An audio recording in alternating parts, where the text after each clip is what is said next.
Hello guys and welcome back to the Summoners War Arena Championship 2026 China Qualifier Prelim Day 2. My name is Sean Bean. Today we got Cray on the casting couch with me to give you guys the best commentary for the upcoming matches. How are you doing today, Cray?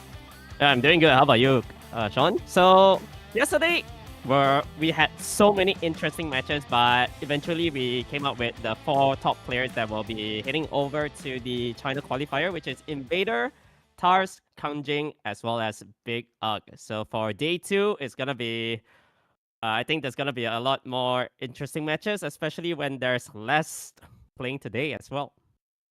Of course, we're always looking forward to last world champion, world finalists to see if they can still perform against potentially the newcomer or are they going to fall to the new blood. So here's going to be the overview of today's show. We have the double elimination for all the matches.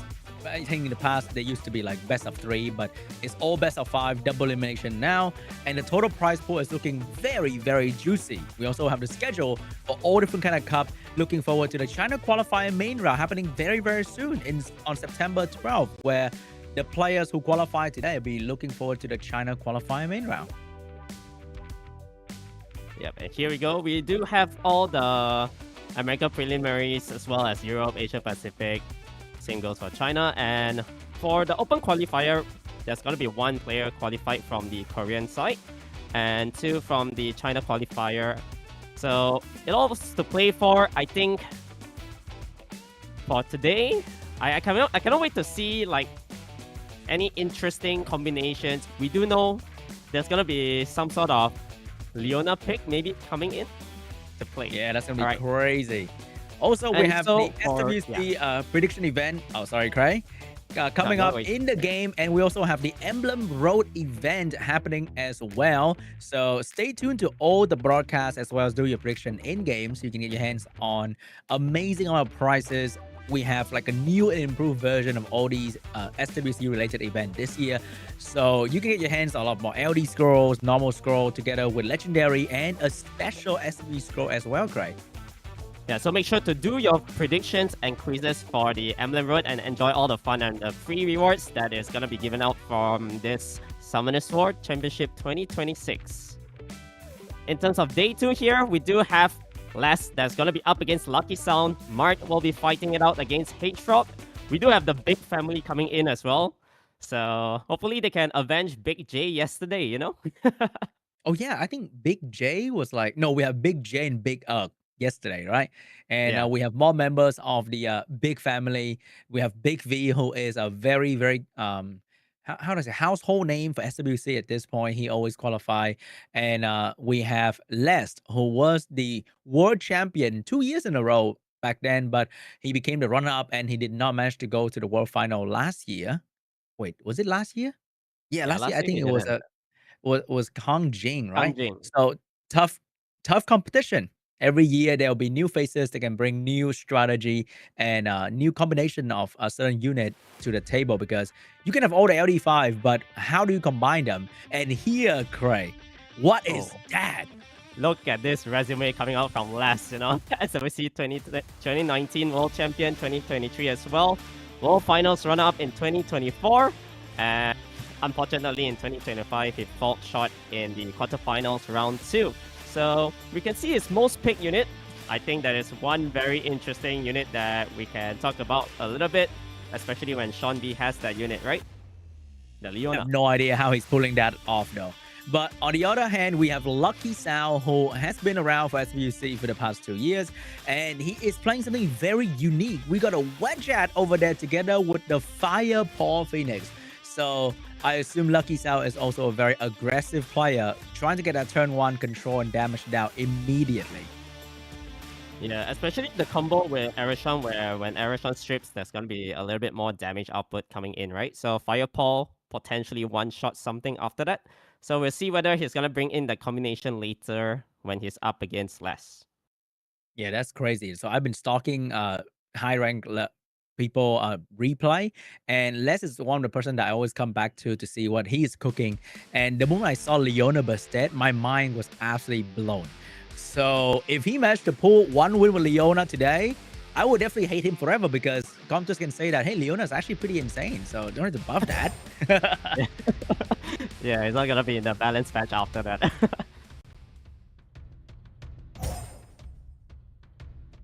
All right, here we go. So we are just diving into the first round.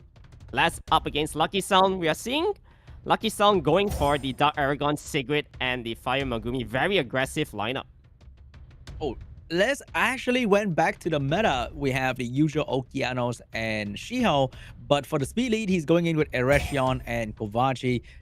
Both teams are going super aggressive with no healing inside. I mean, that Kovaci can provide a bit of healing, but I wouldn't say Kovaci is a healer. So this game might end very quickly. And also for the first time in SWC, we are seeing the Theodora newly buffed speed lead in the match. Wow, I think that Theodora is gonna synergize pretty well with his team. Mainly because the third skill does a lot of absorption of attack bar, does put slow debuff as well. One of the most sorted debuffs that you want for your lineup when you're playing in RTA. But unfortunately for Theodora, together with the buff that she got with the speed lead, she also received a small nerf in her actual attack bar manipulation ability. So she's less of a controller, but more useful because you can pick her as a speed lead. And here we go. Shiho outspeeding Ether, going in and missed the stun on the Gianna. That is a very bad start for Lest. Oh, that is very unfortunate. But you can see the speed of that Shiho. It was almost one tick away from that Etna, right? The Etna wasn't full attack bar. Yeah, Les has probably one of the strongest rune in the game as well. And just by missing the Gianna, he's just kind of cooked. He is absolutely cooked here, Trey. He cannot take a turn, slow debuff, and not much you can do after that if you don't violent proc out of all this CC. Yeah, that's the down part of using the Shiho. Once you fail to land your stun, Gianna gets the critical error off, followed by the Dark Aragon's reset. Yeah, you're not gonna shake off from that, and it's 1-0 coming out from LUCKYSOUND. I think drafting-wise, Les actually sort of outdraft that game where he had the Shiho and enemy didn't have any counter to that. And if he stunned Gianna, then LUCKYSOUND would have moved without any AoE strip and probably deal 0 damage to Les team. But unfortunately, Shiho is not a guaranteed stun. He will miss from time to time. And unfortunately for Les, that just happened. Yeah, that's really unlucky coming out from that shield. But we'll see whether Les is able to pull through. Now there's going to be the pre-ban locked in. And we'll see what units they're going to remove. Alright guys, here is the pre-ban. Is it going to be Shiho? Is it going to be Kovaci? It will be the Gianna, the unit that Les failed to control, and we have an Elena pre-ban as well. Maybe Les has an Elena, and LUCKYSOUND does not want to play against that unit. Yeah, I'm pretty sure Les has been testing out this Alina, especially in SWC stack ban. It's going to be really strong when more units are pre-banned out from the field. Okay, we got a similar first pick from previous round, but LUCKYSOUND is switching to a Viva Shell. Maybe he is going a bit more defensive this time around without the Gianna for the opening strip stun. So LUCKYSOUND potentially will go second sniper unit with Viva Shell skill 3 to deal with less turn 1. Yeah, so LUCKYSOUND is gonna go for the speed leader in the form of Fire Megumi. On the other hand, Les is still sticking towards his guns, the Okeanos and the Shiho. I feel like LUCKYSOUND should be picking up a Josephine at some point because there's no increased cooldown time on the side of Les. And Josephine was absolutely crushing the Europe qualified day 3 last night against all the Shiho Okeanos out there. But LUCKYSOUND went with the good old trusty 5 Megami Windstalk, which are the two most popular units in RT at the moment. Oh, wow, we're actually seeing a Fire Tanjiro. So that unit does have pretty good damage output.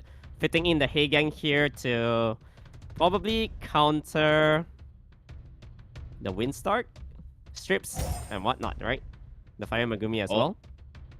We got Water Gojo picked up by LUCKYSOUND. Water Gojo is getting a lot more popularity as well because sometimes people don't want to pick Chao as a water last pick for damage and they pick Water Gojo for more utility. Water Gojo actually eat up the ban. And let's see if this Fire Tanjiro can actually bring some hype to the table. Let's go, round 2 between LUCKYSOUND and Les. So here Shiho moves first. The Viva probably on Violent, right? Because with Speed Leader still getting outset by this monkey. No stun once again. Oh my god, Les, where's your monkey made of, buddy? Why is he not doing the things that he's been doing for everybody in every other region matches? This She-Hulk forgot to actually stun. He has to send the reset into the Viva Shell instead of the Dark Aragon, but he get a Violent Proc to compensate for that, and now maybe the Fire Tantrum is gonna start doing some crazy work.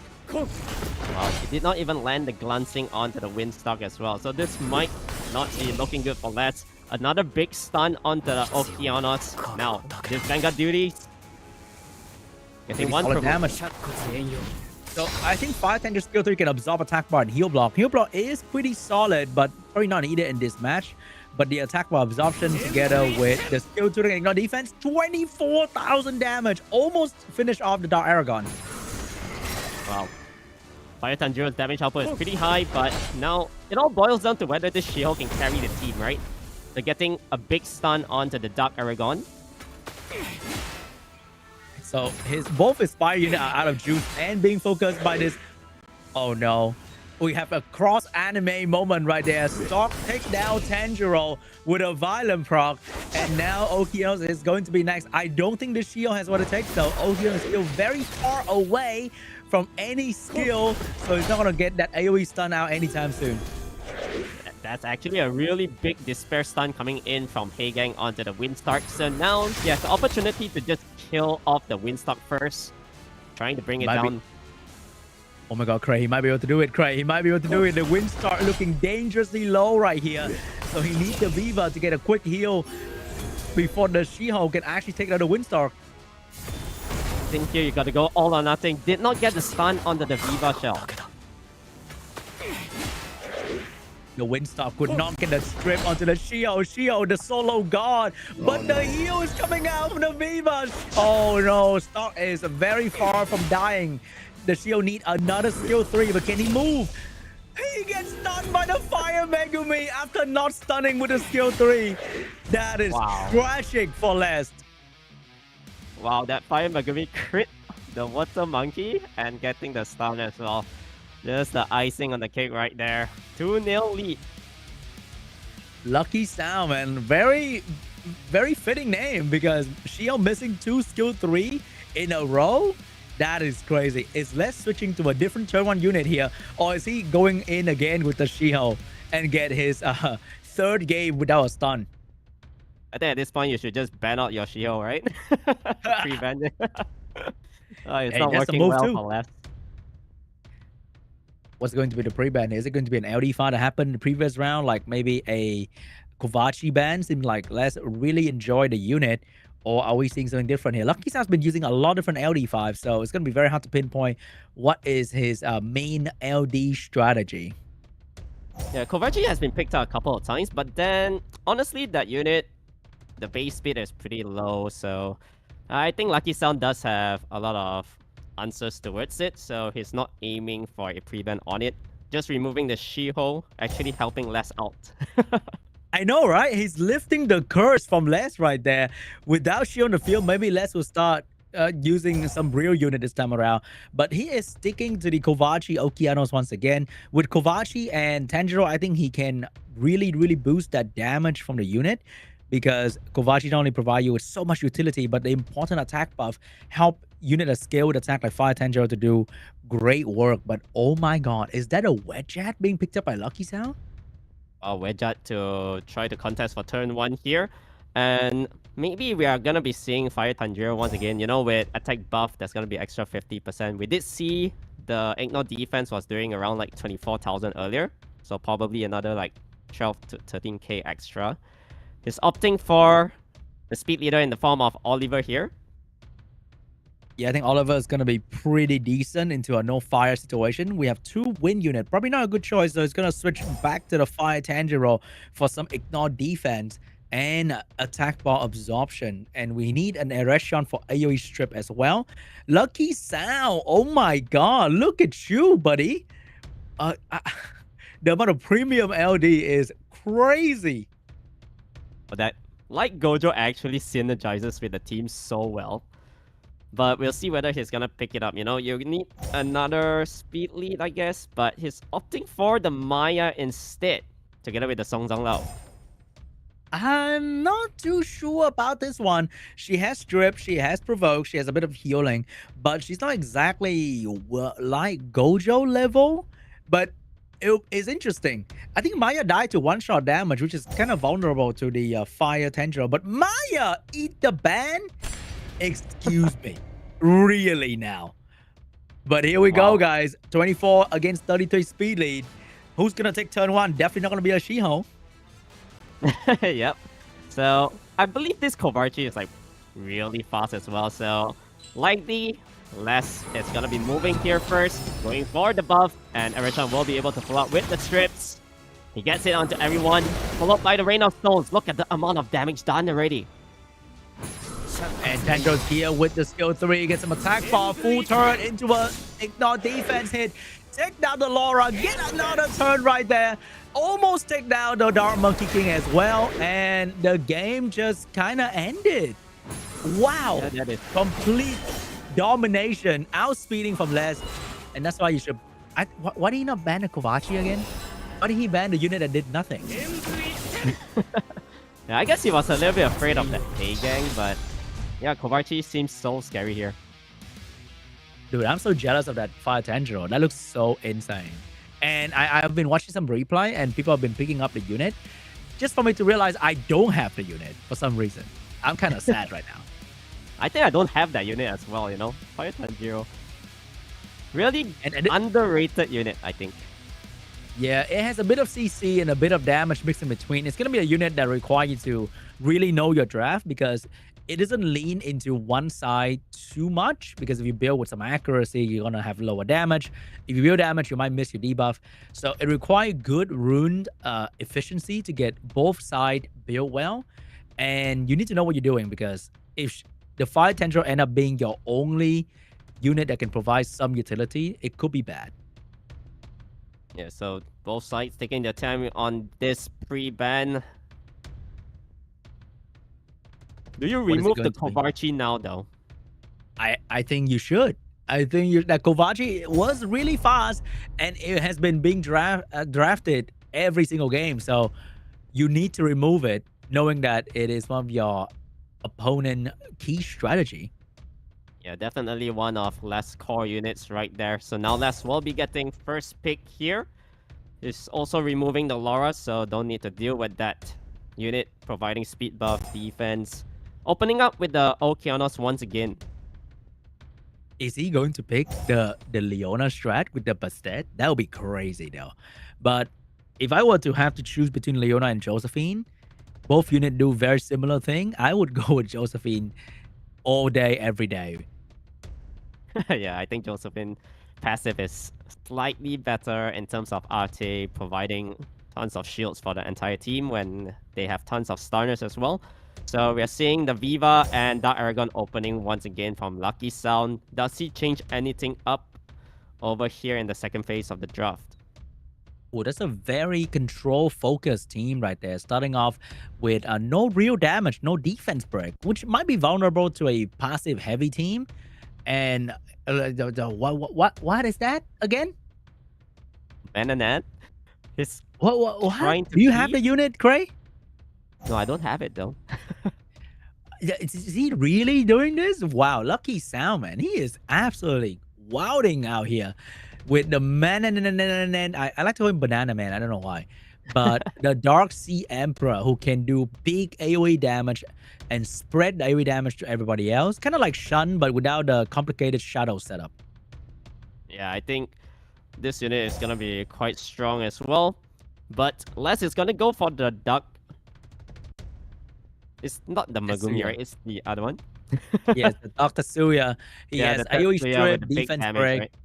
Yeah, the one with the pushback, defense break. Very scary unit, and also have to counter certain passive heavy unit like Juno, Fire Monkey King, Douglas kind of thing. So that allowed the control team to thrive. We got an anti-stun unit getting picked up with a Jäger right here. LUCKYSOUND strategy is just very unconventional. I like that though. The draft order, the niche toy that he brings in, unpredictable, and that's very, very cool. Now, this Jaeger is going to be so strong against the entirety of last lineup because when he get this threat state, they are kind of forced to attack it. Damage output-wise coming out from less, I don't think it's that high. So I feel like this Jaeger should be able to sustain pretty well, especially when there's Viva in the field. Oh, but there is an attack break coming out from the Dark Megumi, and I feel like, except beside Jaeger, nobody's doing anything. They're all going to die, and that's the problem with picking a lot of LD, is that you don't have the elemental advantage against CC unit like Oliver or Okeanos, and you're going to eat the majority of the CC, and with attack break, I think Jaeger has what it takes, bro. It needs to get some resistance here in terms of the reset, but failing to do so. Okeanos gets an additional turn to reset off this Viva Shell as well. Oh my, it seems like it's gonna be a Jaeger against the wall. Yeah, even though I really enjoy the cool draft that LUCKYSOUND brings to the table, relying only on a Jaeger is not exactly a very good idea. So now, just gonna continue working onto the Mananan here, I guess. Oliver Yeah, I think he needed like a passive unit. I would really appreciate like a Tian Lang instead of the Mananan right now, but he picked it up for some sort of a plan. We already saw that Les was going for some turn 1 strip into CC, and LUCKYSOUND, instead of picking a high base speed to counter that, a passive unit to counter that, he picked up Mananan that did absolutely nothing, unfortunately. Yeah, just ate some damage and then out of the field. So I think this one's definitely in the bag for Les. I don't see a way for this Jaeger to make a comeback here, especially when there's glancing, it's not even getting the crit in. Yeah, he can't crit, his damage is gonna be low. I don't think he can heal that much anymore, even if he's on Vampire. So there's not much that he can do. He can lose attack bar, and that's pretty much it. Les completely control, and we're moving to a game 5. Very quick game though, but the draft is a little bit sus coming out from LUCKYSOUND. Yeah, I guess he's trying like something different, but we'll see whether the pre-ban will be on to the Viva Shell this time. Seems like Les is pretty comfortable against it though. I'm not sure if it's a good time to try something new though. This is SWCF though. You gotta bring your best, and that's what Les has been doing. I feel like if Les got the Shiho win earlier, he might have concluded this match at this point. Yeah, actually the first 2 matches, if the Shiho actually got the stuns in, probably game over for LUCKYSOUND, right? Now we have Dark Aragon first pick. LUCKYSOUND seems to rely heavily on the Dark Aragon pick, even though the unit was nerfed quite a fair bit in the recent balance match to be a bit more manageable. And Les is free to draft his Okeanos and Oliver once again. So let's see if we got a high base speed unit here to try to fight that CC. Yeah, finally, I think LUCKYSOUND understands the situation here. He needs some sort of high base speed to fight Les, so he's gonna go for the Etna. The Viva Shell, yeah, we know that unit is not super fast, so we'll see whether it's gonna work out for him. Hey Gang to be fitted in together with the Josephine on side of Les. Yep, can't go wrong with that. LUCKYSOUND going in with the Gurkha. So this unit back in the day is almost perfect to counter a CC team, because CC team usually have low damage and their skill 1 wouldn't really hurt too much. So Gurkha, the moment he get 1 turn for the provoke, it's over for a CC team. And LUCKYSOUND is going to pair that with a healer that can deal with some attack bar as well. That's going to be the Lucia, looking really strong for LUCKYSOUND. So Les here with this Layla pick, I guess it means like he's leaning towards the Fire Pudding Princess ban. And then he can try to run things over against LUCKYSOUND's team where they don't have speed leader. Yeah, that Layla pick is absolutely soul crushing for LUCKYSOUND, because if that unit managed to move, it's kind of like the same vibe as Gurkha in this situation, where if Layla get to move with an AoE and it lands more than half of things it need to land, LUCKYSOUND is going to be in the back foot for a long time because of the slow. So the Layla is going to get banned, the Lucia is going to get banned. Can LUCKYSOUND get his Gurkha going, or will Les once again control the entire match?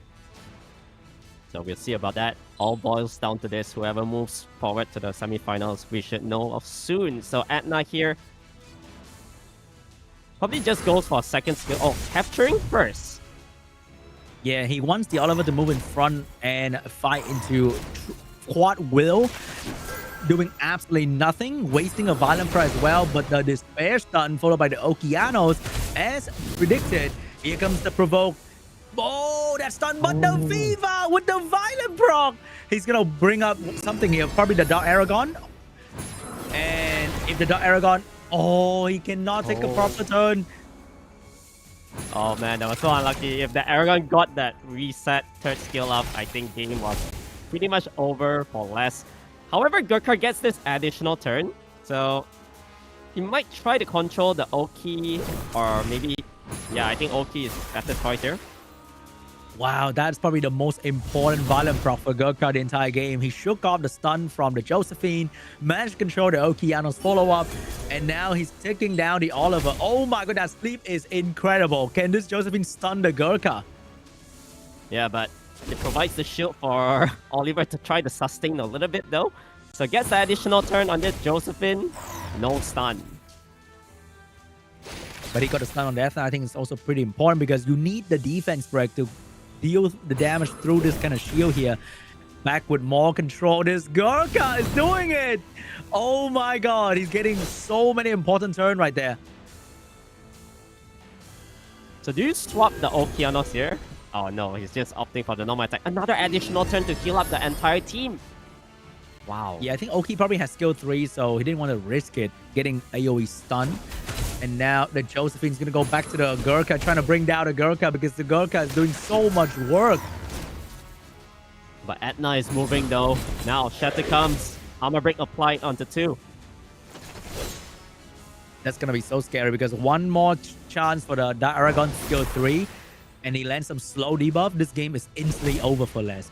He's trying so hard to bring some stability back to the team, but it's so hard because of the Viva healing in between, keeping the Gurkha alive, and the Josephine is being sent to her graveyard, and that's GG.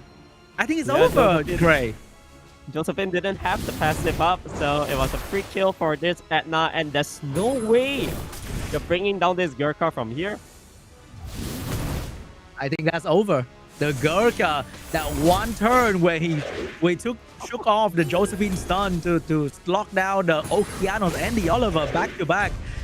Oh my god, LUCKYSOUND destroy Les in the last game with the Gurkha, putting Les in the lower bracket, and LUCKYSOUND's gonna move on to the upper final round 1. Wow, amazing fights all around. But I think in terms of the round 5, MVP of the match probably would be that Diva Shell, right? I think at the start where he got the additional turn to place the immunity for the team, it actually stopped the Okeanos so hard. Yeah, that's the thing with picking Hey Gang to protect your team, is that people can abuse that against you. So we saw the less skill 3 Ethna into the Oliver purposefully, make the Oliver move. Oliver got an unlucky violent proc to push the chance of the Viva and the Gurkha violent proc chance up. So that was just the sequence that led to the Viva and the Gurkha woke up from all the control and immediately turned the game around. Wow. The first quarterfinal match already an explosive one, 3-2. So it's not over for Les yet, alright guys and girls. He's gonna be playing in the lower round, and we'll be seeing him later on as well. I'm not gonna find out, even though we went to a 5th game, because both players play very aggressively, that it was very exciting to watch, because it wasn't just like spamming heals, but a lot of okay, where do I hit, what is the skill cooldown, who do I reset, which one do I stun to give me the most advantage. That makes a very, very big difference. Yeah, and I really like the draft coming out from LUCKYSOUND at round 5. It's like he showed like he wanted to go a little bit aggressive with the Etna, and then suddenly he pivoted into a Gurkha and the Lucia, right? And yeah, I think Les did not have enough damage to bring down those 2 units at the end. Back then, when a Gurkha had self-healing, brother, that would be the end immediately. Yeah, that is absolutely insane. So now we're moving on to, I think, a new challenger here, MART, who is also using a very aggressive damage-focused playstyle. And it's been a while since I see someone really enjoy the Yoki. Wow, Onyoki, Dark Aragon, and a Sigrid for his most picked. On the other hand, H.FROG, we have the 2024 World finalists here. Also, rocking the Kovarchi pretty often. So, another aggressive player, I believe. We'll see whether both sides want to contest for turn 1 in their first match later. Man, H.FROG's looking very free-to-play friendly here, leaning into the meta with the Shiho, with the Fire Megumi. I want someone to just first pre-ban the Shiho in the first stack ban. That is going to be so awesome, because I feel like pre-banning Shiho is going to mess up so many people's draft. If you don't build your Shiho, you might as well ban it, and people are going to lose their fastest Swift immediately. Yeah, that is for sure. So the quarterfinals match too will be starting here. We have MART and H.FROG. In terms of the picks, we are already seeing the Dark Aragon coming in from MART. Okay, Daragon being first pick. Daragon has almost 100% pick rate so far, even though we are about 5 games in. Oh, little cheeky Firestark right there, very adorable. Actually going for the Firestark. I thought he's joking. I thought that's like a tease. Wait, he's not joking. This is not a war guild battle, my guy. Like, what are you doing? There's no Nana on the field. Hello? Is he bringing in Tilasha? It might be a combo here. Bro, that'll be a great moment right there. No way he's doing that though. But he's doing it, which is awesome. So I really like this Water Gojo pick as well as this Shiho. But he's changing it up to the Annabelle, so playing it a little bit safer. At least having some sort of heals for the team. Okay, Windstar, Fire Megumi, classic stuff. We're probably going to need another support unit here. And no, he's going to go with a debuffer. That's going to be Cadiz getting picked up last for MART. So it's a lot of debuff, a lot of damage over there. H.FROG with the Firestar opener. Still blowing my mind a little bit. And last pick is going to be the Minato. All right. That's crazy. I think Minato is pretty good here. Because a lot of like single target control coming out from the Cadiz, but he's gonna change it into the Leo instead. That is very interesting, because over there we got a lot of attack power gain for Fire Megumi and Windstar, so Leo is gonna actually benefit them. Leo will nullify the slow debuff, which is great, but he also has Annabelle. And why did he do that? Come on! Come on! I want to see it! Oh man, there's no Firestark to be seen today, unfortunately. But I don't really understand this Leo, because you're gonna be giving like the Fire Megumi a lot of turns, things like that. Maybe he wanted the enemy to take a lot of turns. For whatever reason that I can't comprehend, but I feel Leo's about to die here to 1 Windstar skill 2 because of the defense break and the branding. And look at the damage from Mr. Cadiz. The whip's not even move. Wow. Yeah, that Leo pick is really redundant. Honestly, I didn't understand that, but I guess he wants his Leo to be removed from the field. So Annabelle now will be able to place the slow debuff. So he's on some high level thinking that we can't comprehend for sure. Because he just sent the Leo to his death pretty much, and maybe the Water Gojo is gonna carry from now on, but you could have picked any other unit instead of Leo and would still do the same. Yeah, that is for sure. So this Singza is already down to like half life. It's not looking good for him. Fire Megumi here does get the additional turn. And a big stun onto the Singza. Dude, this is looking mighty scary for the Water Gojo, because he can potentially block the buff from the Water Gojo, which will be the majority of his damage source with the defense buff. So Cadiz is going to be really strong right here. Or Cadiz is going to be sleeping. There's a really big sleep coming up on Annabelle. But there's still so many things for you to deal with. Now with Sigrid trying to armor break this Annabelle, but failing to do so. All right, big damage coming out from the Gojo. Maybe you do something to stop the enemy here. Big stun onto Cadiz. But we are getting closer and closer to the Windstar doing some massive damage onto the entire enemy team. Yeah, but first, he really needs to bring down this Caddis first. If not, the controls is gonna be looking so good for Mart. Oh, here comes skill 2. Big provoke and chop down the Annabelle. H.FROG taking the first game L. Not sure what's the plan right there, my guy. Maybe you want to switch it up a little bit. Yeah, I don't really understand that Leo pick, but maybe in his mind, he wanted to just slow things down. He probably knows that a lot of all the units on the side of Mart is really fast, I guess. But at the end of the day, Fire Stock and Fire Megumi, though, I think there's a lot of better options instead of the Leo. Right now, here is the pre-ban. What is it going to be? Is he locking in the Fire Stock pre-ban? The unit he was so afraid from last game. Yeah, we'll see about that. But I think in general, you just want to remove the generic LDs coming up from your opponent.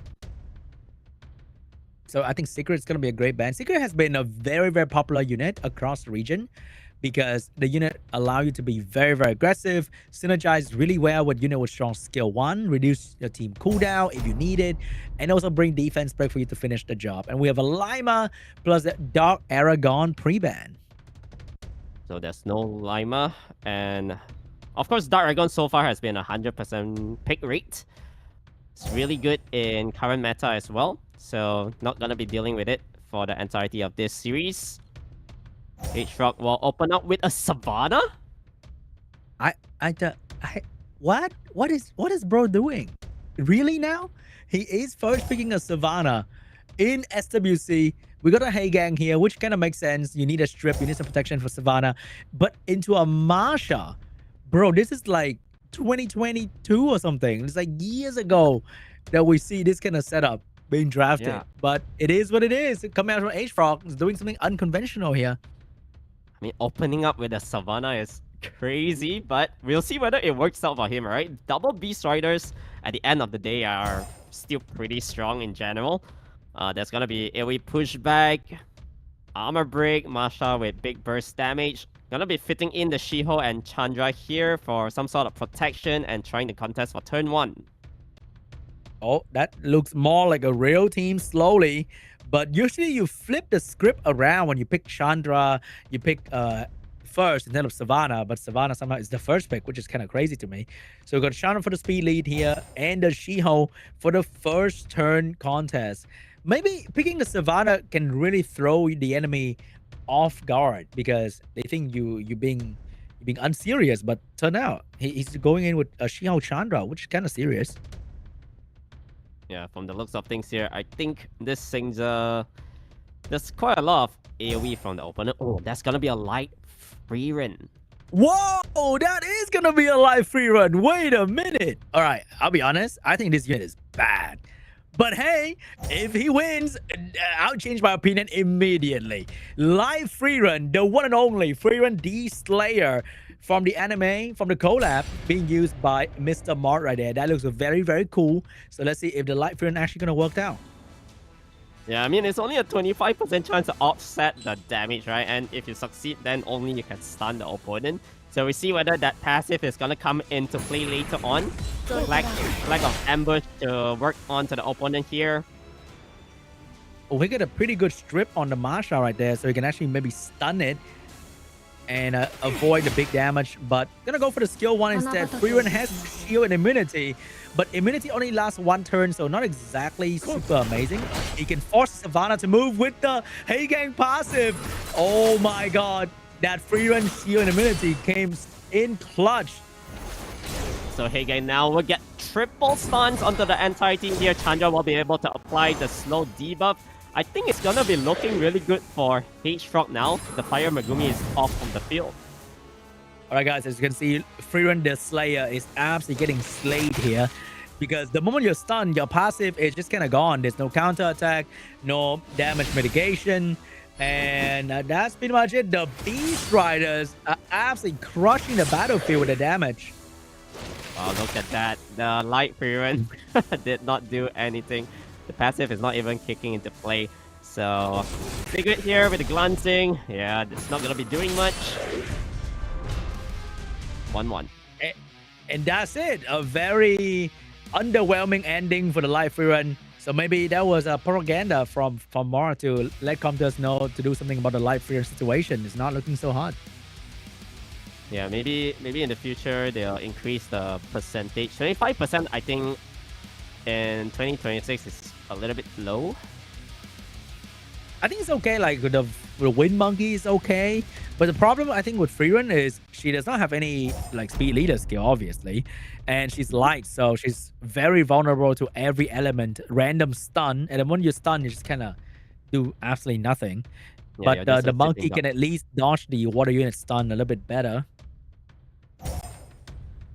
So we're seeing a pre-ban onto the Heigang and Sigrid removed from here, opening up with the Tetsuya Fire. Oh, we got Fire Tetsuya being picked up first. Very meta. But over there, we've seen H.FROG doing some crazy stuff every single game here. So what kind of curveball is going to throw onto the field once again? We start off with Firestar, but we are locking in the usual Savannah for the first pick. We don't have Heigang to hide behind anymore. He went in with Heigang, but now he's going to go in with Vanessa. MART is gonna go for the Laura and the Light Gojo trying to contest for turn 1. We'll see whether this Vanessa is gonna be paired up with things like Sonya and stuff like that. Okay, Shiho is always very nice together with it. Lucia seems to be a very popular healer in the China region, countering the attack by pushback, which is going to be great against the Light Gojo, but does not necessarily do too well against Laura because Laura stuns you directly instead of pushing back your attack bar. So MART is going to have 2 slots to deal with this. It is going to be a Jäger to deal with the stun coming out for the Shiho, but I think you need like a healer, like a Annabelle or something here. Oh, he's going very aggressive with the Song Zhang Lao pick, so trying to get AoE armor breaks in. And we are seeing the Water Chillin Slasher. Whoa, Water Chillin Slasher. Yesterday, I was very surprised at the performance of this unit being built on Despair of all things. So let's see if it's going to be able to do that against today. Remember, guys, this unit is going to be a bit more off meta, so the passive is going to give this Water Chillin Slasher attack bar when his teammate gets stunned.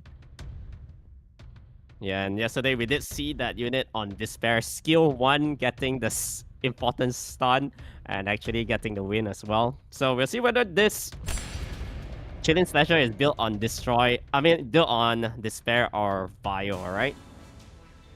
Here we go. No speed lead on the side of H.FROG, so I'm not sure how this is going to turn out, but the Gojo is going first to push back the attack bar of the Shiho, opening up everybody for the Laura. Not a single stun, though. But everything on the side of H.FROG is gonna be really low on health. So this needs to stun. Gets triple stuns. This Chillin Slasher has 3 stun while Laura landed 0. Bro, what is that? Water Chillin Slasher once again going in for another turn after getting a lot of attack bar. Big Despair stun for the skill 1. Well, no wonder there's so many stuns coming out from the Chillin Slasher. It's on Despair. But now Laura with the big damage output on the skill tree. There's gonna be the new way to potentially stun up this Savannah, but failing to do so. Oh, more attack bar for the Water Chillin Slasher. Going back in, but could not really secure any kill with all of that movement. And the Light Gojo proved to be a very strong unit with the ability to cleanse, to turn the game around for MART immediately. So I think MART is probably in the driver's seat here because there's no more AoE armor break coming out from H.FROG since the Beast Rider is dismounted. So Laura here can just opt for normal attacks, try to get some sleep procs, but not coming in. Alright, maybe he's gonna secure a kill here.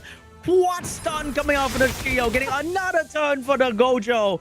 And we get our first kill from the Water Slasher, taking away the Gojo. Can Laura bring the game back though? But this healer is being so annoying for MART. Oh my lord, this Laura has not been applying the stun and slow debuff a lot with the skill too. Wow, look at that! Water Chillin Slasher completely cooking so many LD5, doing insane amount of damage in between turns. I honestly thought it was for MART to lose this match, but then yeah, everything changed when that Laura failed to stun with the skill 2 every time. Can't even land the slow debuff, so that's really unfortunate. Wow, that healer pick was absolutely clean. Allow H.FROG to sustain for the slasher to do its work. And also, I think MART team just lacked damage in general. He had a lot of CC. He landed a CC, but then he didn't have any damage to finish off the enemy target, so that they just wait to get their turn and do the damage back onto MART. Yeah, and one thing, I think the triple stun from the Chillin Slasher was really good halfway through that fight to stop the damage output from coming in too much. So this time, pre-ban, what will it be? Do you remove the Savannah? Since that is... Savannah has been, yeah, it's kind of a key unit, right? Been kind of a key unit for H.FROG right there. Savannah is definitely going to be a good choice, Cray. But it is going to be a She-Ho, and the Laura is getting banned out, even though the Laura, I think, kind of didn't do a whole lot in the previous game. Yeah, this Laura didn't do that much, but I guess it's a respect ban, just did not want to deal with it. Now H.FROG will get first pick. Savannah again? Oh my god, it is Savannah again, Cray. But over there, the Vanessa is getting picked up by MART. Maybe he's switching to a different strategy this time around because a lot of his strong LD5 are gone.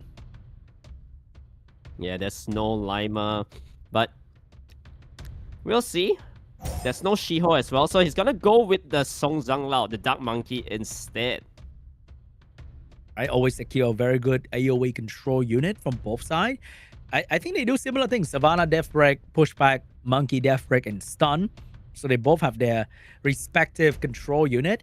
And speedy of choice for H.FROG is going to be the Chandra and the Sekhmet. Going back to something a bit more conventional here with the speed lead and high base speed unit. Yeah, back in the day, you know, Chandra, Sekhmet, Savannah is picked up really often. It's one of those combinations together. So there's going to be really good resets from Sekhmet. Although yesterday we've seen a lot of Sekhmets actually failing to get the skill tree in. Indeed, indeed. But the cool thing about picking up these units is that they are so not relevant that I think people are just not used to fighting them. So you can see that Mark's going to go with the Nyx, which is kind of just a good unit overall.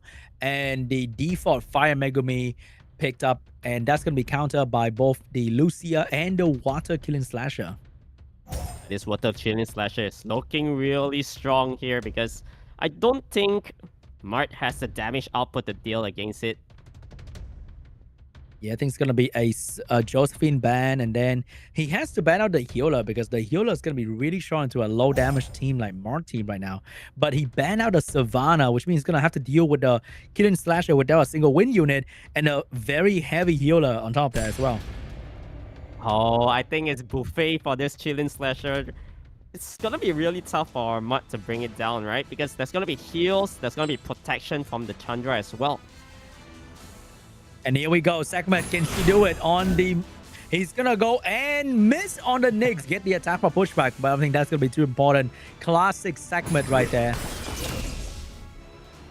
So Sekhmet getting stunned up here by the Fire Tetsuya, stealing the immunity away from this Chillin Slasher as well. So just getting the big stun right there. But is that going to be enough though? It's going to get another more turn here against the Monkey. Look at the attack bar gain on the Killing Slasher.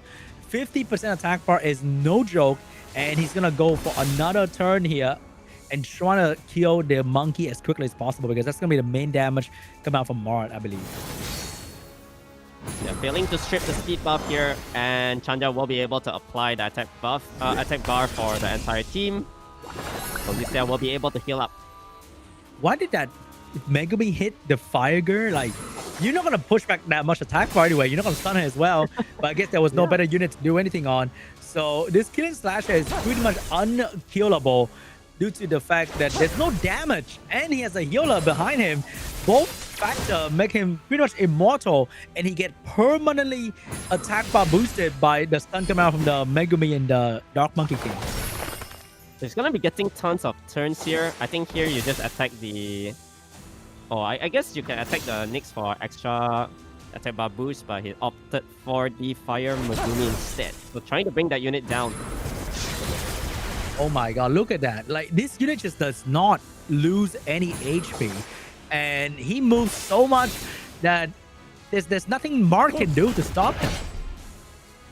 Yeah, next turn he has the second skill again, so potential big stunts here.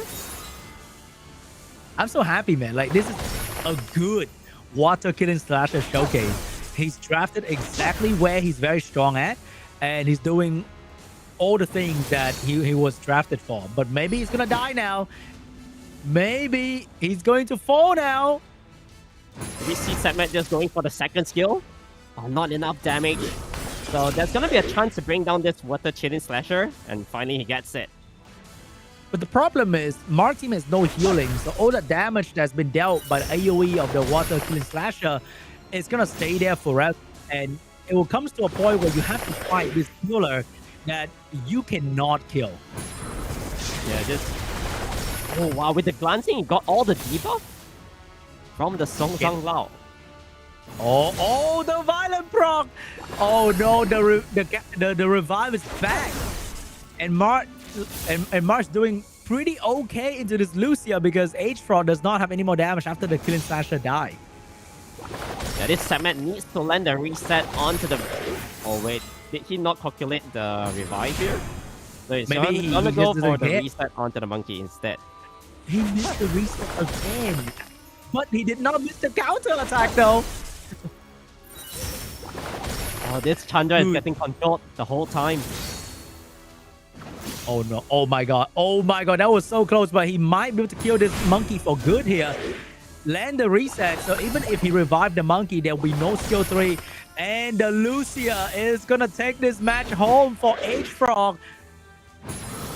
Yeah, it seems to me like this Vanessa won't be able to make a comeback here. The heals, the normal attack heals coming out from this Lucia is really good at this point. And there's gonna be the armor break, but failing to land.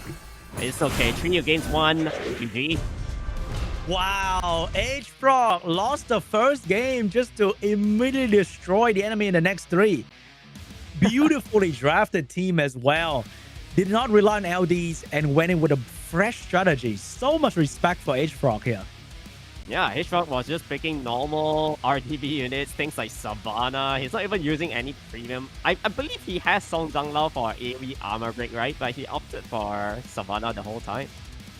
Yeah, he went with fresh strategy, new unit, and a very good display of water killing slasher into a heavy stun player, and completely dominated the draft 3 games in a row. Beautiful. And the best thing about doing that is that if they don't know what your unit are supposed to do, they can't counter you. They flustered. They confused. Yeah, that is right. And obviously for SWC stack ban, right? I think most of the players in general, they will just pre-ban your most used LD net 5 kind of thing. So you can reduce the rune quality on that, and then you put your best runes on like Savannah and things like that, which catches the opponent off guard. That is so cool, H.FROG. So H.FROG is going to be moving on to the upper final. The second player to qualify for the upper final. Not qualified for the China main round just yet, but he is one step closer. And MART will be playing in the lower bracket later today to try and get another opportunity into the China main round. And here's the bracket. Next up, we're going to have Big P. They call me that too. Crazy, you know that? I'm like Big P. And anyway, Big P and IKUN. And also Big T and Big V coming up very, very soon here for the second half of the quarterfinal. Yeah, Big TV is going to fight it out against each other right there. And yeah, I think for the first 2 matches, first 2 series, really interesting matches. I think Despair Water Chilling Slasher is the way to go, not IO, right? Because you're going to be getting so many attack bar for your unit already. Yeah, the potential for stuns is so much stronger. Yeah, getting all that stun in between, slowing down the enemy, advance, very important. But we're going to see you guys here back after the break.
Hello, guys, and welcome back to the SWC2026 China qualifier prelim. We just had 2 players qualify for the upper final, and now we have a lot of big players coming up for the matches, Cray.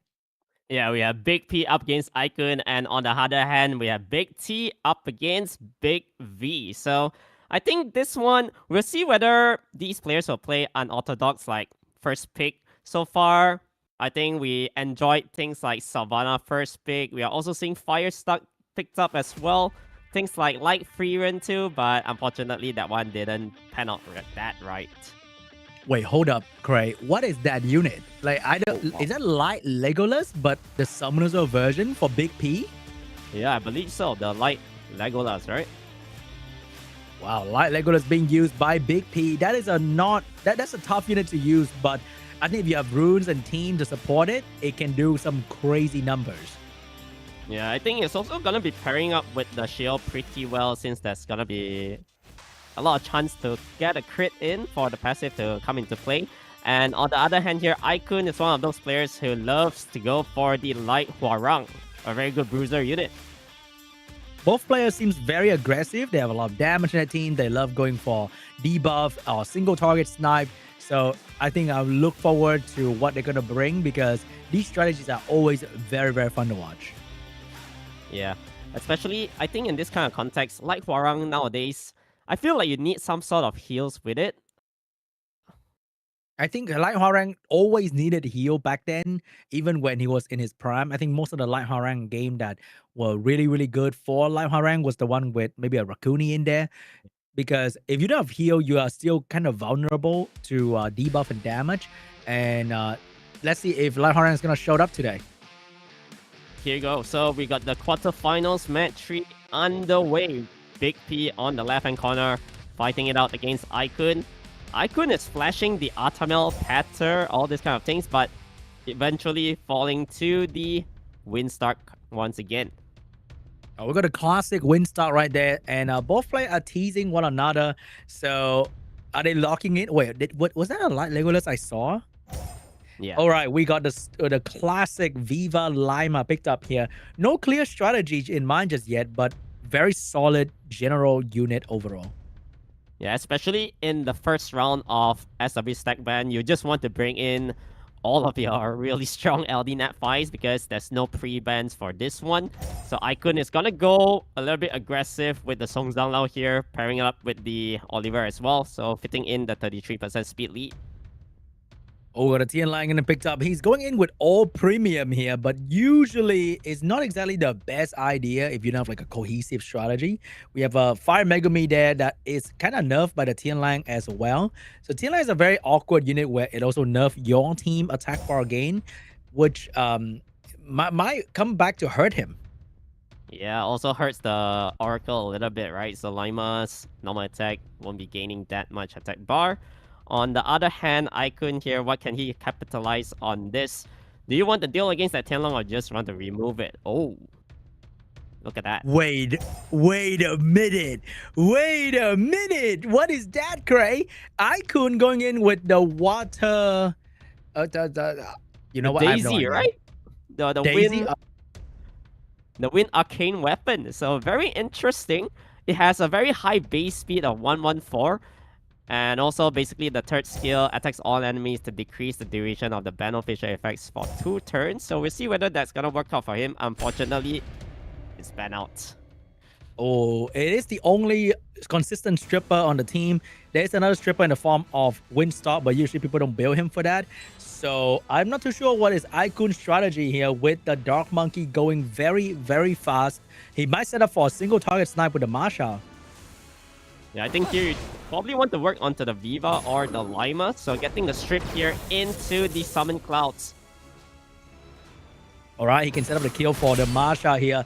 He went in big damage, but not enough damage. Windstar is following after that. So I think the Viva is pretty much dead.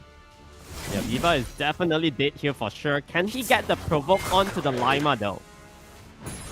Oh, he did not get a provoke on Lima, but I don't think that mattered too much here, because he got what he planned out to do, and now he can hope the Windstar will carry the game. But the final scale can be very, very scary if enemy has no healer.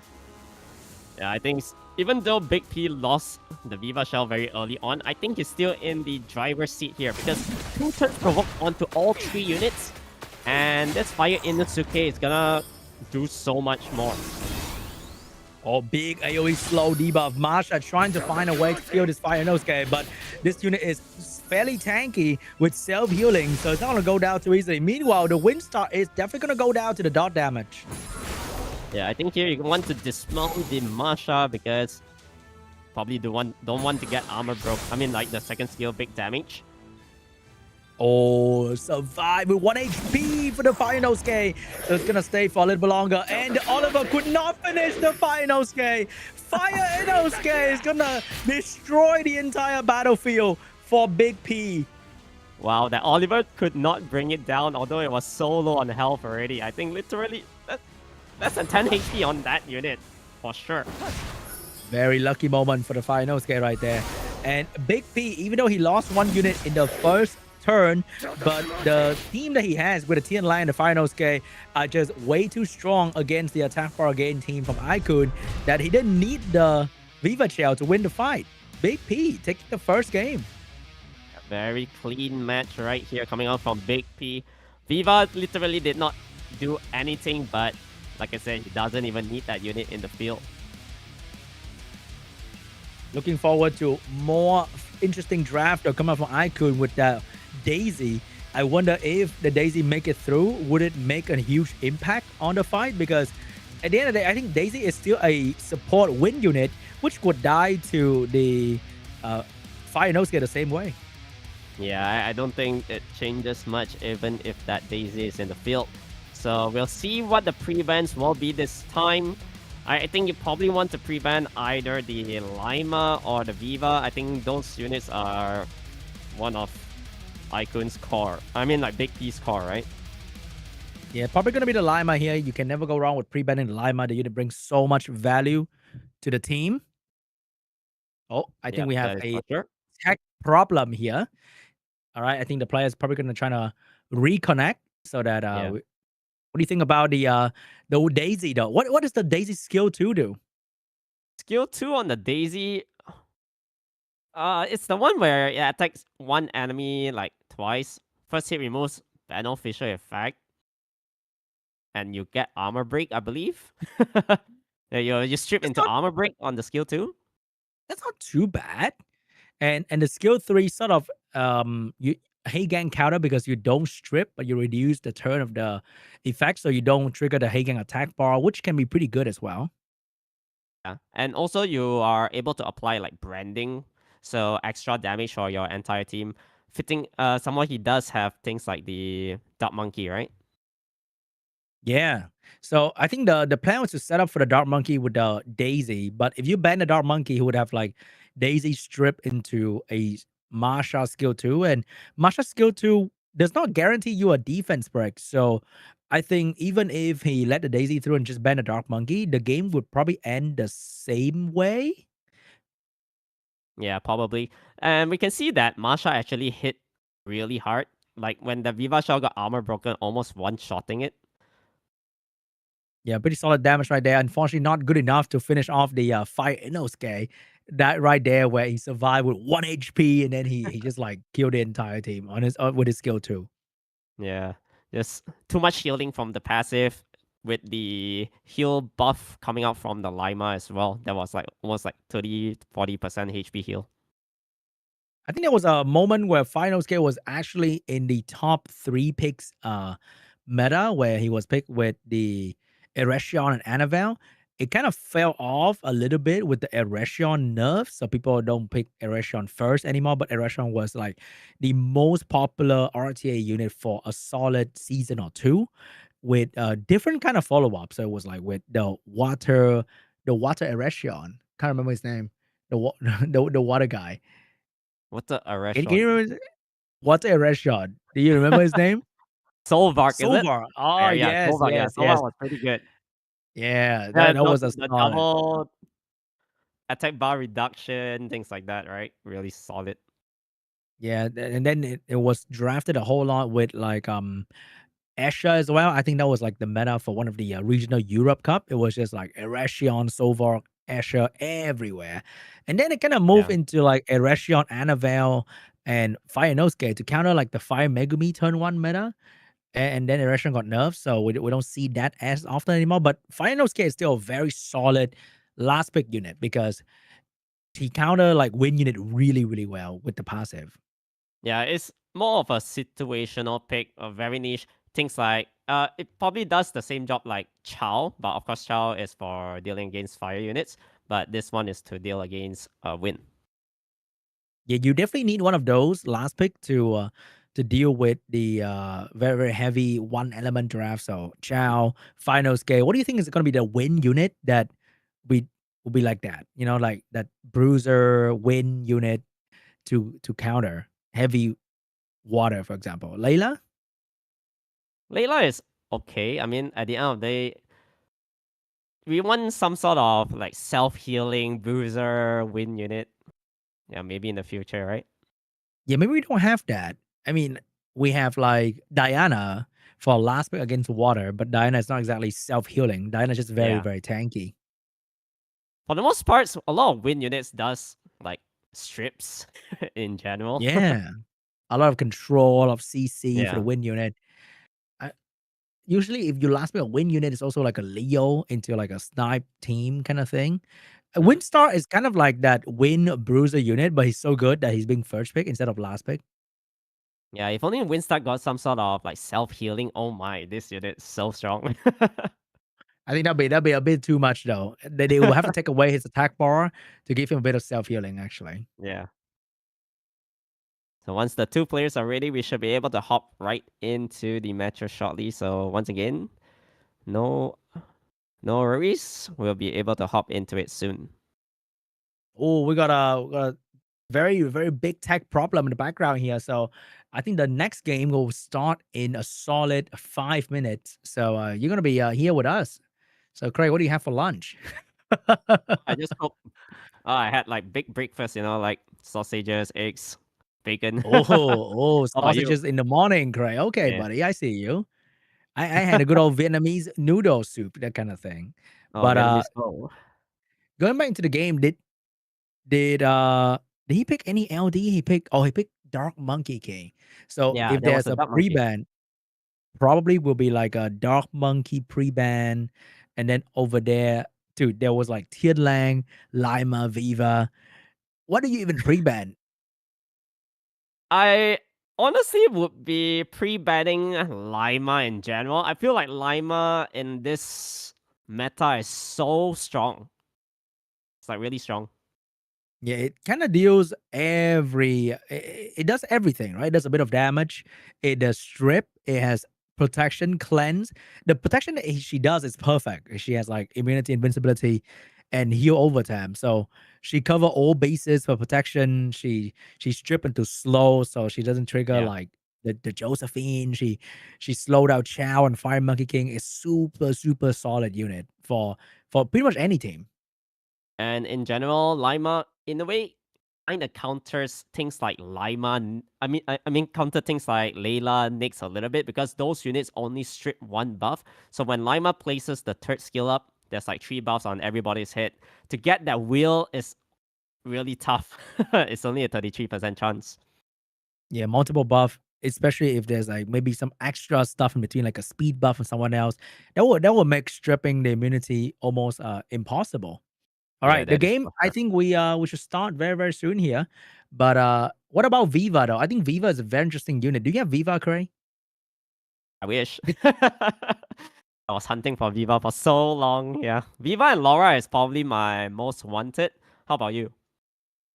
Viva and Laura. I don't know about Laura though. I feel like Laura kind of it's kind of inconsistent nowadays. We see that from time to time because a lot of these players pick Viva, Laura as well. She's skill 3, and then her skill 2 is either all or nothing. Kind of like Shiho, but maybe even less consistent. Yeah, but one thing good is that the base speed is super high, so you don't even need Swift on it. You can just put your best Vio set.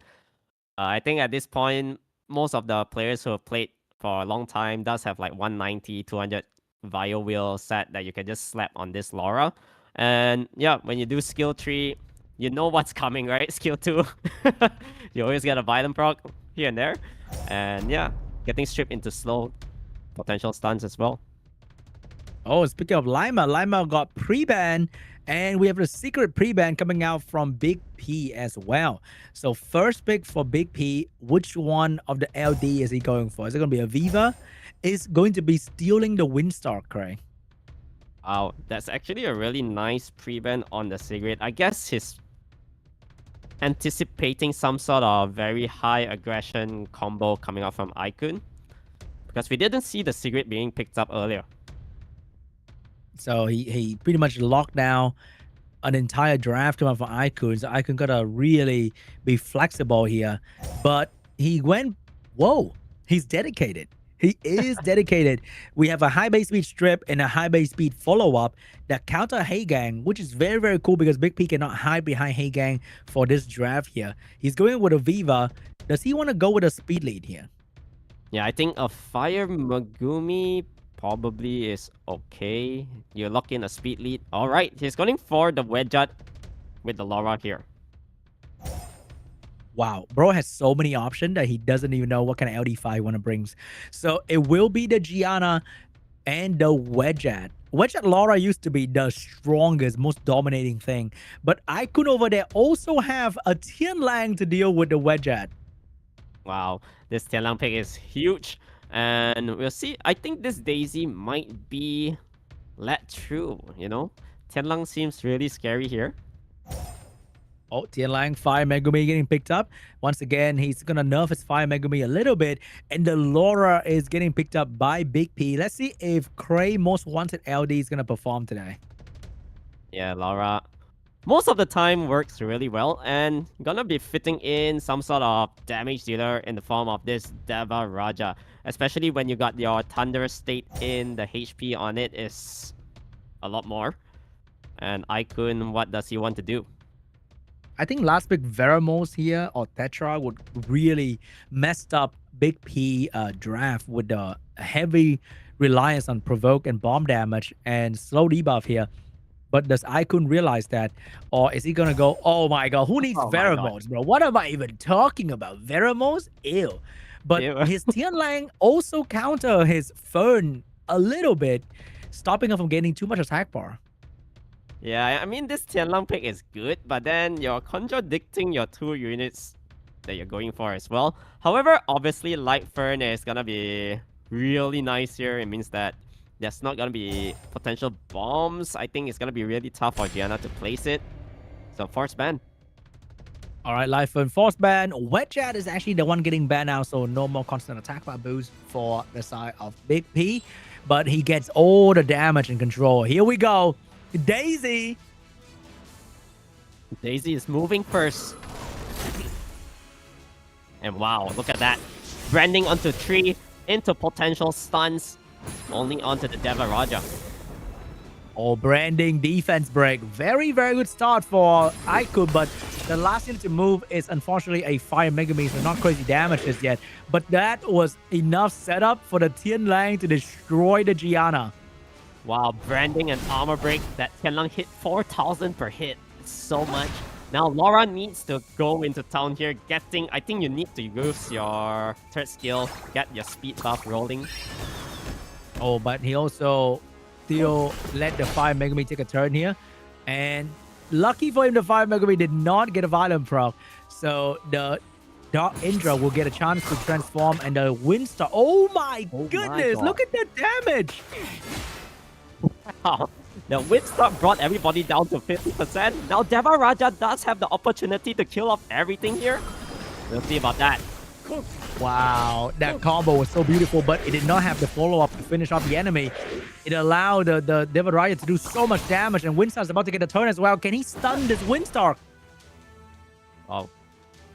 I think here you got to kill off the Tianlang, right? The stock should be able to bring it down. Gets the additional turn, and everything will die. Oh my god, the Windstar took 3 turns to kill the entire enemy team. What a unit. What a unit. The Windstar MVP of the match for sure. The amount of damage done from this passive is crazy. Imagine if you replace the Fire Megumi with, like, I don't know, a Maximilian, I think it would have ended the game right there. But unfortunately, it was a Fire Megumi who only had single target damage. So he managed to kill one, and IKUN managed to kill all. Yeah, I think IKUN needed to pick in a speed leader which synergizes with his AoE cleave. The Fire Megumi just did not do that much. Maybe fitting in things like Dorothy, 21, at least you got some sort of speed lead, or like Nina Williams. I think the Fire Megami draft was also in response to the enemy, because if you let the enemy have the Fire Megami, then it will cut after your strip, which will stun the Dark Monkey, for example. So Fire Megami is just a very, very scary unit that keep a lot of things in check, and you either take it or find many, many different ways to deal with it. So we are looking at the pre-bans onto the Wedjut and the Dark Monkey King. IKUN will get first pick this time. Do you steal away the Windstark? Maybe. It did pretty well, but he went with the Fire Megami once again. He does not want to deal with that. So a simple way just to steal it. But Windstar and Viva Gel, very scary combination. Yeah, I think Big P don't really need to change his draft just yet, because it seems like IKUN is having a lot of troubles dealing against those units. So gonna go for the Shiho, trying to get some stuns in on turn 1. And maybe locked in a healer unit at this point, so he can actually bruise it out, because so far his combo hasn't been really working out too well. We've got a Masha getting drafted by IKUN in response to the Windstar, and there is the Josephine to deal with the Shiho and the Fire Megumi. Yeah, this Josephine pick is really solid here, especially up against the Fire Megumi and the Shiho. So going for a Deva Raja once again. That is one scary unit, because it's really hard to kill. It does a lot of damage, and it has 2-turn CC in the skill too. So the moment you let this Dark Indra take a turn, it could end the fight. Yeah, but honestly, I felt like Parjanya would be slightly better, considering that IKUN went for double fire and the water unit there. Bringing in the water Gandalf at the end for some sort of protection. It's getting force ban. Same goes for the Beelzebub. All right, Velasca, no healer support though. Over there, we got the Viva for healing and cleansing. Windstar can do some very solid damage. We have some stun and provoke for the Velasca. So I'm not sure about this Velasca last pick here, but here we go. So Shiho, do you want to stun up something, alright? Trying to get it onto the Viva, meaning that your Josephine will be able to cut in between. It looks like a very slow Viva, so it's probably going to be on Vio. And also another thing about the Dark Indra is that I think he's scaled with HP compared to the water one who's scaled with defense. So the good thing is he's scaled with HP, he can take more damage from the Velasca. Yeah, but this Viva Shell is taking heavy damage. I think the Masha should be able to one-shot it soon. Oh, he's going all in. He wants to kill off this Viva. He gets the Viva out of the way, but the shield is going to absorb most of the damage from Velasca. Now, let's see what this Velasca can do. Is the burst enough? With the shield, no damage. Yeah, the shield probably took most of the damage right there. Windstalk with the damage boost from the Viva Shell Death stripped the enemy immunity, set up for the Dark Indra to land even more provoke and slow. Wow, 10k damage crit onto the Fire Megumi. Now Deva Raja will be able to pull out with this skill. Oh my god, he got everybody. And by I mean everybody is under 2-turn provoke. So not even suffer from the slow. So that is not looking good. And also Deva Raja reflect damage together with the more damage you take, the harder Windstorm is going to hit. Yeah, it's not looking good for IKUN right now. But at least he shook off a couple of provokes already. However, Josephine now will be able to control once again. Oh no, he did not anticipate this. Big damage from the Windstorm. And the Velasca did not get a Violent Proc. And most Velasca are very slow. So she's going to take like another hit from the Windstorm before she gets to move. I don't think she has skill either. Yeah, she does not have any skills. She needs to get a Violent Proc here. Unfortunately not. I think it's over for this Velasca. Yep, unfortunately, Velasca is not it in this match. The shield counter her really well. And also the fact that she's very slow does not really do well in a Bruiser matchup. And Big P, a clean 3-0 against IKUN. Wow, amazing fight right there. Yeah, unfortunately, Josephine in a way hard countered the Velasca. The shield was just too strong. Too much HP right there. Yeah, the Velasca took a turn and did like a little bit of Windstar HP and not a whole lot of the other unit HP as well. So that Josephine draft was really, really good. And I think people need to pick up this unit. Everyone's first pick like Fire Megumi Shield all the time. So Josephine is always, always a good pick no matter what. Yeah, and I felt like he did not have any answers towards the win stock every single match. It's just frocking out from stuns. I mean, a little bit unfortunate sometimes in the scenario earlier, but yeah, the damage output coming out from the unit is so good. And here is the result. Big P 3-0 IKUN. He'll be moving on to the upper final, while IKUN is going to go down to the lower bracket, fighting all the players who lost in the previous round. Big P will now be waiting for one of his guildies, either Big T or Big V. Yeah, and that is actually going to probably confirm at least one of the big family player entering into the qualifier in Xi'an, right? Oh, that's true. That's true. One of the big men is gonna be in for sure. They know exactly what to do. You just have to send in like 5 players from their guild to make sure that one of them is gonna make it to the final. Yeah, and all of them are like really solid players as well. Like in terms of LDs, I think most of these players in the big family, they do have like 40, 50 easily, right?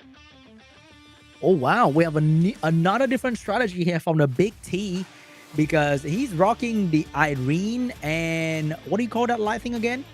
Oh, the Ella and Irene combination is disgusting. So I think we are definitely gonna be seeing that quite often. Yeah, that is a scary, scary combination, because Ella can put you in the back, do damage to you, take you out of the fight, and then Ella will make Irene do that over and over and over again very, very easily. On the other hand, we have Big V, who is going in with the Fire Tanjiro and Kovachi, kind of similar to Les earlier. Yeah, so he does have double attack buff boosters with attack buff that can synergize really well with this Fire Tanjiro.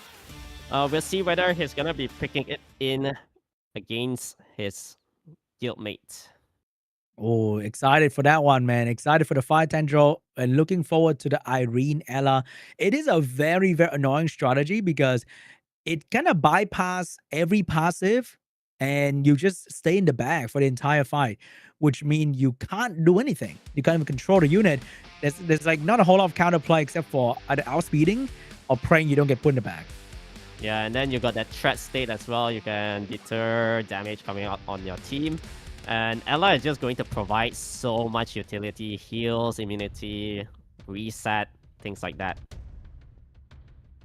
All right, Big V and Big T. It's going to be the match that you watch on the big TV. Here we go, guys. We got Viva Chell with the first pick into the Windstar. Somebody took some notes. Yeah, so Viva Windstar, and yeah, we're going to be seeing the Irene as well as the Ella. Eileen era is very, very good into the start because you can immediately put the star into the back and no attack bar gain, nothing you can do to influence the unit that's put in the back. So that's going to deal the damage on the Windstar very consistently. And for the first time, we are seeing a Narsha pick by Big V. Going very aggressive with this Narsha pick. Together with the Gianna though. So if you're running this lineup, it means that you kind of need to remove the Shiho turn 1 stun. Maybe. Oh, we got a single target strip, but he's going back into the Oliver because Big V does not pick a fire unit. So Oliver seems very, very solid here, and all the Big V unit rely on the cooldown as well. And we got a Fire Baryak last pick. Very, very good unit. When you don't know what to do, you can always pick a Fire Baryak. Yeah, Fire Baryak got very decent strip into the silence for 2 turns. So that might come in handy later on. Good single target heal as well for your ally. The lowest HP. Really enjoy this unit. He's like a Swiss knife kind of unit. He has a little bit of everything. And Yeah. Big V with the Water Gojo last pick. They love their Water Gojo out there in China. Yeah, nobody is actually opting for Chow. You know, it's all fire, all the water Gojo instead for those bruiser damage dealer. All right, it looks like gonna be a Oliver ban, and I think it's going to be Water Gojo ban and Ella ban. Very different from what I thought. He's gonna let this Irene put someone in the back, but without the support of Ella, maybe Irene's not that scary. I think it's still okay here. You got speed leader. It means that you are able to just seal off something on turn 1. And you can probably just try to stun up this Gianna here, I guess. Here we go. Alter Ego attack. Oh, better than less Shiho, that's for sure. He get a stun on the Viva. And someone else going to be in the back. Very good turn 1 for Big T. And there's going to be potential silence here onto the Nasha to remove that big burst damage. And Oliver will be able to flow through with a reset onto the Viva Shell as well. You cannot ask for a better turn 1 here. He landed every single skill and he managed to put a reset. Now defense break the Nasha for Athlete free. Yeah, the Nasha with the reflective buff taking the armor break here as well. So Oliver here, I think just try to work onto the Nasha, do some damage on it. But you gotta be careful of the Windstar as well because nobody's really doing anything to him. And if he get a good death break from the Nasha, he can probably one-shot anything. That's right. So Oliver here has to fully reset the Gianna, but with that taunt, with that the threat state, he's not able to do so, but gets an additional turn. Oh, there's defense break that I was very afraid of. But the Shio has skill 2, which means he might get a quad stun here and turn the game back to Big T. And there's a big stun onto Gianna, so she's not able to get the critical error in just yet. Dude, this random threat state is so annoying because he really wants to bring out the Nasha, but he gotta bring the focus back to the win star all the time. Yeah, the threat state has been so annoying. So this time, failing to get the back onto the Viva, but I think it's still fine because with this armor break onto the start, there's gonna be really good damage from this Oliver. Oh, he missed the he missed the increased cooldown time as well. He gotta waste another turn from 4 units to just finish off the Windstar. There's a big silence onto the Gianna. Monkey is still under the threat state, so Nasha is forced to attack it. This Nasha is being led like a sheep into the Shiho the entire game.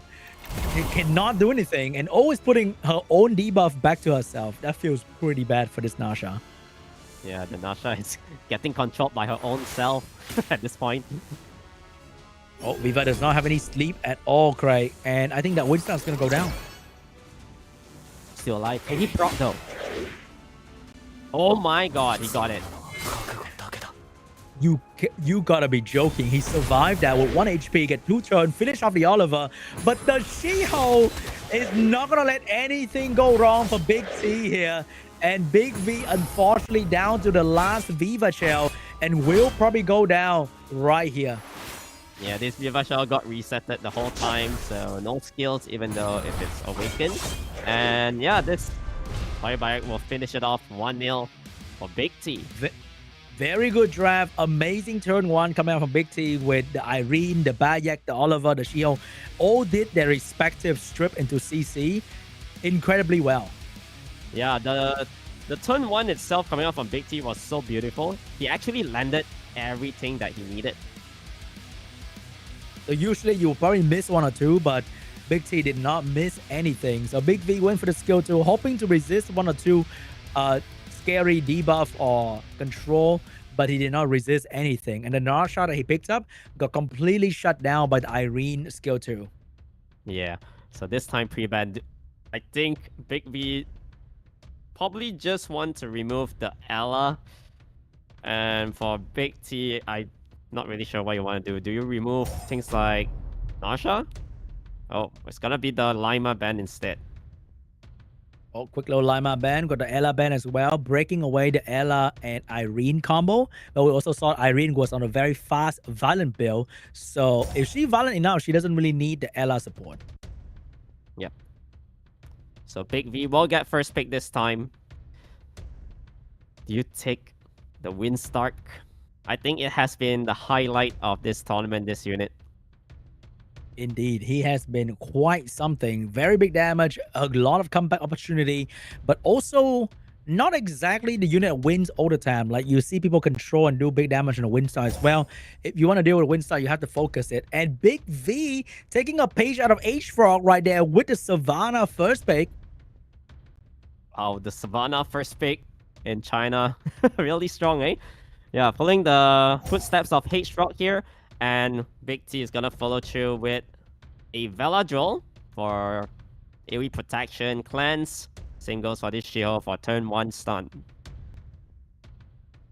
Are we seeing a Chandra, a Heigang kind of situation here to deal with the Shiho? But I feel like going Heigang to a Shiho kind of let the Shiho utilize the Heigang passive to mess up your turn order as well. So that can be a bit awkward. But we have Big V going in with a Viva and the Heigang. So actually locking the Heigang in. What will Big T do though? I think he can still go for the Irene, but he definitely want to go for something other than the Fire Bayak because of the Heigang over there. Yeah, I think Irene is still okay, but Angela's... Oh, he's going Bruiser right now, so trying to sustain more on his lineup. Bring in the Fire Bayak for decent armor break, single target damage. He has 3 healer at this point right there, and a lot of cleansing in between as well. So I think he's probably going to ban out the Viva and go in full Bruiser against the Gianna. Yeah, I think banning the Viva here makes the most sense, or maybe the last pick coming in from Big V. It's going to be a Diana actually. I think it's a solid Fire Monkey or Jäger last pick here against the Big V team, and you ban out the main healer to deal with the Gianna and the Diana last pick. Yeah, Mei Ho Wang is so strong here. I think you can just pick in Mei Ho Wang or any fire unit, right? So it's gonna be the Juno. All right, Juno being locked in for Big T against Big V. I think we know the Viva will probably get banned out. He needs to ban out one of the fire unit for sure though. Maybe the Vela, maybe the Fire Bayak, because those units gonna make a lot of problem for Big V with the defense break and the damage. Yeah, that is true. So Fire Bite will be removed. Same goes for this Viva Shell. There's no heals coming in from Big V, so he's definitely on a timer to try to bring down something on the side of Big T. Here we go, guys. First turn belongs to the Shiho, and there is a Heigang, so that's going to be a small problem for the Shiho right here. Go for the Savannah, force the Savannah to move in front of the Veladrol, and also the Gianna is going in front of the Veladrol as well, so it's going to be a little bit awkward if you want to strip here. Yeah, so Gianna can't really do too much here, I guess. Yeah, gonna go for the critical error. But the problem with stunning Veladrol is we have all been there before. The image of Veladrol getting additional turn has been burned into our brain that will trigger some PTSD immediately. Yeah, it's definitely coming. I can feel it. So trying to work onto this Shiho big damage. Wow, that Diana took a lot on that farm. Yep, 1/3 or 1/4 the HP is gone from Diana. And Veladrol, no violent proc this time for Veladrol. So I guess this is going to be Juno doing the hard carry. Will she get death broken? Yeah, we'll see about that. Juno got armor broken, but very nice revenge as well. So she's going to be moving next to get the heal onto the entire team, 10%. Oh, he stripped. He accepts the fact that the Heigang will cleanse to get the speed buff away from Big V. And this Diana is doing some solid damage, but both Diana and Savannah are very close to being killed. So Gianna here can't even land the bomb onto the Veladrol, so Heigang needs to get a stun here.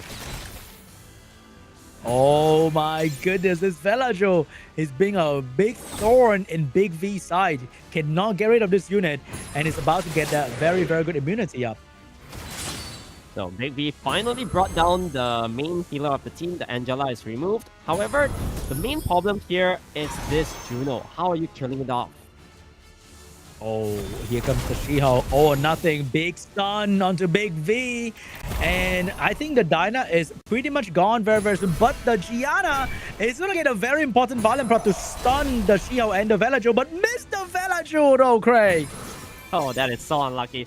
So Veladril here will be able to apply some sort of heals if he has the punishment. I think at this point, yeah, even if you kill off the She-Hulk, Juno is going to hard carry this one. Because your Savannah is already dismounted. Yep, he picked Savannah. He picked Juno for this exact purpose, which is to carry the game in the late game. And look at that damage onto the Savannah. The Diana is gonna go down to one simple turn of the Veladril as well. So Gianna, hey gang, I don't think they have what it takes to bring down two self-healing unit here. Yeah, that's no way. Because from the looks of things here, yeah, every time you play debuff, this Juno gets tons of attack bar. Additional damage to this Diana, maybe? Did you feel that, Cray? Do you feel that bomb miss twice in a row? Did that do anything to you, Cray? Oh my god. I got tears dripping down immediately. And, oh, hold up. Hold up. This Juno might be going down, though. Yeah, we'll see. This Heigang hits hard. Is that a damage Heigang? Who would have thought? No stun. It's not a Vampire Juno. Oh, that healing though. Oh, that Violent Prop for the Veladril turns the game around. I think that's GG.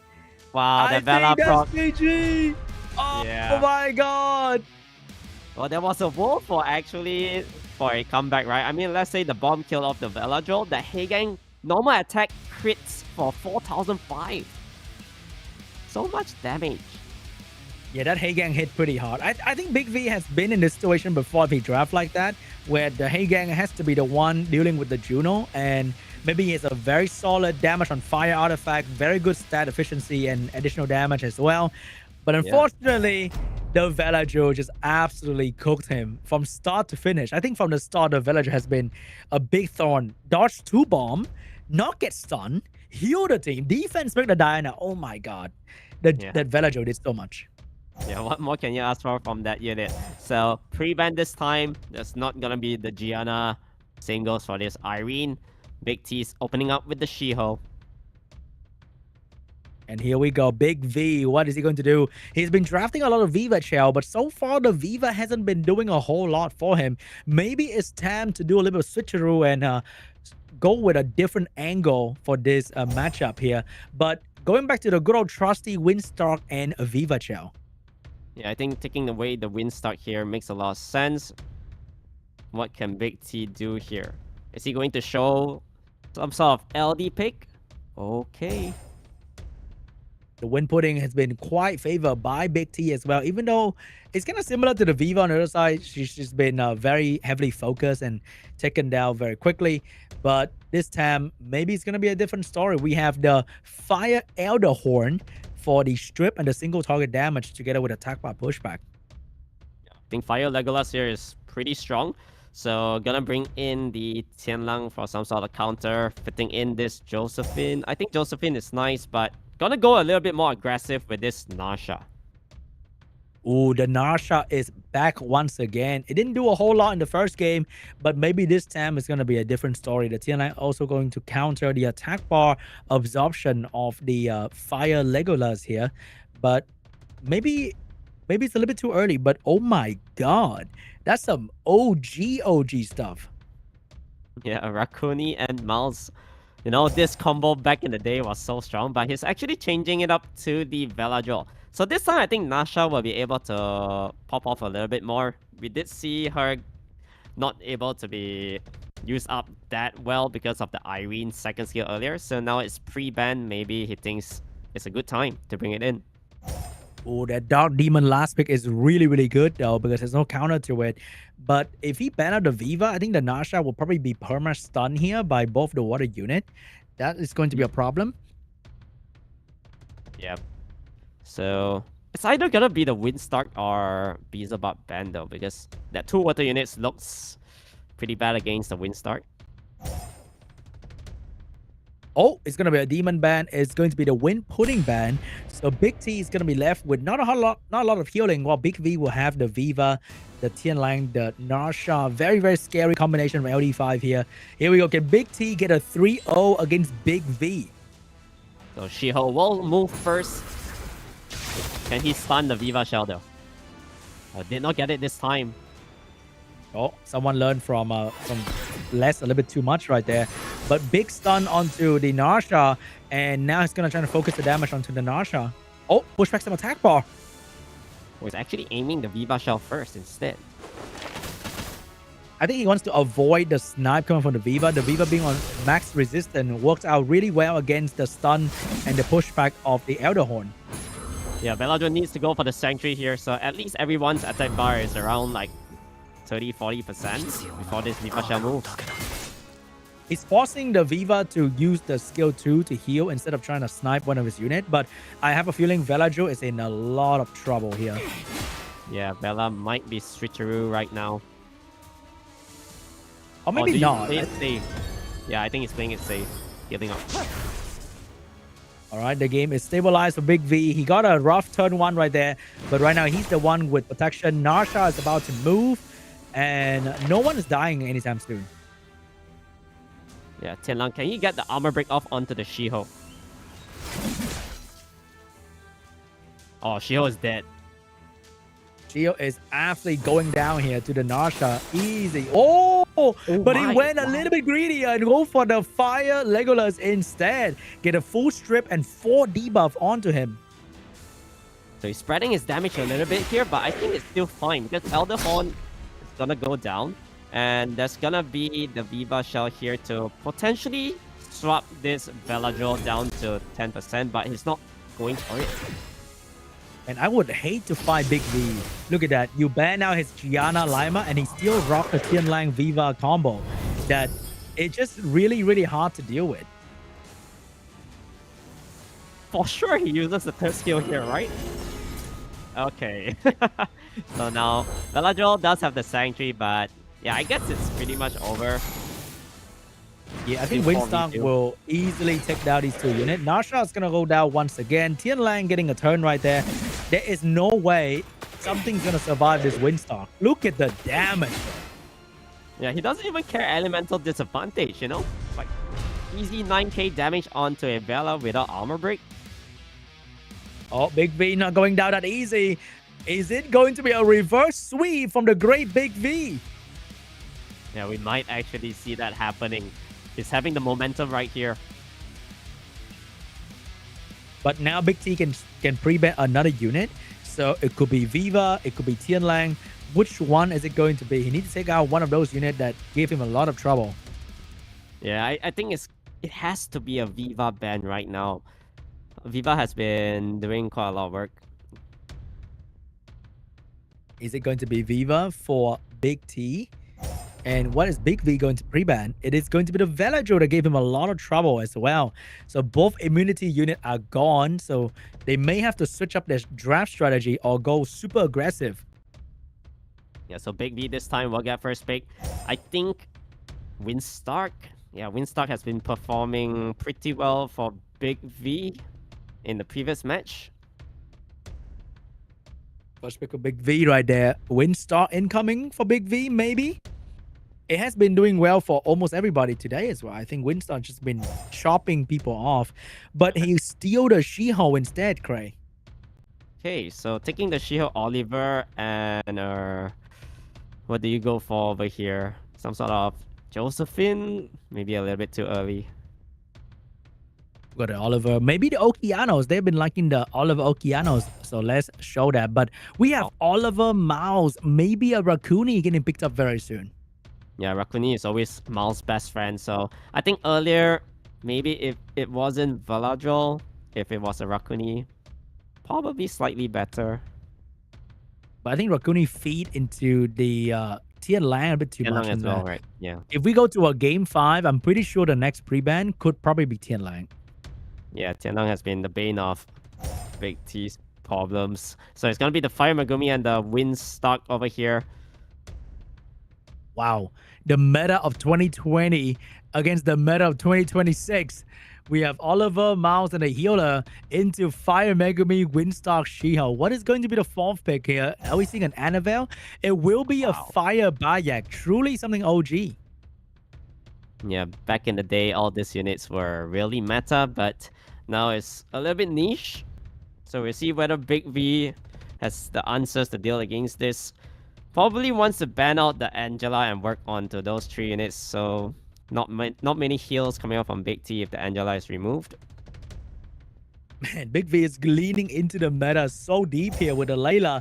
And he last picked a Narsha. He really likes picking Narsha, which really surprised me because it's one of the hardest units to ruin. And the return is not exactly incredible. Yeah, so we're going to be seeing a Rakuni right at the end. But I think this Narsha pick is so scary. Potential one-shot incoming from it. Potential. That's the key word. Here we go, guys. Is it going to be the Narsha? No healing for Big V at all. Double healers for Big T. So maybe the aggressive team will win. Oh, the Narsha was well respected by Big T, getting banned out immediately. Oliver, Mouse, and Wind Pudding against Fire Megami, Windstalk, and Shiho. We'll see whether this Layla can pop off against the Angela, right? Because Angela is one of those passive healer cleanser, which is pretty good against it. I think Layla is one of the reasons why the Mouse team is not very popular anymore, because look at that. She literally just shut down both Mouse and Oliver in one turn forever. Yeah. Or maybe not. And with this additional turn, so luckily this Mouse will be able to move, but failing to get the stun onto the Windstalk now. Nue will be applied onto the Fire Bayak, and we'll be able to see Windstalk doing great damage right here. Oh, over the super skill 1 right there. No cleanse on the stun unit, unfortunately. No violent proc on anyone. Layla getting her skill 2 back next turn, which is very, very close by. Oh, there's no stun, so unfortunately the Layla not able to benefit from the attack bar coming in. But what she needs is 1 good debuff. And there it is. 2 good debuff. And Layla is getting another turn to completely shut down anything that's not a fire unit. So getting the big stun onto the Oliver over here. I guess you try to kill off the Oliver first, right? Since his armor broken. Man, this Fire Bayer has been completely useless for so far, but he's getting a turn right there, going straight for the kill on the Mega. Oh, he could not defense break a single time on the Windstalk. That's very unfortunate. Wow, no armor break from all those hits. It's so unlucky. So taking, pushing back the Oliver here, removing the shield. Big damage done once again. Can he stop? Oh, he stopped the Mouse from moving another turn, but the Windstar is going to go down as well. No more debuff on the side of Big T. So Big T is in a very good position for a comeback here. But we'll see whether the Layla will be able to apply slow debuff onto the Mouse. That's going to reduce his damage output. But with this armor break into the alter ego attack. Oh, lucky for him, the damage was not exactly incredible. So now slow debuff applied onto the Mouse. Yeah, I think that might be over. The Fire Bite is going to go down here very, very... Hold up. Man, he did not have the skill 2 or skill 3. If he had skill 3, it could have been a very different game, but he got a turn without skill 3 right there. And the Layla constantly keeping this Mouse in check, would not let him do anything to his team. Yeah, this Mouse is getting stunned up left and right. Another additional turn coming out from this Fire Megumi. Now, able to stun off this Angela, and I think, yeah, with all this damage output coming in onto the Mouse, I don't think we stand a chance. Wow, I just realized that there's no LD in this match. The Narsha got banned out. It's a raw battle of the old meta and the new meta, and the new meta beat the old meta. I think that's the reason why they are the new meta. Yeah, and Big V is making a really good comeback here. Do we see a reverse sweep coming in? Now 2-2. It is possible because I think he's also banned out Big T best strategy. You can see that Big T lean into the single target playstyle. and most of his good unit that he rely on for climbing the ladder is now banned. And Yeah. Big V can prevent another, I don't know, Mouse or Oliver to completely strip Big T away from his strategy. Yeah. Now, the moment Big V removed the Irene and Ella, it seems like he's having an easier time defeating Big T's drafting right now. So first pick will go to Big T this time. I think you got to steal away the win start. It has been MVP so far. Oh, sticking with Oliver right there, Cray. Big V can still go for the Windstar Fire Megami if he wants to, and that did pretty well. There's no Layla pre-ban as well. So if they run it back, the Layla is going to control Big T team once again. Yeah, Big V, I think, don't need to change things up. Just stick to those two. Now, this Oliver, do you go Mouse again, though? Seems like it's the not Mouse. the play. The Mouse just did not perform right there due to the slow and constant debuff from the enemy Layla. Unless Big T switch it to a Layla pick. But he really loves the Angela into these kind of lineups, right? So, Fire Bayek as well. I felt like those two units did not do that much earlier in the round 4. Yeah, it got constantly control, and the Layla just... Oh, Big V has another pocket pick, and he's going to use the Fire Tanjiro Kovaji for the one-shot damage and the attack bar absorption. Yeah, he's gonna go aggressive here with the Tanjiro. The attack buff, I think the ignore defense probably does around close to 40k. And what is going to be the answer here? How do you deal with this? Do you have more fire unit? We have the Fire Elderhorn together with the Smicer. A lot of single target. Big T really likes single target unit. So I think the Kovachi was probably going to be the ban. And it depends on the Smicer strip, the defense break from the Fire Bayek, all that stuff. If you're planning, or you could just remove the Angela, right? Remove the healer and then go for Layla here. Okay. Feels a little bit out of place, right? I think it's okay. There's no immunity on the side of Big T. There are some mini cleanse in there, but Layla was shown to control the wind pudding really well. So it depends on whether the Layla land all her thing or Smicer is going to come in between and start bombing everybody. Yeah, the problem here is whether the Smicer can get the silence onto the Layla, and then that's 2 turns. Layla is not going to be doing that much. Here we go, guys. Oh my god, absolutely beautiful, Cray. You got it right. The silence, the bomb, the strip. Is it over Big V? That's why I don't really like the Layla pick over there. Now everything is silenced up on the side of Big V. However, he can potentially stun something, but Angela is just going to cleanse it. He needs to stun something so that Layla get an attack bar to start doing stuff, but he could not. So now the Layla probably going to lose her attack bar to the Oliver pushback as well. Yep, it's not looking good for Big V this time. However, double resistance coming out from this Layla. Can this win start carry the team once again? That is really unfortunate. The double resistance is one of the most devastating moments for any Oliver player. And Oliver is also now enjoying the good old silence. Oh, hold up. That third one looked really good for Big T, but Big V is slowly turning around. Yeah, he needs to bring down this Fire Bayek as soon as possible. So I guess maybe you try to get a glancing onto it. Also, the Layla is out of silence, which is terrifying for Big T. Oh no. Okay, so no. Oh no. I think Big V is going to establish control here. And there is a zero thing Big T can do about it. The healer he has that can cleanse is that 0 attack bar. And Fire Bayek is being stunned. Yeah, this is Big V's window of opportunity to do good damage with his Fire Tanjiro. The first skill is in. And here comes the AoE slow as well. Landed on almost everybody. Missing the wind pudding, but I think that's going to be okay. Doesn't have to care about that too much. Fire Tanjiro, skill 2, ready to go. Who is he to with one shot? I think he's got to remove the Smicer. Yeah. Oh my god, this Fire Tanjiro is doing so much work here. took down the Smicer, controlling the team with pushback and heal block as well. Oh my god. Everything is critting on this Fireback, even the win unit.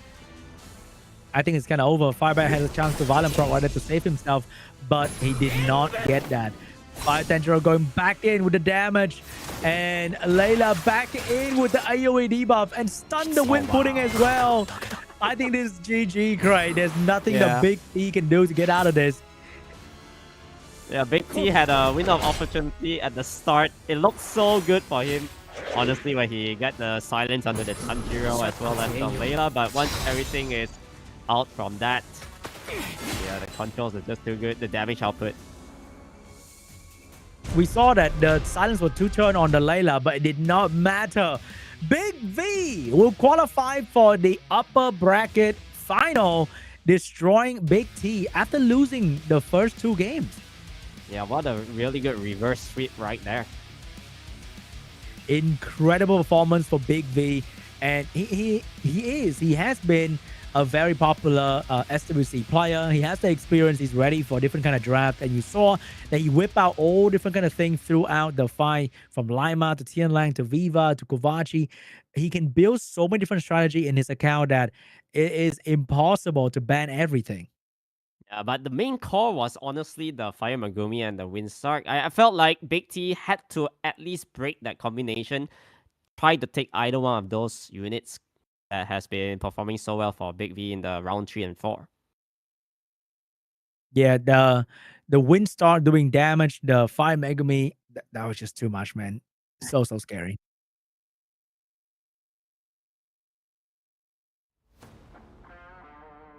So I believe we should be heading into a short break soon, right? Yeah, we should be getting a short break, and we're gonna start the upper final after the break. It's gonna be very intense because the moment you win in the upper final, you're qualifying for the China main round. You don't have to worry about doing anything in the lower bracket anymore. So that's gonna be super intense to see if Big V or Les would they be moving on to the China main round. They are very popular names in this tournament, but Les will be playing in the lower bracket. Unfortunately, LUCKYSOUND H.FROG is going to start a first upper final. Big P and Big V is going to be in match number 2 for the upper final. So we'll definitely see one of the big family players that will be qualified for the China qualifier and Xi'an, right? That's going to be interesting. So hope you guys have been enjoying the matches so far. We're going to have a highlight for you guys. And then after the highlight's done, we're going to go for a short 7-minute break. We're going to see you guys here with the upper final. Yeah, don't go anywhere. I think I ended a bit too early, Craig. It's going to be an awkward pause right now. Right.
Hello, welcome back to the Summoners Warrior Championship 2026 China Qualifier Preliminary Day 2.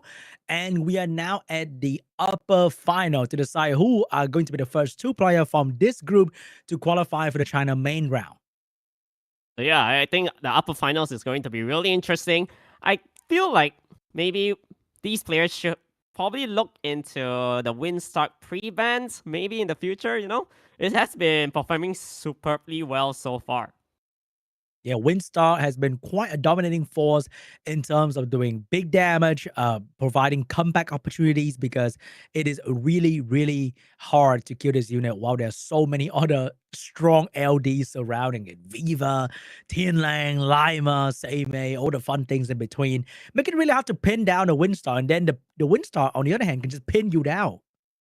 Yeah, and actually the threat state on it is really nice. You know, you're able to like deter the opponent from attacking your other units for at least one unit coming in from the opponent side. Yeah, it's been quite a problem for a lot of these players as well. Yeah, I believe after the first two upper final matches, we are going to be having the first coupon code of the day. So make sure to stay tuned for it. Stop hiding the coupon code, Cray. I see you. Okay, here we go. So LUCKYSOUND is going to open up with the Dark Aragon. First pick right there coming into the field. On the other hand, we have the Singza and the Firestark. We did not get to see the Firestark performance in the first game of MART. So of LUCKYSOUND right there. I'm not sure if that's gonna be the play. Like, is that really the play right there with the Firestark? It's not really that good against Dark Aragon if it's getting resetted and slowed right off the bat. So we'll see LUCKYSOUND. He's gonna go aggressive here, trying to get turn 1 with the Laura. Same goes with the Wedjat for the attack bar boost. So the Frog can actually use the Firestark and win. He is a champion in my book. Okay, he won the entire thing. That is so cool. We once again have the Minato together with the Shiho once again. Over there, LUCKYSOUND is just telling all of us in the chat that we are different. We play a different game. Yeah, there we go. We are seeing a full LB drop coming up from LUCKYSOUND, and they synergize so well together too. So I think Heigang has to be picked up here to counter the Gianna. But then, how is he going to counter the rest of the kit, though? Maybe he's going to ban either Gianna or Laura. Hopefully, with the Shiho, can stun one of them. But we saw what happened to Les earlier. You rely too much on the Shiho stunning, you might not live to regret. So we'll see whether this team will work. Both sides have the speed leader. And I think this Heigang is going to be a menace in this match, right? Because he's definitely able to cut in between. I still don't see how Firestark is gonna be able to do anything, man. Like, is he that scary? How are you going to stop the monkey? Oh, wow. I guess that's the way. Yeah, there's a big stun onto the Dark Aragon as well, and he's gonna start working onto... Oh, wow. And then my additional turn. Placing slow debuff onto tree. Oh, it's a Vile Minato going in with a skill 2 once again. But soon the Dark Monkey is going to get a turn right there. Is he going to start out with a stun for the skill 1? Yep, I probably think so. But this Gianna is going to go down soon, right? How are you killing off this Minato? You can stun it if he's lucky enough. But you can't stun it now, though, unfortunately. Yeah, you can't stun it when he's under the farm. So Gianna goes down. And with that permanent threat state. You're telling me this Minato is going to carry H.FROG first game to victory, all on his own? I believe so, you know? He's getting the threat state non-stop and is always under the farm, means that he's not going to be taking much damage here. Bro, H.FROG is so cool, man. Like, he is winning this draft. A draft that I will probably hit the forfeit button before the game even starts. Yeah, and you're always forced to hit the threat state unit here. So sustaining the Firestark a little bit. The third skill might be coming into play soon. I think Firestark can one-shot anything he wants with the skill 3 at this point. because that's going to be like 25k minimum, and it's going to be 25k exactly. And take that. The H.FROG is him. All right. Oh my God. What a giga chat. H.FROG. Okay, I'm gonna go with H.FROG at this point. Yeah, Sean B got it right on the dot. 25,000 onto the Dark Aragon with the third skill coming up on the Fire Start. But man, the Minato literally deterred so much damage output by hiding under the threat state non-stop with the passive. We might be seeing a Minato pre-ban for the first time ever in the history of SWC. Or not, it's gonna be the Heigang though. So Heigang removed and the Dark Aragon as well. You cannot go wrong with a Heigang pre-ban. So Dark Aragon is going to be pre-ban. Heigang is going to be pre-ban. So H.FROG cannot hide behind the Heigang protection anymore. He might have to switch his strategy to something a bit more aggressive and fast. Yeah, so he's gonna go for the Savannah. So H.FROG has two different strategies. One is going to be that quirky little Minato, Firestar, whatever he was thinking of right there. That is insane, by the way. And the other one's going to be the Savannah Chandra segment. Yeah, we'll probably see some sort of segment here for reset. LUCKYSOUND might be going very aggressive with this Fire Megumi with the Cigarette. Okay, is he locking in? Is going to be the Chandra? Is it going to be the segment? It will be the Shiho. Because you don't have to worry about element yet, because LUCKYSOUND is going in with a lot of LD and fire. So Shiho is very appropriate. Yeah, Shiho, very high base speed, able to get turn 1 stuns. And LUCKYSOUND is going to go for the Viva Shell with the Gianna. Okay, we got a Viva and Gianna. Very, very scary. Because if you go first, you don't stun the Viva, you will get sniped. And Gianna is going to be insane without Heigang. But oh my God, the water killing slasher is back, baby. Yeah, with the chilling slasher, doesn't really care about Gianna's critical error stun. And he's going to be fitting in the Josephine at the end as well. LUCKYSOUND has no choice but to go with the Etna Force Band. All right, with Etna Force Band. Shiho is probably going to get turn 1 here over all the LDs. We've been seeing a lot of Vio Viva Chair, so that's not going to be a fast Viva. But can Shiho land a stun? That's going to be a big question. What's up with Shiho today, Cray? What's up with all the monkey from China today? Is not really doing it. Yeah, today's Shiho performance has not been looking great. Now getting the stun onto Savannah as well. I feel like this Secret doesn't really synergize that well with the team. You think that, and then the bomb's gonna do like 30k bomb damage, and you will think twice again. Oh, maybe. So let's see. Is it going to synergize well? We have a free kill on the shield maybe, but no, it's gonna go for the safe heal instead. And let's see the bomb damage from the Secret. Also, Secret skill 3 allow her teammates to reduce their cooldown, so that's gonna be very, very cool. Yeah, I think we attack buff bomb here. Gianna most of the time should be on some sort of trap or even high HP-ish kind of thing. So I think that bomb maybe around like 15k should be suffice to bring down that unit. It was so fast. I was trying to see, but I couldn't see the number right there. But took down 21,000. the water easily. But now he has to deal with the stun from the Shiho. Shiho might carry this one. Savannah will be able to move here to apply potential armor breaks. Man, he get 1 kill, but he's paying a very, very happy price for not killing anyone else. Shiho chopping the enemy down 1 by 1, taking out the Secret, saying goodbye to the Fire Megumi as well. But no, Gianna is going to be the target right there. Yeah, so do you swap? Oh, he's holding on to it. The 2 units will go down here and Viva Shell up against the wall. 2-0. Oh my God, there was a moment I thought he could Viva the Shiho, where it will be at 20% HP, and the Shiho was stunned, so he could maybe kill the Shiho right there. But he chose to heal, and then the Shiho turned the game around. Quad stun, oh my God. Yeah, really unlucky, but it is what it is. I think earlier maybe he should have upped the Gianna's attack bar. The attack bar was like almost full when it was like 1 HP. But it was still stun up anyways. Man, H.FROG today has just been incredible. He's on an insane run right now. 2-0 against LUCKYSOUND, drafting things that we don't consider very strong, like Firestorm, Minato, Savannah. He is just so cool, man. He's not even abusing LD5 as well. Yeah, H.FROG is literally just playing RGB units. Like most of the units everyone does have, right?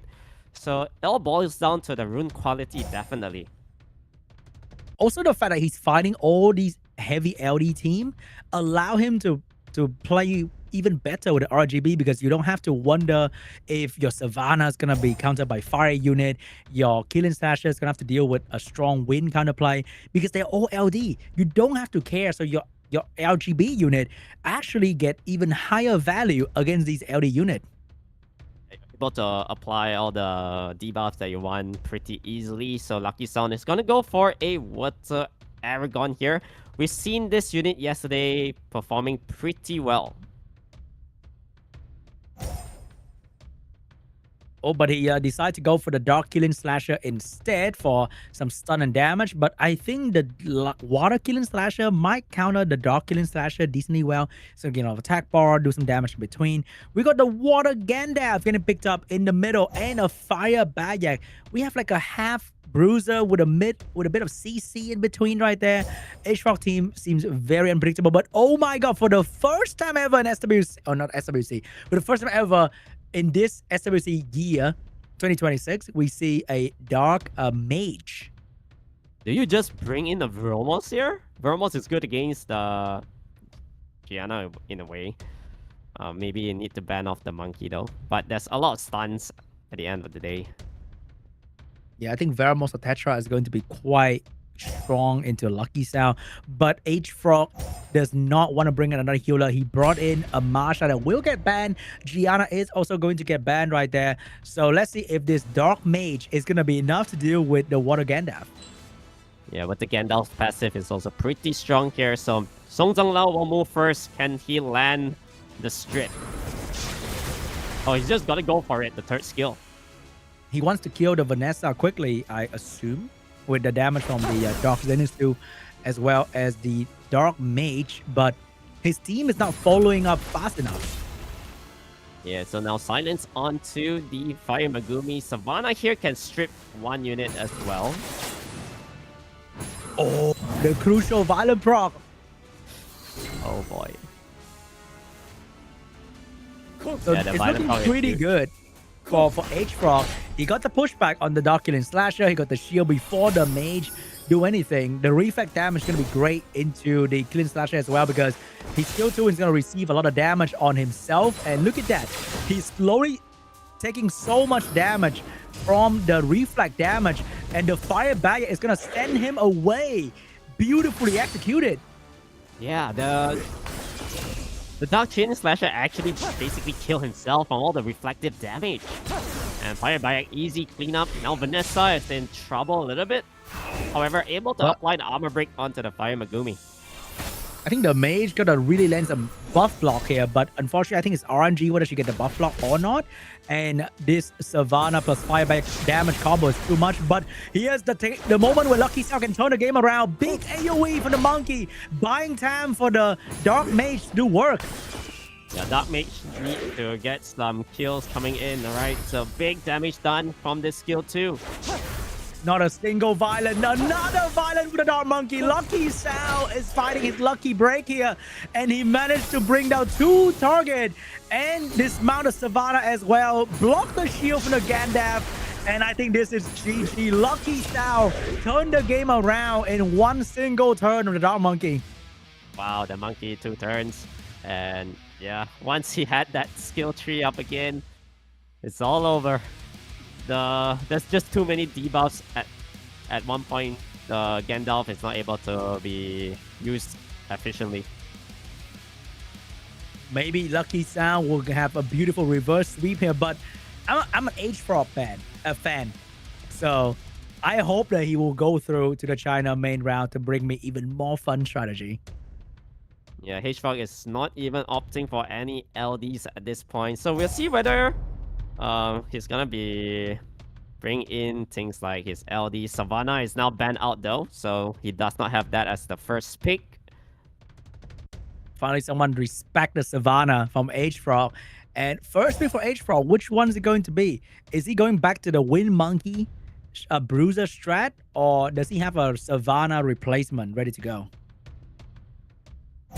Yeah, Kovarchi, alright, so finally bring in the big guns.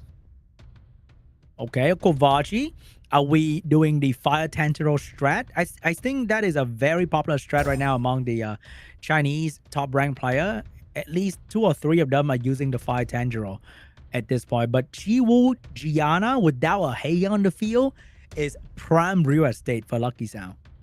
Yeah, and H.FROG does not have the opportunity to bring in his Shiho as well. It's already pre-banned. So it's gonna go for the Vanessa and the Windstark. Oh, LUCKYSOUND seems like he's enjoying this draft here, locking in the Dark Evolve very, very quickly for the attack buff boost and the attack buff. He needs some sort of crazy AoE follow-up though. No more Dark Monkey. He needs a strong AoE, stun, slow, pushback. Which one can it be? Yeah, we'll see soon. Does he bring in another LD Nat 5 here in this? Ooh. Oh. He last minute switched back to a Bruiser strategy with the Light Horse and the Tianlang, playing the long game with the Windstar on the field. I'm not sure if that's going to be a good idea. Yeah, I'm not really sure about this Eleanor Tianlang pick, but Tianlang is, I guess, a little bit okay against the Windstark and the Kovarchi because they got attack Babus. Volverk is really good against Eleanor though. Yep, we got Bova being a damage dealer in this situation, and Wind Pudding to make Bova even stronger. Doman is definitely going to get banned out here. And can LUCKYSOUND control this Bova? Or will Bova Windstalk send him home very, very quickly? Because that's a lot of damage from H.FROG. Yeah, and you had to ban Angela because you're running a Gianna, right? If not, the bomb will never be utilized efficiently. Here we go. Big damage coming out from the Tianlang and the Gianna very, very soon. Big damage from the Tianlang. Look at that damage. Super solid damage coming out from the Tianlang onto the Vanessa, but he cannot finish off this target. So putting the bomb onto the Kovarchi and getting triple stuns only. The Kovarchi resisted that. Do you try to provoke that unit now? Do you see triple Violent Proc coming out from LUCKYSOUND? The only thing that didn't Violent Proc was Wusa, who's probably on Swift anyway. Tianlang finished off the Vanessa, and oh my god, here comes H.FROG. First proper turn here, doing nice damage and healing, but he need more than that. Yeah, now Kovarchi is in trouble. So placing the Beneficial Block on it, Gianna has one more bomb to be applied onto the Windstark. So that unit is not going to be moving for at least the next couple of turns. He got a Violent Proc, but so does LUCKYSOUND. He's getting a lot of value out of his unit right there. Bova does not have a whole lot of damage without the buff from his teammate. And oh my god, LUCKYSOUND! Give him a break, but no, Windstar is here to take down the Gianna. Eleanor can't transform because of Volverk in the field, so now Armor Break is applied onto the Windstark. I think Chiwoo damage is enough. Chiwoo damage was so big. Oh my god. He tapped that Windstar out of the game. LUCKYSOUND with the comeback though. Wow, that Chiwoo critting so hard onto the Windstark with the Armor Break. And yeah, Eleanor literally did not do that much, but yeah. Dude, Eleanor, I think got like 3 Violent Proc though. That's pretty crazy. Like, it didn't do anything. It just got free Violent Proc in between. Yeah, you force your opponent to pick in the Volverk, and then yeah, the Volverk is just a sitting duck after he did the third skill. All right, here comes the 4th pre-ban. So many pre-ban. Is it going to be Windstar pre-ban at this point? There gotta be one Windstar pre-ban. Oh, Kovachi pre-ban is also not too bad. I think it's gonna be a Kovarchi instead of the Windstark at this point. Kovarchi, yeah, seems it has decent resistance earlier, resisting the Gianna stun. So yeah, there we go. These two will be the pre-bans for the final match between H.FROG and LUCKYSOUND. Yep, the final game. Whoever wins will go to the China main round, trying to get that ticket to the World Final. Lucky Sound with the first pick. So first pick here. Who do we even open up? Oh yeah, he still got this secret in his monster box, right? So gonna go for it. Oh, are we going back to it? We are going back to it. We got the Wind Monkey and the Firestar picking up by H.FROG. We hope to see Minato come back to get that fat W in Game 5. Yeah, Minato might be an option here if Lucky Sound go for things like Fire Megumi, but he's gonna be opting for another speed leader in the form of this Wet Jet. He's going very aggressive here with two booster, one buffing attack, the other one buffing defense and anti-crit. And his first damage of choice is going to be the Windstar. Yeah, Windstar is gonna be pretty good here. And H.FROG is gonna rebut it with a segment for reset. Segment's not too bad. A lot of buff means free cooldown for segment skill 3 if she land. And another damage dealer. He probably need maybe another healer would be great as well. Maybe an Annabelle in this situation, but we haven't seen H.FROG pick another. Whoa, H.FROG, okay, buddy. Yeah, Annabelle is a really nice pick here. You are able to slow the opponent down with the slow debuff. Third skill, armor break is also nice. Good heals coming in from that unit. Segment, so far segment, we've seen a lot of misses on the reset. So hopefully it works out well for H.FROG this time. And who would have thought we are seeing Argania from Lucky Sound here. She can turn debuff into raw damage or buff as well, but there's not a lot of buff coming out from Lucky Sound, from H.FROG. And last pick is going to be the Eleanor. So Lucky Sound team seems very funny without a Windstar. Like, where's the damage, brother? Where's the damage? I think it's a free real estate for H.FROG here if he knows what's up, right? You just ban off the Windstar. Where's your damage? Oh, but he let the Windstar stay. He will fight the Windstar and Argania. Okay, here we go. So segment, we'll move first. Do you reset off this Sigrid? Who's he gonna reset? Is it gonna be Sigrid? Is it gonna be Argania? It is going to be the Sigrid. Get the reset done, and with Wedgeout, he's forced to go first. There will be one strip coming out from Argania though, and it can't be resisted, but he did not go for it. So opting for the normal attack here on all these units. Dude, that Firestar, the moment he dropped to half health, it's gonna be a 25k nuke through ignore defense, and that is very devastating for Lucky Sound if he's not careful. Like right now, I think the Windstar is not looking so hard. Yeah, I think Windstar is in trouble now. So our Argenia needs to go for the cleanse. Beautiful cleanse and heal right there. No stun coming out from Argenia, but here comes the full team provoke. 10k on the Firestar. Wow. But Firestar is in the window where he can potentially burst something down real quick. Annabelle, do you want to cleanse the armor break though? Oh my god. Go for it. He's doing it. He's doing the Firestar thingy. This guy's a chat. He's like, healing? I don't do healing. I'm going in for big damage, and he's going to get rewarded for that. Who is he killing with the Firestar? I think the Windstar, right?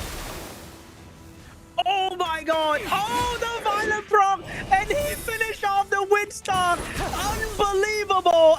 H.FROG with the Firestar! 100% win rate in SWC 2026. Incredible performance! H.FROG will be going to the China main round on September 12th.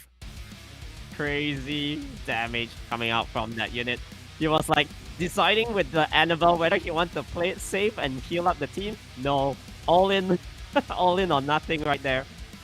Man. Oh my god, I can't believe it. What a moment. Firestar chopping down Windstar. Who would have thought that is the way? Yeah, he's so cool, man. One good counter against Windstar, bring in the fire version. Who would have thought? Who would have thought the counter was Firestar its entire time? Yeah, so good. So nice to see all these kind of units coming into the RTA scene, right? Very interesting. And here it is, the result between H.FROG and LUCKYSOUND. LUCKYSOUND managed to get 2 games in a row, almost a reverse sweep against H.FROG, but Firestark said no. So H.FROG will be moving on to the China main round. LUCKYSOUND will be going down to the lower bracket for another match to see if he can come back from that. Yeah, now for our second upper final match, we do have the double big boys coming in, right? Yeah, we got Big P and Big V. Yeah, those two. So one of them will be able to hit into the main round as well. So all the best to these two players that's gonna be fighting it out. We'll see soon. Yeah, guarantee one of the big boys is going to fight in the China main round. Unfortunately for us, Big J, I think is gone. I think Big Ugg was out as well, right? Was it Big Ugg? Big I Ugg think is Big in. Ugg is Big Ugg is actually in. So they guarantee 2 big in the China main round. Whoa. Yeah. We'll be able to meet one of it, one of their guildmates in the main round for the China qualifier. I see. They have good strategy. Maybe because if you win in the China main round or you become a runner-up, you can still go to the world final because I think 2 people Yeah, I from think China two. main round will go to the world final. So as long as you get to the final match, you are already securing a ticket to Seoul, Korea at the end of the year. All right, so here we go. We do have the upper final match to underway. Big P up against Big V. I still remember the first time I watched Big V was when he pulled off the Konamiya play many years ago in SWC. That was pretty incredible. Wow, Kona. All right, here we go. So on Big P side, he's always gonna open up with the Lima, and we are seeing Big V going for the Savannah and Heigang. Once again, the Savannah first pick right there. I think H.FROG is getting a lot of influence through with the Savannah. A lot of people are picking that up. Yeah, Savannah has been performing pretty well for these players. And we'll see what else is going to be fitting in. The Okeanos for decent reset with skill 2, big stuns on the skill 3. But there's tons of immunity users on the side of Big P though. Man, that made me emotional. I used to run Savannah Okeanos at like plus 100 speed, slow cleaving people back in 2019 or something. It was a long time ago. But over there, we got a Moterra picked up from Big P to counter the debuff coming out from Big V. Yeah, there's a lot of debuffs like the Fire Megumi's third skill, so Moterra is really nice here with the passive. Bring in the Leo to reduce the damage output coming up from this Savannah. All right, let's see what is going to be the counterplay to Moterra. Leo last pick as well. Does Big V let the Leo stay and pick an anti-Leo tech or ban the Leo so that Savannah can actually work? See what's this last pick going to be coming out from Big V. Man, dealing with a Windstar that constantly gain attack buff from Moterra sounds like a nightmare though. Yeah, I think Moterra is going to be looking pretty good here. Oh, wow, we're seeing this unit. Oh my god, Cray, what is that? I don't even know her name, okay? I played with her once. I watched some replay. That unit is a very scary thing. It's an ancient being that if you fail to kill it and it stay below 50% or something like that, it will permanently stun your entire team with a skill 2. Yeah, at least, right? The second skill is AoE stun and also damage taken from the enemy attacks basically reduced by 50%. And if your HP is at 50% or below, you can use the Rending Claw non-stop, which is the second skill. So yeah, tons of stun. I have been 1v4 by this guy, this Elise thing, this being, so many times at this point. Oh my god, I can't believe it. I think it's looking really good for Big V, right? His combo is so strong here. But you're allowing the Viva Shell Leo true. Here we go, guys. I want to see that unit 1v4 so bad. Here we go. Oh, he missed. Oh. The resistant leader worked out. We got the pushback coming out from the Dark Megumi. It's going to be a cleave. Cray. Yeah, this is GG. Big V. He's definitely just got to go for all the damage here. Gets the additional turn as well, and he can reset off this Lima.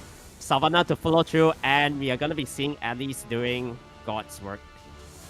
Here we go. Big pushback coming out from... Oh, wait, you can't pushback. That's a Leo. Big damage of Savannah. And here is the damage from Elise. Or just opting for normal attack instead. Or maybe he's scared that he can't kill, and then suddenly violent proc and stuff can really mess things up. And suddenly, I think Big P is fine. Suddenly things are looking really good for Big P. One simple Viva turn and it's almost over. Yeah, from the looks of things here, I think Big P should be able to win this one. But we'll see whether this Leo goes down quickly. Remember, guys, there's always a chance for the Elise unit to 1v4, and it might happen sooner than you think. Wow, that Leo took so much damage. Oh.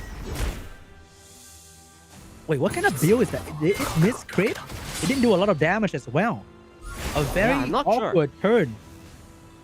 It doesn't hit that hard. So I'm assuming it's just on a speed HP build with additional damage, I guess. That is interesting. And also, here comes a big stun. And reset coming out from Okeanos once again onto the Lima. Yeah, Savannah is getting a move on as well. So there's going to be a pretty big burst damage coming in. Bro, this dark unit is here for emotional support at this point. Like, what is it even doing, bro? It did 2,000 damage with a skill 1. That's less than most Juno in this. What is that? What is that unit? What does it even do right there, man? Yeah, it's not doing that much, honestly. I think the Alice has been a little bit lackluster in this context, but another round of pushback and armor break applied. Big silence. I really think it's built on a CC build. It does no damage, and it land debuff fairly frequent. So we'll see whether this Windstar is able to make a comeback here, but Rending Claw is up. So big stunts. And I think that's pretty much it. Rain of Stone once again doing massive damage to the enemy. And GG. Big V taking the first win with the the arcane weapon that did not a whole lot of thing. That was there for emotional support. Yep. The Alice there was a little bit weird. I was expecting it to do like more damage. Not 2k though. But I can't believe it. Savannah just actually cooked the Leo team. I think the Dark Megumi resisting in the first turn was the most crucial thing in this round. Yep, so pre-bans for this one will be the Kovarchi and the Devaraja. Oh, wait, we have a Devaraja ban? That unit didn't even show up. I don't think Kovarchi show up as well. It's a preemptive ban. Yeah. So it's gonna go for the Viva and double oracles on the side of Big P. Okay, Viva getting picked up right there. Probably going to be with a Windstar coming from Big V as well into maybe a Fire Megumi. Yeah, Fire Megumi here should be decent. You can also bring in Hey Gang. I think Hey Gang is going to be nice. Josephine as well.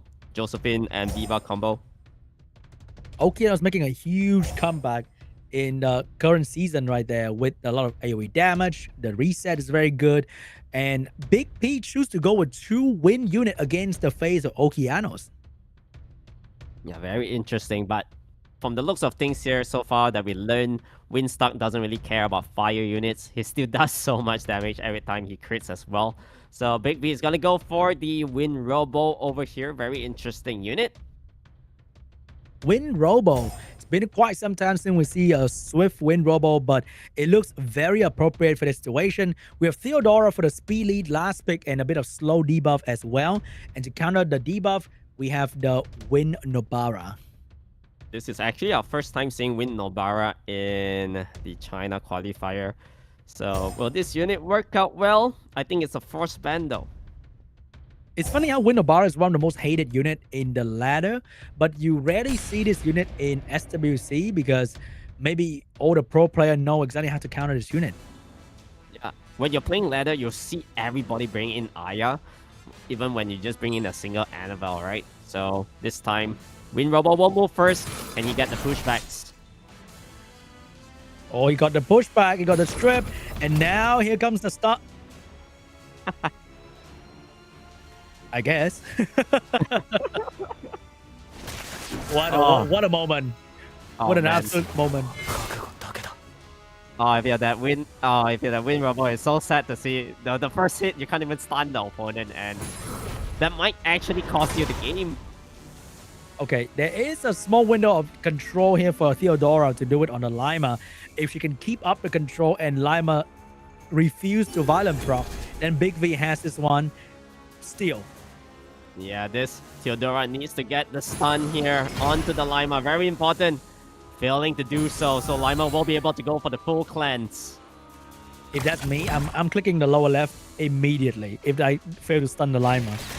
How are you going to come back from this? The Robo is out of skill. Viva might be able to do something here, but... Oh, wait, Viva might be able to do something, but the Gianna's going to move in between as well, though, to really cut you. I think you got to go for the kill onto the start. Oh, the self-sleep boosts the Layla.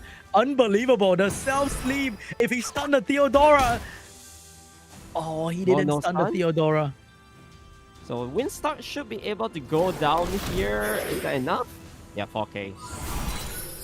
But he's going to pay a very heavy price here. Gianna's going to get a quick stun. Layla's going to get a lot of debuff out as well. Theodora is most likely out of juice at this point. WinRobo is also staying there for quite some time with a slow debuff. And the Robo is also on Swift. So it's looking terrible for Big V at the moment. Yeah, Big V needs to get a violent proc on this Theodora. However, a big stun. More control coming out from the Layla. WinRobo failed to provide any more value after the turn 1. And I think the Viva is probably going to go down to the bomb damage as well.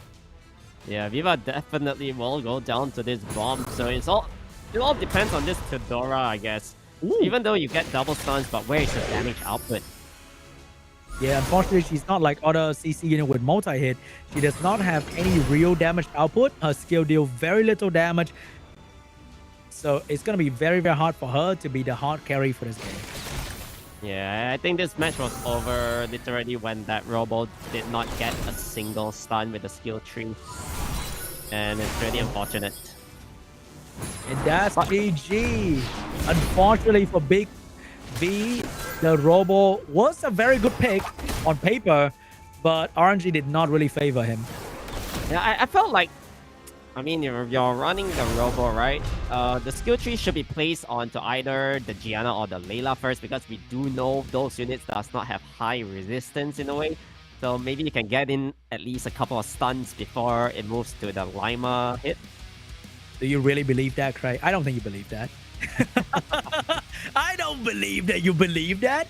Bro saying out here that, oh, maybe just Max Rand's Lima, maybe? No, bro, I don't believe you. I don't know. I mean, I would have targeted at least the Gianna first. Like, I think he has to get the stun on Lima, though. Like, if you go Gianna and you miss, you also like feel bad because like, oh, yeah, I get the Lima. Because I think the Lima was more important than the Gianna to get stunned anyway. Fair point right there. And here we might be seeing a Lima pre-ban for Big V, and it will be a Lima pre-ban for Big V. Dealing with a unit was absolutely a pain in the match for sure. Yeah, he did not have any answers towards that Lima, so Hey Gang is pre-ban as well.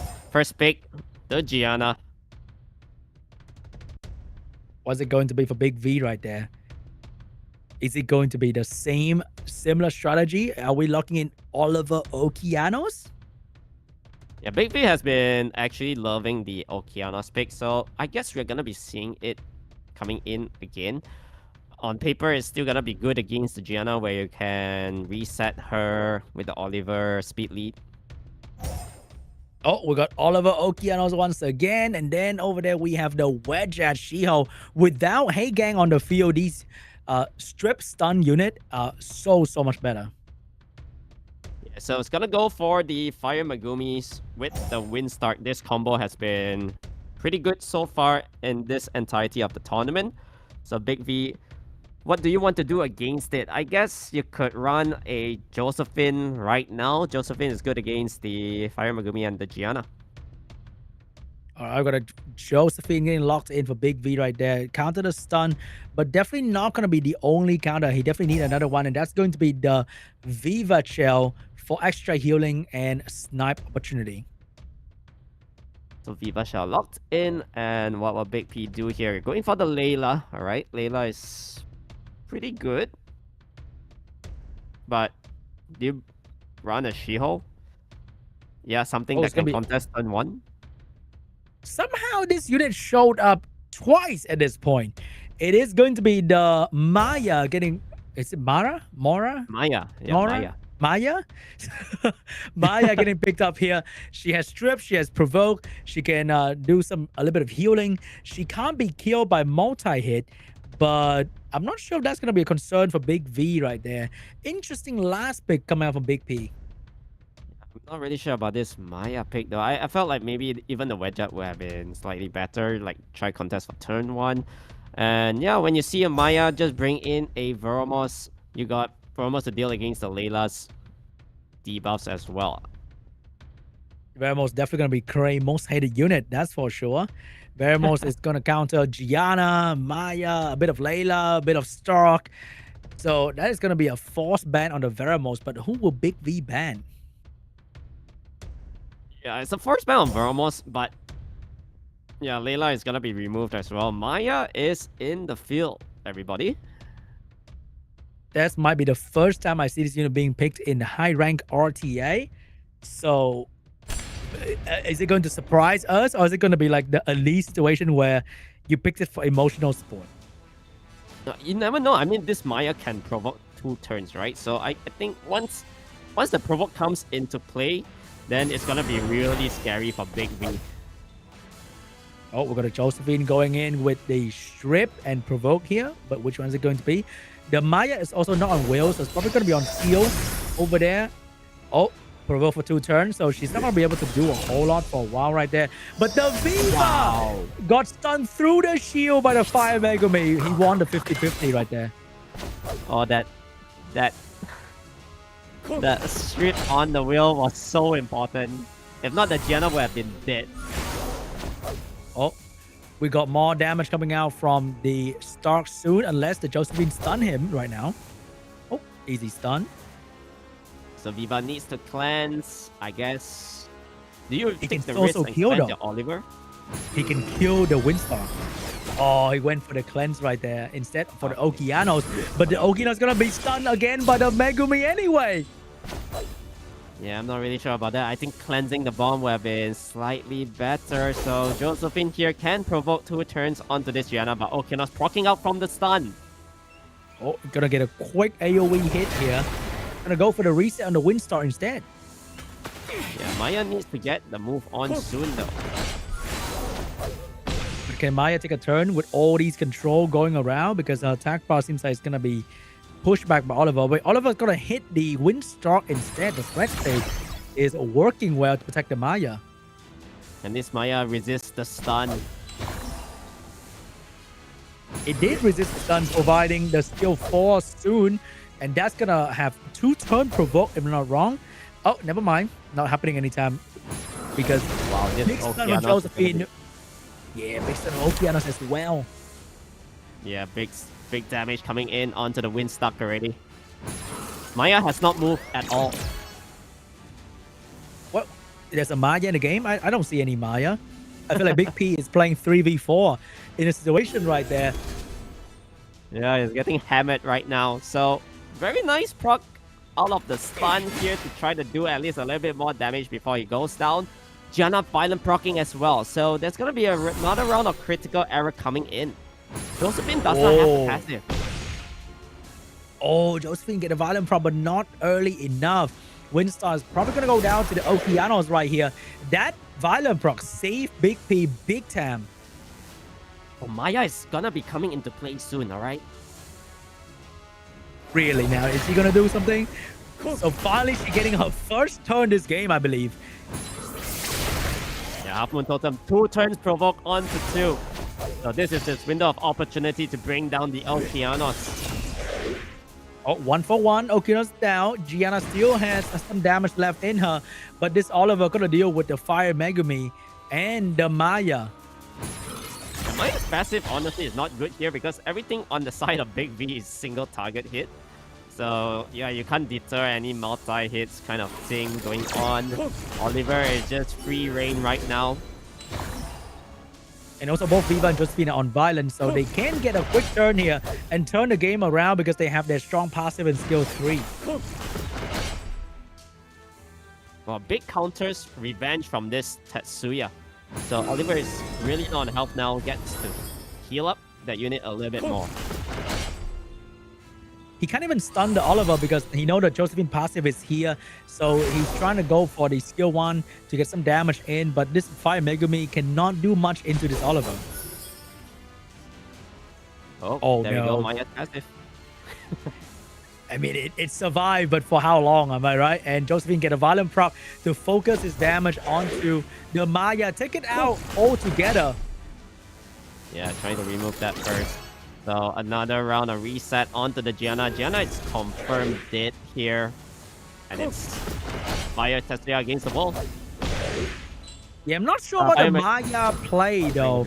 Like, she took, I think in total, 1 proper turn before she died in this like 50 turn game here. And she did not a whole lot with that 1 turn that she took. Yeah, the Maya literally just got control. If she was sleeping there the whole time, she just did not want to wake up. Yeah, don't wake her up from her sleep, you know? Yeah, unfortunately, I think her base speed is already like quite slow. Her skill is not super impactful. And she does not have a passive to save her from being controlled like that. So overall, Maya got a solid 2 out of 10 score from the panel here. Here we go. What's the pre-ban gonna be this time? I think you probably want to remove the Viva shell at this point. Yeah, it's probably going to be a Viva Shell pre-ban and a Gianna pre-ban, maybe. But both have Gianna, so I think Gianna will not be pre-banned.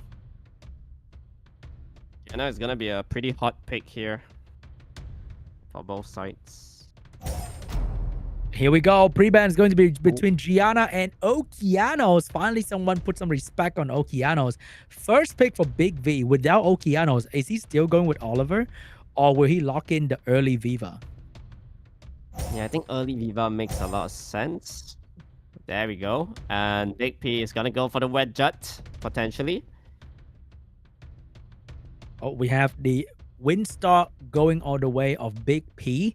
We still have Fire Megumi available, but we know that the Josephine Viva Chair is going to be scary. So he switched to a Dark Megumi instead, trying to go for a cleave here. Oh, this Dark Megumi is looking really good because there's no Hey Gang, all these kind of shenanigans to cut in between. However, changing it up to the Fire Megumi once again. So those 2 units. Yep. Yeah, he's going safe here with the Fire Megumi and the Windstar. There's no more. Oh, wait, there is still Shiho in the field, though.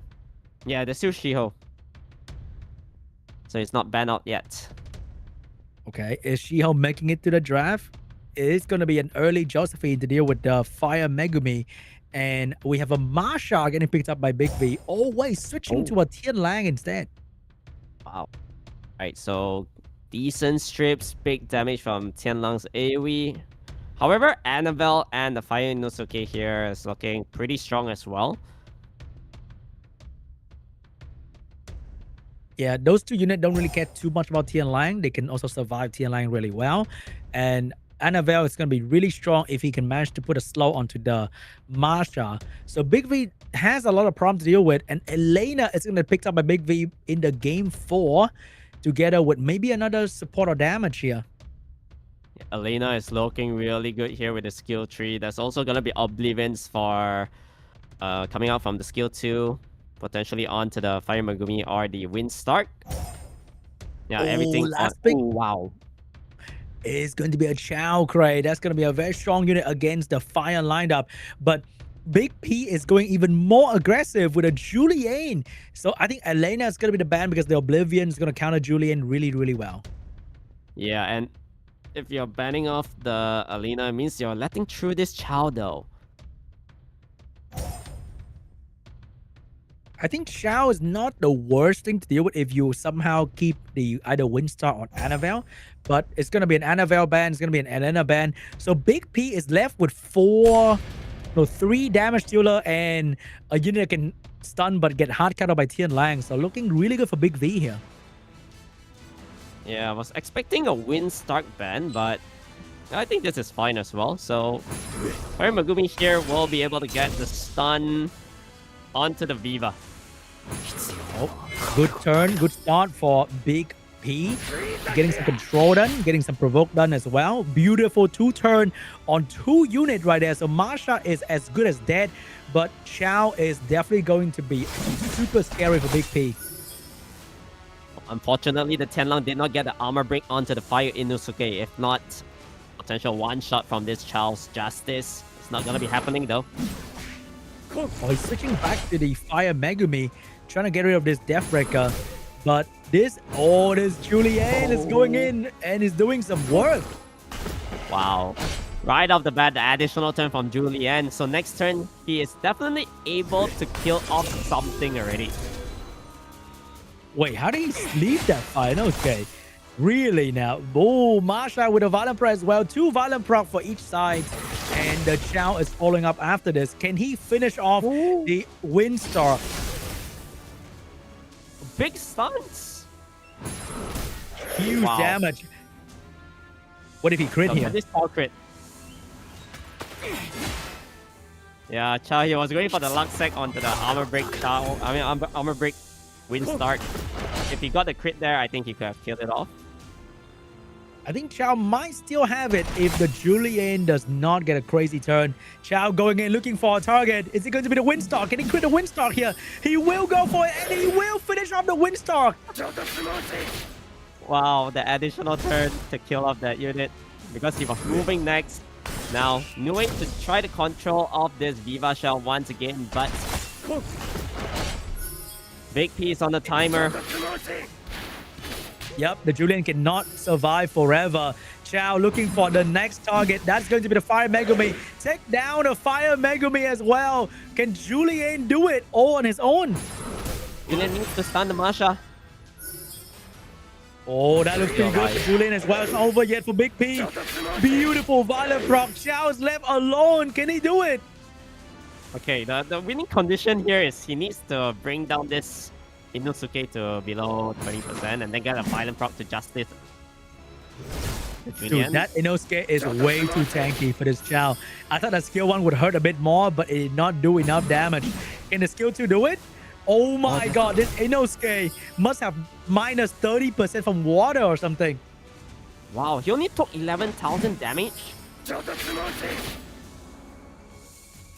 That's no way. Unless, no, not even the Chow can do this, because next turn Julian will have skill 2. So even if Chow Violent Proc here, he will still not be able to survive the Julian. Yeah, I don't think he survives the Julian's nuke over here. Can he do it though? Can he kill off the Julian though? He will need some miracle to kill the Julian. Oh, he's above 30% now. He cannot touch the Julian, and the skill 2 is going to finish off the Chow. Big V did not get the 3-1, and we're going to a game 5. I expected more damage coming out from that Chow though. That Fire Inosuke has super high damage reduction from water, I believe. Yeah, that must have been an insane artifact on the Fire Inosuke. Barely took a lot of damage. That Chow had to go like 4 turns to maybe kill the Fire Inosuke. Yeah, because you can see, right, earlier it hit the Fire Megumi for like 18k with the Justice. Onto the Fire Inosuke, it was only 11. Yeah, Fire Inosuke passive already has a little bit of damage reduction in there. Together with a good artifact, it almost reduced the Chow damage by half. Yeah. So good. All right, last round pre-ban. What is it going to be here?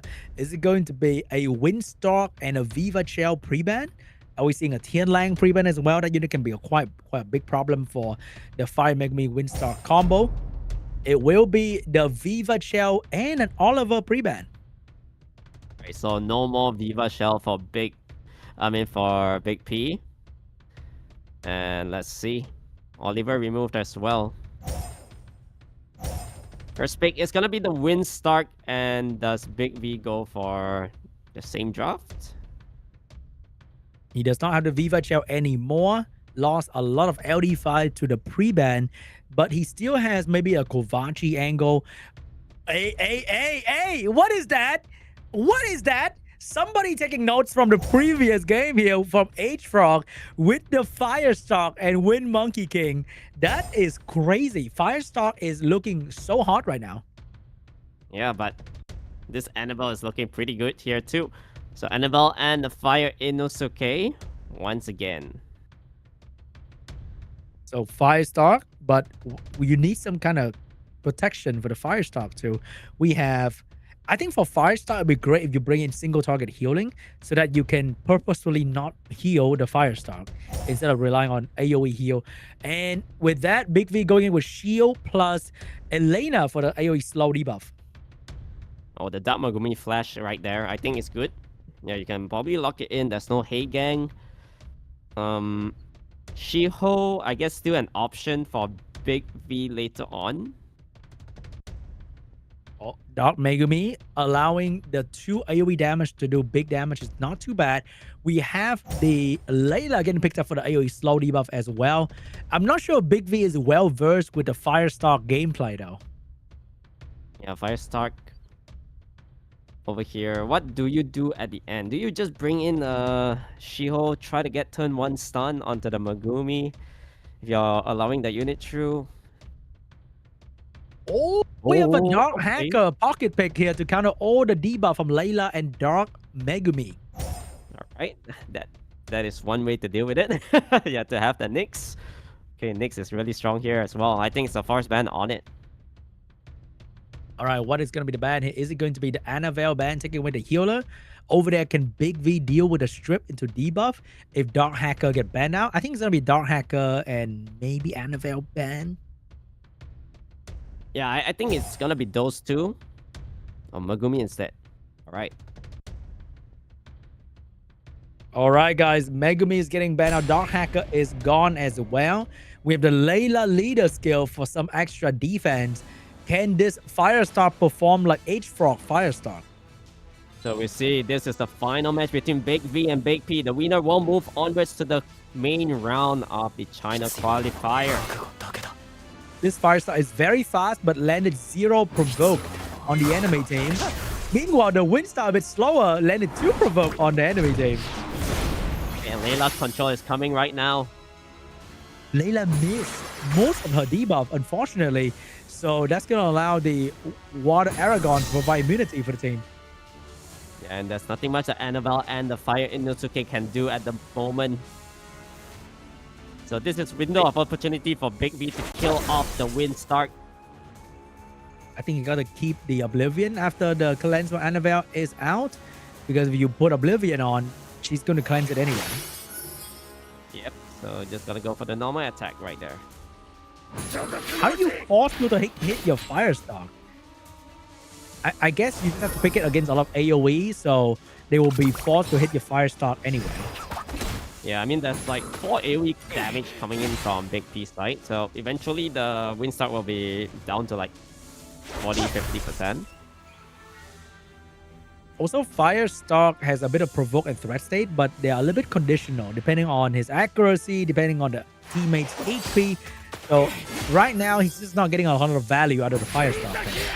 Yeah, because honestly speaking, if you want, it's so hard to run up a very optimal Firestar. It's like because you do need like crit rate 100% as well, high HP too. So you'll probably be lacking on the accuracy side. Do you really need crit rate of Firestar though? To do, I guess, to do good damage, right?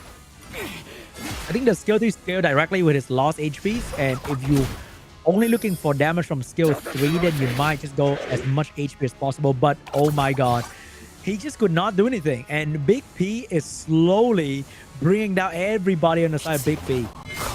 Yeah, there's just too many debuffs coming in from the Layla at this point. Like you can see about 10,000 debuffs onto this Singza. And as you can see, Firestar is very dependent on enemy doing damage to him so that he can do the skill 3. Without skill 3, his other 2 skills are a little bit underwhelming. Yeah. At this point, Big B is just ignoring that Firestar. Yeah, I'm not gonna be touching you yet. Oh, he's silenced though. He's about to get a turn. He's silenced, so he can't skill 3 just yet. But the skill 3 may just kill one target, and that's about it. When your entire team is down, I don't think that's going to mean a whole lot. Yeah, there's gonna be another round of controls here. Provoke 2 turns. I think this is pretty much GG. Big P should be winning this one. GG. Big P will take down Big V. Move on to the China main round. He qualified today, taking 2 wins from his opponent. Very well played, and he did not feel threatened by the Firestar at all in the last game. Really good drafting coming out from Big P. So he's gonna be qualifying for the main round. Congratulations to him. But it's not really over yet for Big V as well. He's gonna be moving over to the lower finals.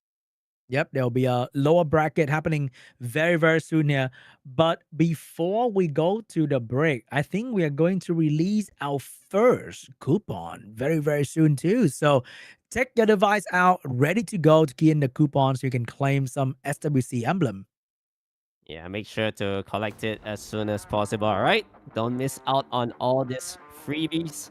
So here is the bracket once again. The upper final match 2 result. Big P 3-2 up against Big V. Very good back and forth here between Big V and Big P. Tough game for both players. But the first 2 players from today's show to qualify for the China main round are going to be H.FROG and Big P. The rest of the group, including ex-world champion Les, America Cup qualified gamer Big V, in the lower bracket, they still have another opportunity, but only Les or Big V will make it to the main round. We cannot have both of them. Yeah, so still all to play for. We do have 4 more matches to come in this stream, right? For the lower round 1 and the lower finals. Tough game for Les, man. He got to claw his way back from the lowest point, the lower bracket. He needs to win against against Les, and I think who's the opponent again? IKUN. So not easy, man. Even if you were the champion, now the young blood, the new challenger could take you down at any time. Yeah, but if it's anyone, I think Les will be one of those players to actually do it, right? So we do have the first coupon code of the day, everyone. SWC2026 Jewel Leba. All right, 100 energies, 1 MS, and 5 SWC emblems. And that 1 mystical scroll might grant you the power of Windstalk. So key it in right now. Get it before it's gone. Yeah, that's right. And also, make sure to type this one in. And also, there's gonna be the events as well, right? The prediction event. That's where you get your emblems, right? To purchase all the SWC scrolls like L&D and whatnot. And we'll see you guys back here after the break.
Hello, welcome back to the SWC2026 Arena Championship 2026 China Qualifier Preliminaries Day 2.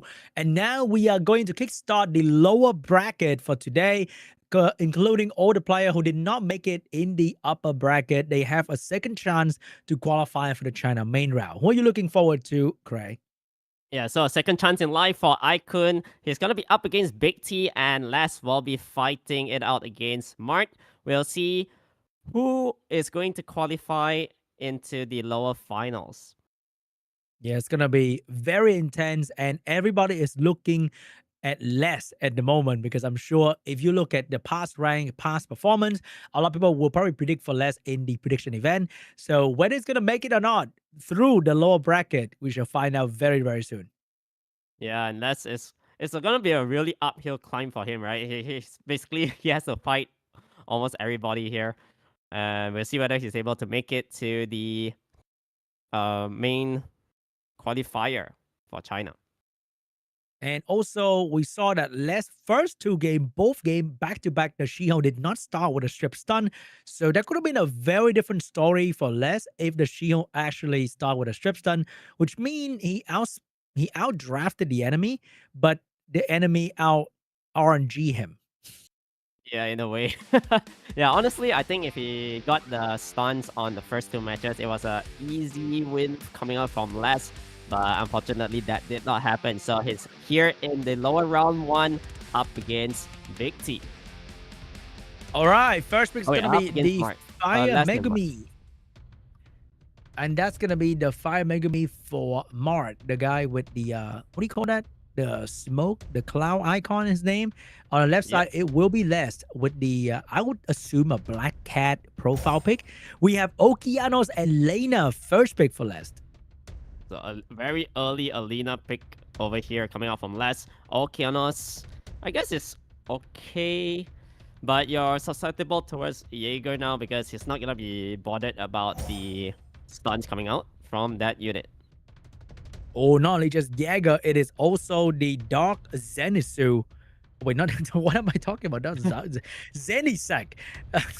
Zenisek getting picked up over there to counter the Okeanos stun. Very strong unit. We got the opposite of Zenisek, the Kovachi, and the Fire Tendril being picked up very early to do ignore defense damage against these unstunnable unit. Yeah, really good Kovachi pick over here as well, providing the attack buff for this Fire Tendril for big ignore defense damage. So we'll see what MART wants to deal against that, because from the looks of things here, when you bring in a Zenizek and the Jaeger, you're planning to ban off the Alina because that unit has Oblivion on the skill too. So like Gojo fitted in here, same goes for this Dark Aragon. Whoa, he switched from being hard to stun to AoE control. Man, these unit and draft can be so flexible here. So what can Les do to counter the sudden switch in strategy coming out from MART? What can the last pick be to deal with Dark Aragon and the Light Gojo? Yeah, I guess you could probably bring in another immunity user and then ban off this Light Gojo, but opting for the Chao instead. All right, we got another bruiser unit coming out from Les here. So Les will have a very fat HP lead together with AoE slow debuff and 2 strong damage dealer. Granted, they gotta survive the Jaeger and the Dark Aragon. Yeah, I feel like this Dark Aragon, his S3 is gonna be really hard to utilize here, because there's gonna be potential resets from this Okeanos later on. Holy damage setup already coming out from Dark Aragon. He can also push back the Chao attack bar so that the Jaeger can go in for the kill. But oh my god, Chao shook off all the debuff and survived on his own.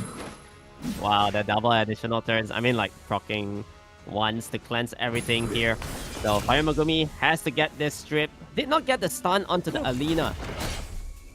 Situation looking really grim for MART right now. We got AoE slow debuff, Okeanos with the AoE stun, or he can also transfer the defense break to somebody here. He's gonna go for the AoE stun instead, doing them some decent damage. And now we have more attack power manipulation from the Fire Tanjiro. Oh, look at the ignore defense. The Jaeger is really low on health right now. Tanjiro the Fire Megumi needs to get the stun. Very solid damage from the Fire Tendril right there, taking down the Jäger very, very quickly. And now it's going to be a 3v4. I feel like Chow can actually win this game on his own at this point. Yeah, I think Chow solos this because Dark Aragon does not have the third skill, right? Oh wait, he does. But it's a little bit too late. All of his units are gone. Wow, a very quick first game from Les and MART. Les took a very decisive victory here. And I think he outdrafted MART. MART switched the strategy to like AoE CC in the later end of the draft, but he ended up not having strip for his Dark Aragon, which allowed Les to survive very, very easily. Yeah, he wanted to pivot into turn 2 and then try to contest for speed again at the end. Just didn't synchronize with his draft, alright? So pre-bans, oh wow, we are actually looking at 2 fire units removed, which is the Fire Megumi and the Okeanos. This might be the first time that we see no LD5 getting pre-banned in the first round here. We've got Okeanos, super popular, and Fire Megumi, everybody most hated unit in Summoners at the moment, being pre-banned. But that also means more LD for us to watch, Cray. We got Kovaci being picked up over there. We got Secret, very aggressive first 2 pick. Oh boy, I think both sides wants to go first. So we are seeing a Sigrid with the Cadiz. That is a really good pairing, means that there's going to be tons of debuffs coming in from those 2 units. Oh, Cadiz and Secret. Cadiz has a very strong skill with the passive that can be activated off turn, so it worked really well with the Secret. Over there, we have the Fire Tendril being locked in with the Eretion. Fire Tendril is picking up huge popularity among the Chinese player with the ability to control and instantly go into a skill 2. It's kind of like using a Tayor, but you get a free Squall immediately. Yeah, that is right, because when you use the skill tree, you're gonna gain like full attack bar into skill 2. So Windstalk to try to complicate things here for the side of Les. And what else is it going to be? Oh wow, the El Sharion. Once again, El Sharion, I am very skeptical of this unit. So far, I've seen this unit picked up by many players across different regions, but every time it's just very underwhelming. So I wonder if MART is going to be able to pull off this El Sharion gameplay here. Over there, Les is mixing up more CC with the Dark Megumi and the Theodora. Well, it's not looking really good for MART here, right? Because even if you place in this light Gojo, that's the only speed leader on his side. So definitely just gotta get removed. Is it over? Will this Theodora and Fire Tendril just completely cleave the enemy team? I think so, you know? Because nothing is moving here. You're just gonna get destroyed. El Sharion with the strip. Areshon Easily.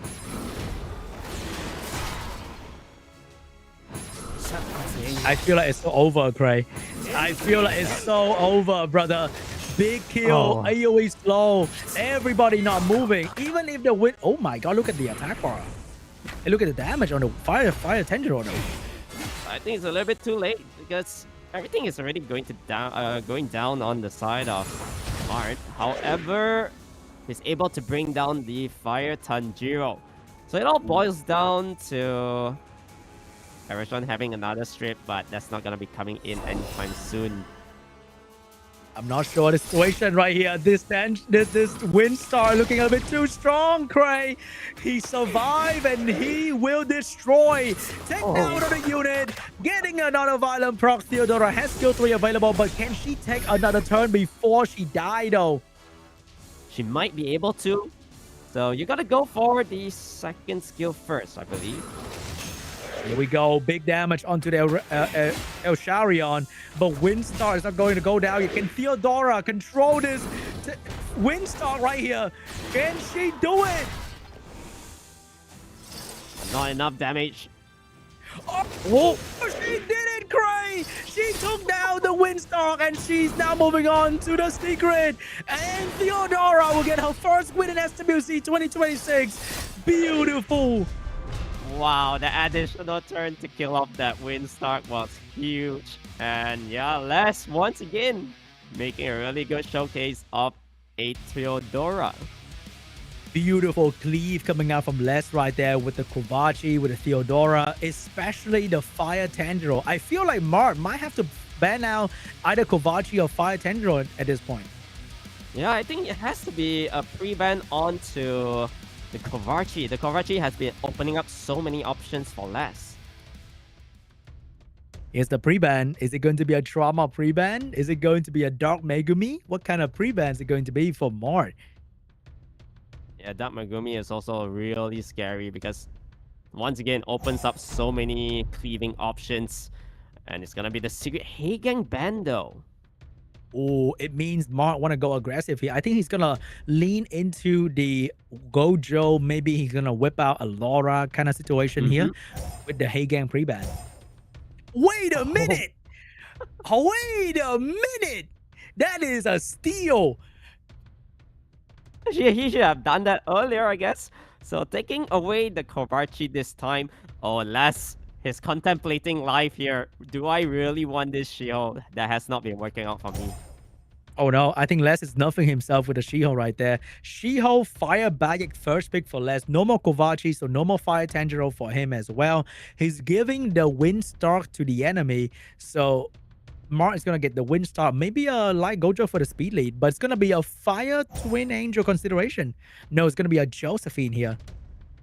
So Alina is really good here for the strip pushback, slow debuff. Gonna be fitting in a Viva Shell as well. Is it Viva? Is it something else? Is it something we haven't seen before? Can the Shiho do it this time around? Shiho's not looking too hot at the moment. So bringing in a Layla, getting a little bit more aggressive. Layla looking very strong into MART team with 0 fire. So if she get her silence, her despair stun, it's going to be really bad. But whoa, what kind of situation is that with a double twin angel coming from MART right there?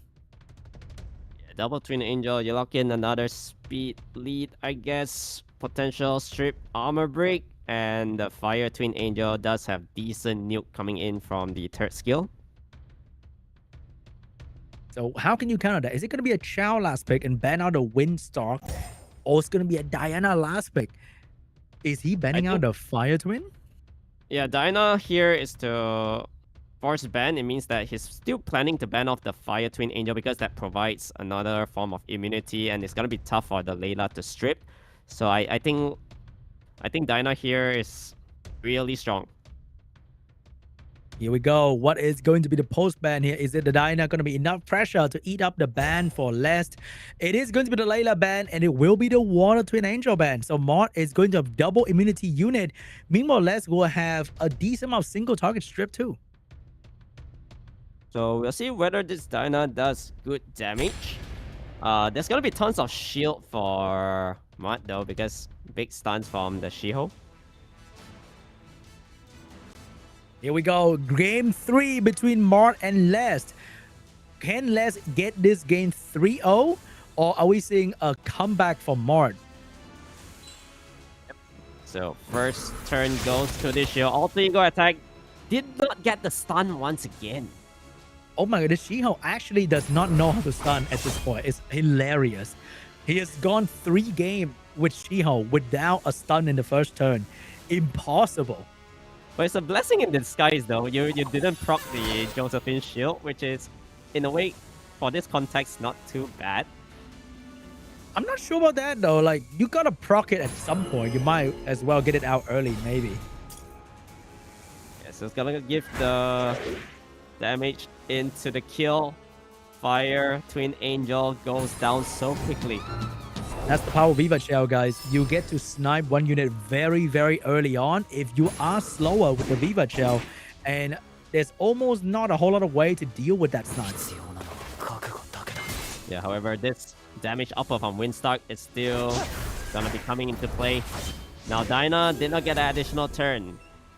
It's gonna be a little bit of a scary situation here because the Windstalk will now enjoy damage boost from the death of the Fire Twin Angel, and if he get an opportunity to do big damage, he will capitalize on that. So it all boils down to whether this Diana can get the damage in. I think it's on the timer here whether the Windstalk or the Diana goes down first.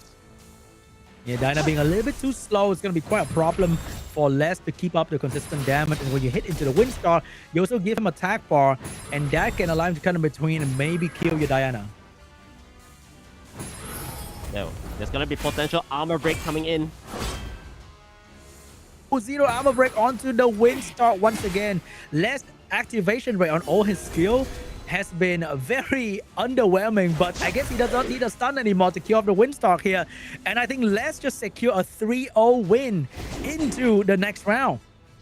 Yeah, that is for sure, because from the looks of things here, Josephine and Kovarchi does not cut it. That's going to be really good heals from the Fire Bayek as well as the Viva. I think those two are just going to be sustaining the team so well. Beautiful play from the Viva Shell Master. Get a snipe and then move on to focus on the Windstar. Windstar without the defense break just does not really cut it with the damage. And last, 3-0 without breaking a sweat. Okay, I'm pretty sure he broke a lot of sweat right there with the Theodora game. But he's moving on to the lower final. I mean, let's be real. That Theodora game, if he did not proc right there and then, he should have lost actually. But it is what it is, you know. Sometimes you ruin your units on violent, you get it at your right time, you get the win. Hey man, I think he actually earned that proc by not stunning with a Shiho 3 games in a row. Like that's kind of impossible at this point. Like how does the man not stun with a Shiho? The Shiho has 0 stun rate at this point. Yeah, it's crazy how he just failed to stun. Like even the Fire Bayek didn't even activate the defense break. That's crazy. Yeah, I mean, if everything worked out, like if he landed all his activation rate, I think all the matches would have been so much cleaner coming out from last. All right, guys, moving on to the second couple. But now I think about it, you said that the stun did not happen, so Josephine's shield did not go up. Could have been a blessing in disguise for real, because if there was a Josephine shield, the Diana would not be able to finish off the Fire Twin Angel right there.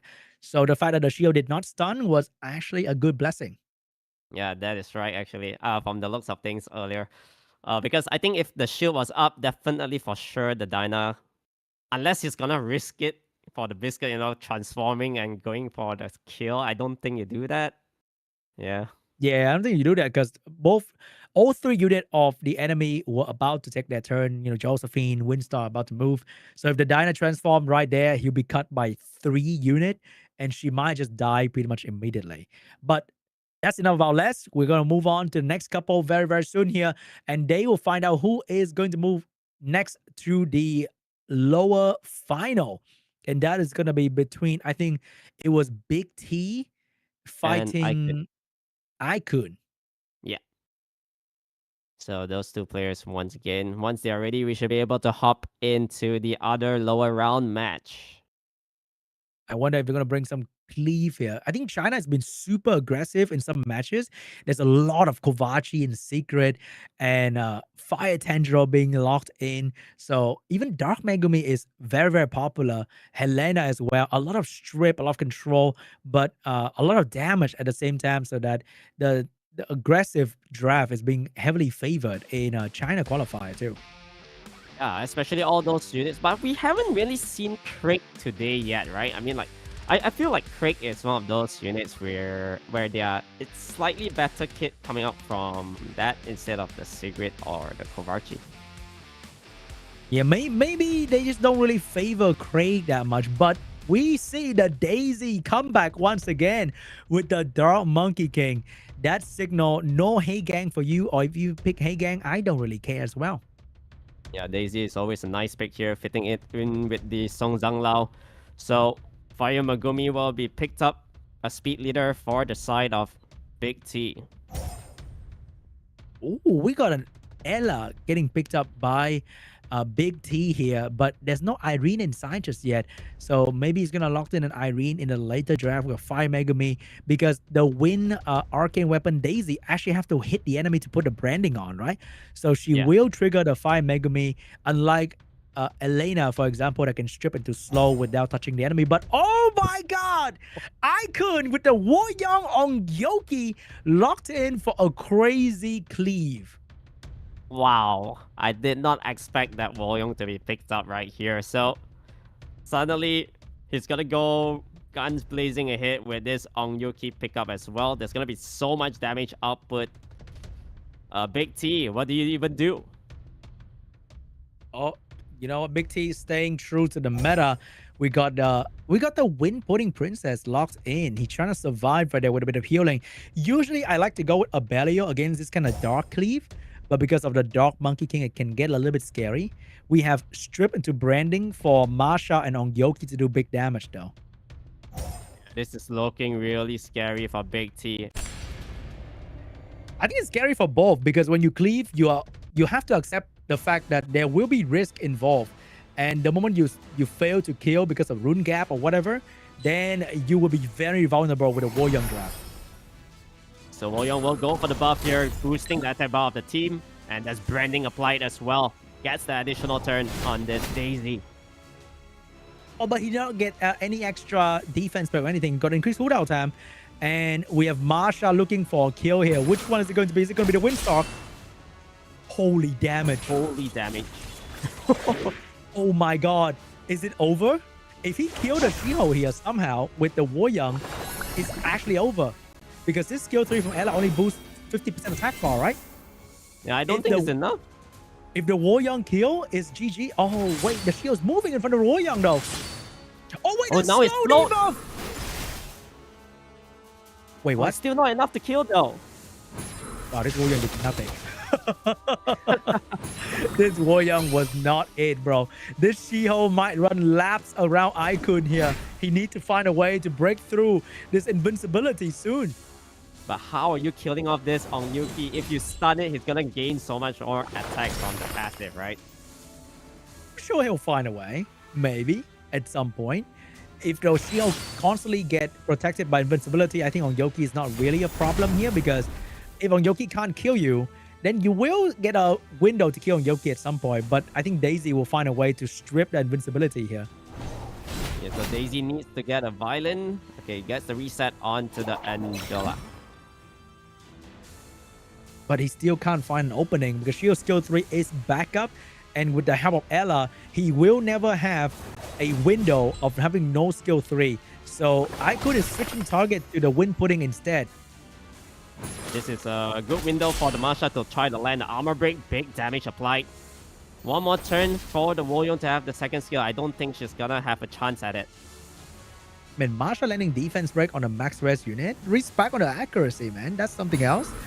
So here comes the Shiho with the skill 3, locking onto the Marsha, putting on the stun. I think this does not strip the Shiho, right? It reduced the buff by 1 turn. Yeah. So he's opting for the normal attack instead. I think the silence will probably be taken away by the self-cleansing of the Wind Pudding. And she's back to half health, pretty healthy right there. And no more defense break as well. He got to find an opening. Is this the opening he's been waiting for? I think you just got to send it, right? Oh, he found a way. He found a way, Cray. He took off the... So that reduced by 2 turns. So the Shiho buff is gone. And now Ong Yuki has branding ready to go. If Ong Yuki managed to kill anyone here, it will be over. I think you got to remove the Angela first. I think the zoom is enough. Beautiful damage and additional touch from Yoki. And that is GG, Gray. IKUN with a Woyong cleave team. Beautifully executed. Well done. Definitely did not see that coming. The Woyong cleave was so good. Wow. The balls of this man to go in SWC with a Woyong cleave. Yeah, and up against Big T as well. So very nice drafting once again. I really love that he's utilizing things like Daisy, right, as his main strip. Yeah, because if you pick any other strip, the Hey Gang will show up immediately. But because you pick Daisy, then people will not pick Hey Gang, so you can afford to go a bit crazier with your later unit as well.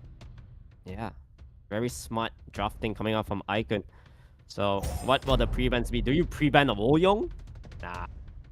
So it's gonna be the double monkeys here, the Shiho and the Song Zhanglao. All right, so no more Daisy, Son Zhanglao. First 2 pick here with IKUN switch to a different team, or is he going back with a cleave? I think he can just open up with a Daisy if he loves that unit, right? Yeah, going for Sigrid also makes sense.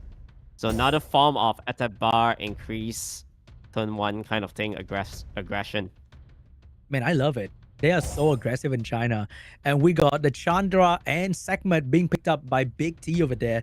That used to be created from Les, from China as well, when people were running with the Vanessa and Camilla meta many years ago in 2022. Yeah. And Les started using Chandra, Sekhmet, and Charlotte, and everybody started using that after. And now we're seeing the Chandra Sekhmet being picked up once again by Big T from the China qualifier. Yeah, still really good combo right there. And IKUN is going to go a little bit bruiser-ish in the form of this Light Hwarang, as well as the Fire Megumi. Oh, we have Mouse over there, maybe. But I think Annabelle seems very good at the moment. And even a Layla, the moment you land a slow debuff, it will be crazy. Also, Chandra crits all the time. But Big T, go back to the Ella Irene strategy that he enjoyed. Yeah, Ella Irene will never go wrong. And we'll see what IKUN plans to do here. I think he needs to break that combination. So probably fitting in some sort of reset. Yeah, I think the Aragon is okay. Annabelle here is also going to be quite nice for him. Here we go. Layla getting picked up for the AoE control. There's no cleanse on the enemy. And we have Water Gojo getting picked up last year to do even more damage, because there's not really a whole lot of healing coming out from Big T if Ella is banned out. And that is a lot of control paired with decent damage from the attack buff, as well as the Hwarang still on the field. Yeah, I really like that Water Gojo once again being picked up coming out from IKUN. So what can Big T do here? I think it's gonna be some sort of cleanser. NFL is still so strong here, honestly. Ooh, we got the anti-debuff-ish kind of unit. We have the Fire Inosuke getting picked up, or I think in this form is the Fire Blade White Tiger. Tiger Master. Like, what is, the name is so long, okay? And that unit is going to be able to do a lot of damage onto everything over there on IKUN, and the heal block can be very devastating as well. Yeah. Oh wait, there's no healing on the side of IKUN. Okay, so Light Hwarang and the Ella is removed this time. Speed leaders on both sides. We'll see whether this segment gets the reset off onto the Sigrid. First turn is probably going to belong to the Sekhmet. But we all know Sekhmet. We have seen Sekhmet. It's not even a joke. It's a reality at this point. That when you throw a skill 3, it's scary for both players. Yeah, once you see the resistance where it's just gonna be downhill from there. So we'll see whether this segment can land her skills. Okay, we might have a bit of a connection issue right there, but don't worry, we're in. We have Sekhmet going in with a skill 3. Can she land it onto the Secret? She landed the skill 3 on the Secret, but that does not stop the rest of the combo from going. We have Gojo, Layla, Fire Megumi coming up very soon. Here's going to be a lot of damage. Oh, that is really unfortunate. Failing to get the strip onto this Layla. Oh, Irene still keeping the immunity, which means she can put somebody in the bag. And my brain cannot comprehend how a Wind unit can land debuff on our Fire White Tiger Master. Yeah, but she can't land the strip onto the Irene. However, Armor Break now applied onto Chandra. Where do you send the bag here? There's so many targets. Might be an Irene, actually. Yep. I mean, might be on the Layla. So now silence onto this unit. Can't do much. Chandra only can normal attack here as well. But the problem with Big T is he does not have a lot of damage outside of the back at the moment. And the Gojo is being unchecked, which means he's going to be able to do a lot of damage with this Water Gojo, while Big T does not have any healing for the team. And Sigrid also decent damage actually coming up from his second skill and normal attack. and even got the bag released earlier because he started hitting on the Irene pretty much immediately. So not much that you can do right there for the Layla to be in the bag longer. Layla is being provoked for 2 turns, but we all know Layla, she's gonna get her attack bar back very, very quickly. So now Chandra needs to boost the team's attack bar right here. Try to apply the slow debuff. He needs the segment to do the skill 2 and land everybody, but the segment is not going to get the opportunity to do that. The provoke plus the reflect harmful effect is really amazing. But the funny thing is, the fire Inosuke does not receive debuff easily, so there's nothing for you to reflect. Yeah, so Gojo might be able to steal that debuff, that buff away from the fire Inosuke. Big stun onto the fire Tetsuya. Still can't understand how the fire dude took 2 debuff from Layla. That's kind of crazy. Yeah, actually.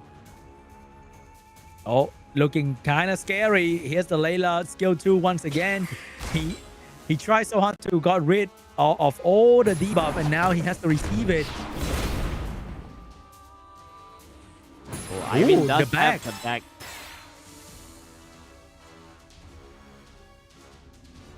Cray, I think that's the moment, Cray. That's the moment he won the game. He steal the Irene, and he steal the Layla, put it in the bag, and the Inosuke is doing decent damage, not too crazy, but the Gojo is not letting that happen. Big damage on everybody, and I think one more Gojo AoE, this game will be over. Yeah, and Secret is going to reduce the cool time of this Water Gojo as well. So I think this game is looking really good for IKUN. This Layla is coming back. I think a Gojo being unchecked is so scary. His damage, it might not look like a lot, but after like 3-4 skill 2 in a row, it is a lot. Yeah, and now everything is already down to solo health. Yeah, this AoE attack cleans up the field, and it's 2-0 lead from IKUN.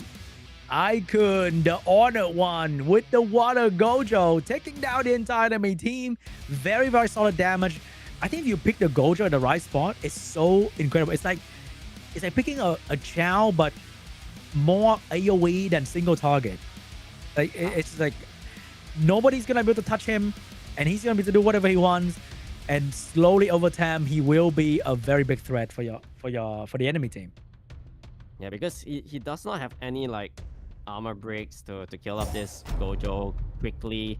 Nothing is stopping the Gojo anyways. Yeah, that unit at the end there was so good. Pre-bans this time will be the Ella and the Cigarette removed. So first pick goes to Big T. Dude, doing commentating for SWC2026 in 2026 is like doing a commentating for anime battle royale. It's like, oh my god, look at the Gojo killing the stock, and oh my, Megumi stopping him. Tanjiro's going into. It's like, yeah. Are we playing SWC2026 or anime battle royale, man? And then when they pick the normal units, we are like, what's the name again? Yeah, what's that unit name again? It's the blue thing, it's the yellow thing. Oh, but the Gojo though. All right, once again, starting off with the Fire Megumi over there for Big T. Are we seeing the Windstar getting picked up by IKUN? But it's going to be Tianlang and Masha. Masha being first pick though. Wow, this Masha. Earlier we did see this unit putting up big numbers, and Tianlang here really good always against all this kind of Fire Megumi, so deterring the Windstalk from coming in. Bringing in the mouse here, all right, fitting the Angela as well.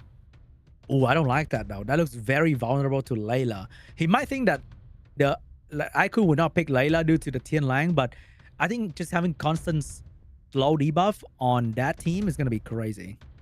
Yeah, Annabelle is looking really hot here as well, I think. If you have Alina, I think it's even better. Oh, that's even better. You have slow and you have Oblivion, so you can't cleanse. And we have another AoE slow, hella slow coming out from IKUN. Yep, that Aragon is looking really scary here as well. The pushback, slow, all this kind of units where they can apply slow debuff. The mouse is not gonna be doing much. And yeah, we'll see Big T going for this more pick. Try to fit in another speed lead. Wait, I'm not too sure about that Mortar. What is he doing? Like, who's gonna follow up? Oh, that's the follow up right there. But I feel like it's gonna be an easy Annabelle, wait a minute. Oh my god, he has that thing this entire time? We got a light fern getting picked up by IKUN here, Cray. He did not pick this unit at all? And now he's only bringing it in? Okay, buddy. Wow. The audacity to actually hide this unit all the way to match point for himself. That's crazy. Yeah. Easy ban on the light burn. And I think IKUN here is just gonna remove the healer. Yeah, the Angela. And I don't see how Big T is gonna kill off anything on turn 1 easily. Once the combo is out, the resets come in. It's GG. 3 water unit though. Masha is gonna struggle quite a little bit, and being off-wheel means she might be a nemesis, I believe. Yeah, probably. But I still feel the other 3 units coming out from IKUN can hard carry this one. I hope so. The slow reaper for Annabelle. I thought it's gonna ban Annabelle, but he let Annabelle stay. I'm not sure if that's gonna be a good idea, because the slow really nerfed the damage over here. And Elena cannot get the usual turn cycling due to the Tian Lang passive. Yeah, so still a pretty nice Oblivion placed onto the mouse here. Tian Lang needs to get some big stuns though. Triple stuns right there.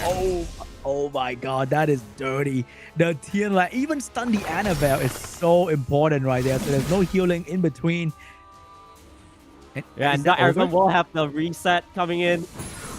Is that over, Cray? Is he getting absolutely cooked? The increased cooldown. He hits 3 increased cooldown time on Annabelle. You gotta be joking. Oh my god, it's over. Oh, that's... I don't think there's a way to make a comeback here if you're Big T. Annabelle needs to get some really good sleep procs coming in. Yeah, you gotta sleep like everybody if you want to get a win. But then you still have Tian Lang in between. You still have Elena for the small little heal, and she about to get the skill 3 back as well. Yeah, so this time not able to get the Oblivion onto the mouse, but Fire Megumi is dead already. Oh no. And then we have Masha with a defense break team up coming very soon as well. Oh, sleep there we number go. 1. Sleep number 2. Oh my god, she did it, Craig. You said it first. Wow, that Annabelle actually did it. You gotta be kidding me. She got 2 sleep in a row. She stopped 2 units from doing the AoE. And now she sent her own AoE. The more might clean house here with the AoE. But it's still not over yet. That's a chance for IKUN if this Masha gets a crit. Oh, okay. I don't think so. This more. Oh my god, he has it. Oh my god, the damage. Annabelle saved the day for Big T with 2 sleep in a row. Holy moly. That was insane. Wow, I just said the Annabelle needed some big sleeps, and right off the bat, she got it twice. You kidding? That is absolutely crazy, Craig. Whoa. Big T with the big sleep. Man, it's been a long time since we've seen Annabelle popping off like that, right? So, yeah, once in a while that happens. What is the chance of that even? Oh my god. 2 sleep. It's not even like a sleep into an additional turn of violent runes. Yeah. It's just sleep. 2 sleep in a row. Yeah, it's not even the Biden proc coming in. So, oh, if you're IKUN, are you really afraid of Annabelle? Do you want to pre-ban this? That'd be funny though. That'd be a great trauma ban right there. Yeah. I mean, if you pick a lot of LD in the Masha, banning Annabelle is definitely not a bad idea. But I feel like he should have just banned Annabelle in the previous game, because he let the Annabelle stay. He eat the slow in the first turn. That was already like a bad situation to be in. And then only Annabelle is capable of that kind of comeback. Yeah, and honestly, if you're real, I mean, you shouldn't be that afraid of the Angela, right? I mean, at the end of the day, you still got Masha, big burst, single target against win. You got Dark Aragon, could potentially push back and reset few turns so that there's no AoE shield. Oh, there's the trauma ban with the Annabelle. We've got a Tian Lang pre-ban as well. Can never go wrong with the Tian Lang when you're playing with the meta unit. First pick for IKUN. Will he go back to the War Young though? I think IKUN is gonna stick towards the same draft because now Tianlang is pre-banned. His Alina is gonna be a little bit stronger. He doesn't nerf himself. He's removing the Annabelle here as well. He's afraid of that. So Here we go, we'll guys. IKUN. Aragon again. Oh, we got the Fire Megumi picking up first for IKUN. Going back to the meta here, which means we might be seeing the Windstalk over there for Big T. I think Windstalk is gonna be okay, pretty decent. Is it too early for Josephine? Oh wow. Oh, but remember, we still have Elena and Dark Aragon on the side of IKUN, and those two can really mess up a Mouse Rakuni combo. Yeah, I think he's asking for it, right? You just go for Elena and the Dark Aragon. Immediately drop the 2 LD down because there's no reason not to be honest. Yeah, those two units hard counters the Mouse and Rakuni. All right, so we might be seeing Oliver and Irene here to deal with the counterplay into the Mouse, so you can shut down these LD in the very first turn. Yeah, Oliver needs to be picked up here for good resets. Do you bring in... Okay, let's see. How? All right. You kidding me? He's doing that. He's doing that. Really now? Really now? Okay. Layla definitely make a lot of sense here. Layla completely shut down anything that is not Rakuni over there. So he just needs something to sort of keep the team together so that you can heal, you can support cooldown, maybe attack power manipulation for the team. And he will be winning this match, I believe. Any other Oblivion unit? Okay, never mind. He's going for raw damage right there. So looking really bad for Big T, I'll be honest. Like that Layla alone already feels super threatening into Big T's team. Yeah, Layla literally counters 3 units on the side of Big T. Rakuni is banned out. I feel like it's time for like a solid Sonya, but maybe it's a bit too late for that now. Whoa! What in the free-to-play is that? He's picking out a Vert to deal with AoE. I mean, it makes sense. But there is Oblivion, there is Stun. So let's see if this Vert will make it through, or is it going to be the Rakuni ban? I think Big T is looking for the ban onto the arena here if you're bringing in the Vert. Yeah, maybe. So I think it's a Vert Elena ban. Or it's going to be Rakuni and Layla ban. So Elena is going to be there to Oblivion the Vert if she managed to get a turn. I think Big T got to send Oliver into Elena, but if Mouse missed the strip, it's instantly over. Yeah, Mouse... It all boils down to this Mouse here. He needs to strip this Elena. Can he do it? But then if you strip Elena, you might be stunned by the Fire Megumi on the Oliver. And if you can't reset cooldown of these AoE slow unit, it's going to be really, really bad. Wait, actually, the Dark Aragon is moving next here. So there's going to be the third skill free. Because there's no wheel on the side of Big T. I think you might skill 2 though. He sent it anyway, allowing the Vert to get that turn and potentially Violent Proc from the other unit, but no Violent Proc so far just yet. So it's looking really good for IKUN right there. Freeze Flow and Oblivion coming out very, very soon. So who does H.FROG wants to work on first? I think you might want to kill the Oliver here because he's the only one that keep the LD in check, but he's definitely not moving anytime soon. And one more turn, I feel like the H.FROG can finish off the Oliver. Yeah, there's really good damage coming out from it. He needs to pray for the resistance from the Vert right here, or else it's going to be very, very bad. There's a big stun coming out from Mouse. Elena needs to land this Oblivion. Oh, did not get it though. Oh my god! Are you kidding me? Big T dodged the Oblivion. Oh, you know what? I think Big T got this one in the bag, bro. He can do this. But, you know, I mean, you cannot count out the H.FROG just yet, right? So he brings down at least the Oliver. But it's gonna be a trade-off, right? The Fire Megumi probably dies here as well. I think Chow and Mouse can kill H.FROG easily. like with the vert, okay, with the vert. Without the vert, maybe it's a 50-50, but with the vert, I think Chao and Mouse can easily take out Light Hwarang. Yeah, it's just gonna go all in onto the vert here. Look at that damage, bro. Even if you don't crit, you are still doing very, very solid hit here. So trying to He can't heal up stop the vert. Yeah, you can't stop the vert. Oh no! Oh, another round of damage. 8K. Chao did 4K glancing, so that's definitely gonna be enough to bring down the Hwarang right here. So it's gonna be some magical turnaround for IKUN to bring down Chao here. Oh my god, he actually survived that, but no. That's GG, brother. It's over.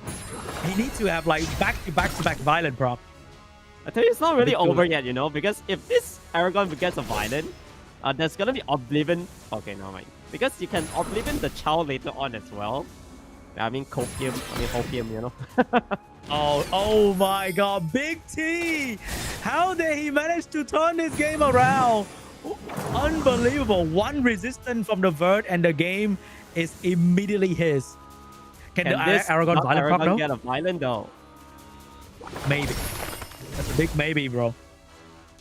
Oh, the maybe is not maybe. Wait, hold up. It's not over yet. It's not over yet. It's not over yet.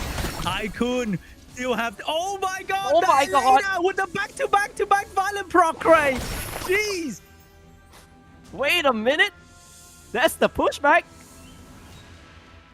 We need to land it Oblivion up as well. Oh, he missed the pushback on the Chao. Oh my god. Elena is not a damage dealer. She will have to suffer in the hands of the mouse stun and stuff like that. So, oh my god, he missed the pushback. He missed the pushback onto both units. Oh. Oh my god, he almost had it, but Big T is not gonna go down quietly. Wow. Wow, that was an opportunity right there. I think if he got the pushback on both units, Alina had the controls again, and it's pretty much game over, right? There's a team up coming in, whatnot. Wow. Unfortunately, 15% is the biggest power system in this game. So a lot of 15% right there. And to be honest, a lot of 15%. Yeah, not gonna lie. Man, the vert resisting was huge though. Yeah. Man, okay, so prevent this time is gonna be the mouse, and there's no more Alina for IKUN. Look at the amount of water unit being banned from IKUN. He just only banned water unit. That's kind of cute. Yeah, on the other hand, he's like, Big T is trying hard banning all the LDs from IKUN. All right, Irene being picked up first. Interesting. First pick Irene, not Oliver, not Okeanos. What is going to be the answer? Is an early water Gojo. Man, drafts are going everywhere now. Okay, we're seeing the Dark Aragon again. Did not perform well earlier, but we'll see whether it's going to be good this time. Big T here. Very early Irene means you're going to go Oliver later on. Oh, we got the Raccoon, maybe an Oliver as well to control the Dark Aragon. I still think it's going to be Oliver here, right? So how are you going to counter this Oliver, Irene, Raccoon? Will IKUN go aggressive with a speed lead here? Or is he going to be going turn 2? No more Elena this time around. He will still go for a Marsha. So both Marsha and Water Gojo are decent into the Oliver. Light Fern getting picked up early so that she's not going to be like a forced ban. And he just ignore all of that and go with different unit. Yeah, I think Light Fern is pointless here at this phase. There's like no debuffs coming in from the side of Big T just yet. So going for Okeanos and the Windstark. Okay, Windstark does have really good win rate today. We'll see whether it's gonna be continue on over here. All right, we got the Chao getting picked up once again. Another healer for Big T. So he's very much enjoying this kind of draft with the healer, Oliver, and Bruiser. No crazy debuff, only single target damage.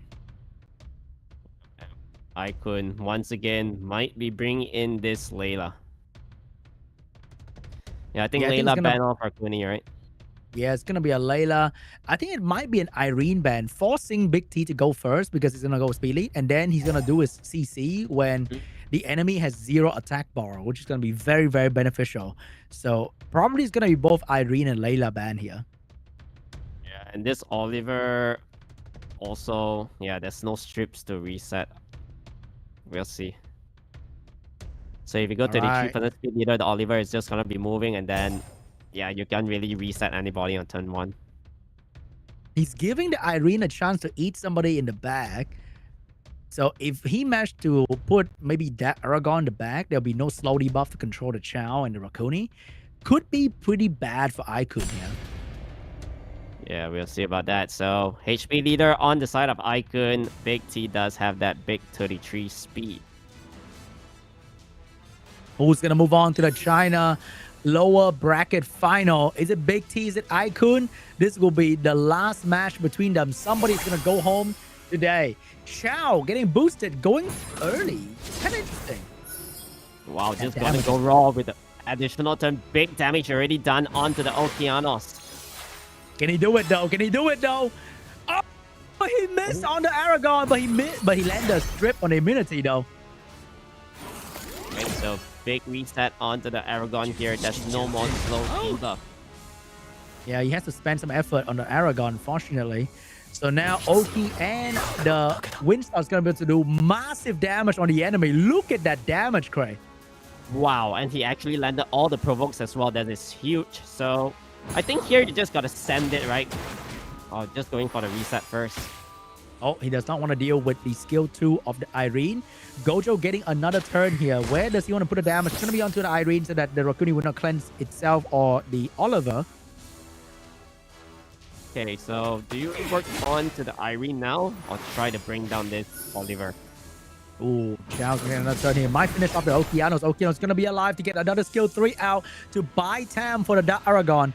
Dark Aragon skill 3 is going to be the one really ending the match here if he managed to get it out.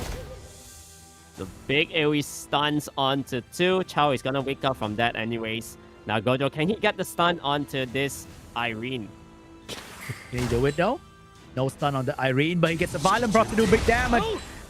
Every hit is 3,000 damage. That is incredible. And look at the Oliver going down very soon here. Oliver is gonna go down, and Dark Aragon is closer to the skill 3. Even if Okeanos dies here, the Windstalk does have the damage skill too, and we did see him doing so much earlier on, right? Yeah, I think Okeanos kind of finished what he needed to do at this point, and everything is on Windstalk and Water Gojo, which are both really good in this situation because they can do damage, they're hard to kill. Chow damage alone is going to take a while to kill any one of these without defense break. Oh, big stun onto the Irene this time. So she can't place the second skill just yet. And there's going to be another round of provoke coming in. Beautiful damage come out from the Windstalk. More damage from the Gojo. Dark Aragon is so close to the skill 3. Another stun onto the Irene right there. Chow, what can you do to stop the Dark Aragon? Oh, that's not that much. There's going to be team up here as well. Oh no, this is gonna absolutely hurt somebody here. And that's gonna be the Gojo getting the team up. Big damage. Gojo skill 2 is available as well. And that's gonna hurt. Oh my god, so much damage from everybody. Well, gets the additional turn as well. So just gonna poke the Rakuni a little bit. Yeah, you can heal up twice. But Aragon is moving next. That's gonna be the pushback and reset. I think this is over. He finally unleashed the skill 3. Slow debuff onto the Chow and Rakuni. Gojo skill 2 ready very, very soon here. And I think that's GG. It's pretty much over. The Gojo, the other one. Look at the he went 3-4 turns in a row with that violent prow. Yeah, and the threat state. How are you dealing against this Windstalk? There's no way. And GG, IKUN will be moving on to the lower bracket final, defeating Big T. We also say goodbye to Big T. He will be out of the tournament for SWC 2026 Hope that we can see him again soon. Unfortunately, IKUN was too strong for him to handle. Yeah, that last match though, I think the Oliver didn't really provide that much apart from like he bought a little bit of time like resetting the Aragon, but yeah, once the Aragon has the skills back, it's pretty much over. The clutch part was where the Water Gojo got, I think, 2 or 3 stuns in a row onto the Irene, so she's not able to place the second skill up to distract the opponent. Yeah, to be honest, I thought IKUN would have won way earlier, okay? The Annabelle getting 2 sleep in a row, the Vert just resist the Oblivion out of nowhere. Come on now, buddy. Yeah. Honestly, I could have won it a little bit earlier. The Annabelle game was insane. And that is going to be the result from IKUN and Big T. IKUN's going to move on to the lower bracket final. And that's going to be the last section of today's stream. We have Les and Big V. Oh my God, a huge match right there. And below that will be IKUN and LUCKYSOUND. Let's see who will be the last 2 players qualified for the China main round. Yep. So we got 2 more slots left. Who would it be? Les or Big V or IKUN LUCKYSOUND? Let me know down in the comments below who you're rooting for this one. 2 slots left. And before that, we're going to go for a short break so that we can get ready for the final part of the stream. If you've been watching from the start, I see some of you guys in chat have been watching from the start until now. Really appreciate that. It's been a solid 4 or 5 hours together with us, Craig. It's crazy. Yeah. Yeah, really appreciate the support, and also, yeah, there's also going to be one more coupon code later on, so don't go anywhere.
Hello and welcome back to the Summoners Warrior Championship 2026 China Qualifier Preliminaries for Day 2. And we are at the final part of today's qualifier. We are down to the last 4 players we're trying to find out who will be the next 2 to qualify for the China main round. Who are you rooting for, Craig? So we do have the lower finals right now, which is going to be Les up against Big V and also IKUN fighting it out against LUCKYSOUND, right? So I think Les has been performing superbly well, although albeit a little bit unlucky at his first match where his Shiho failed to get the stuns on two occasions, right? Which probably costed him the game. So picking back his wins here, it's going to be a really interesting match. Yeah, I wonder if Les gonna be the one qualified for the China main round. He is definitely gonna be one of the tournament's favorite for many, many players around the world who voted for him for the prediction game event in game, so that you can get even more mystical scroll. Here we go. We do have the lower final match 1 underway. Les up against Big V. And we're already in the drafting phase, Cray, and we have the... wait, what? That's not Shiho. That is Xingzhe, who will be paired with the Kovaci. And over there, we have the Light Gojo. Very interesting start for both players. So Les is opening up his options here, going for the Kovaci very early on. It means that he can potentially bring in his Fire Tanjiro once again if he chooses to do it. On Big V's end, we are seeing a Laura and the Tianlang. Wow, Laura, Tianlang, and the Light Gojo. Very, very strong pairing. A lot of great damage while being extremely tanky. Over there, instead of the usual Fire Tanjiro, we are seeing the Fire Bayak and Wind Pudding getting picked up. So I think Les is ready for a beating here coming out from Big V turn 1. Yeah, I think he's just going to be soaking up most of the AoE damage coming out from Big V. And once Angela gets the heal, yeah, back to square one. Xingzhe is also one of those units that is going to be super tanky as well with the passive.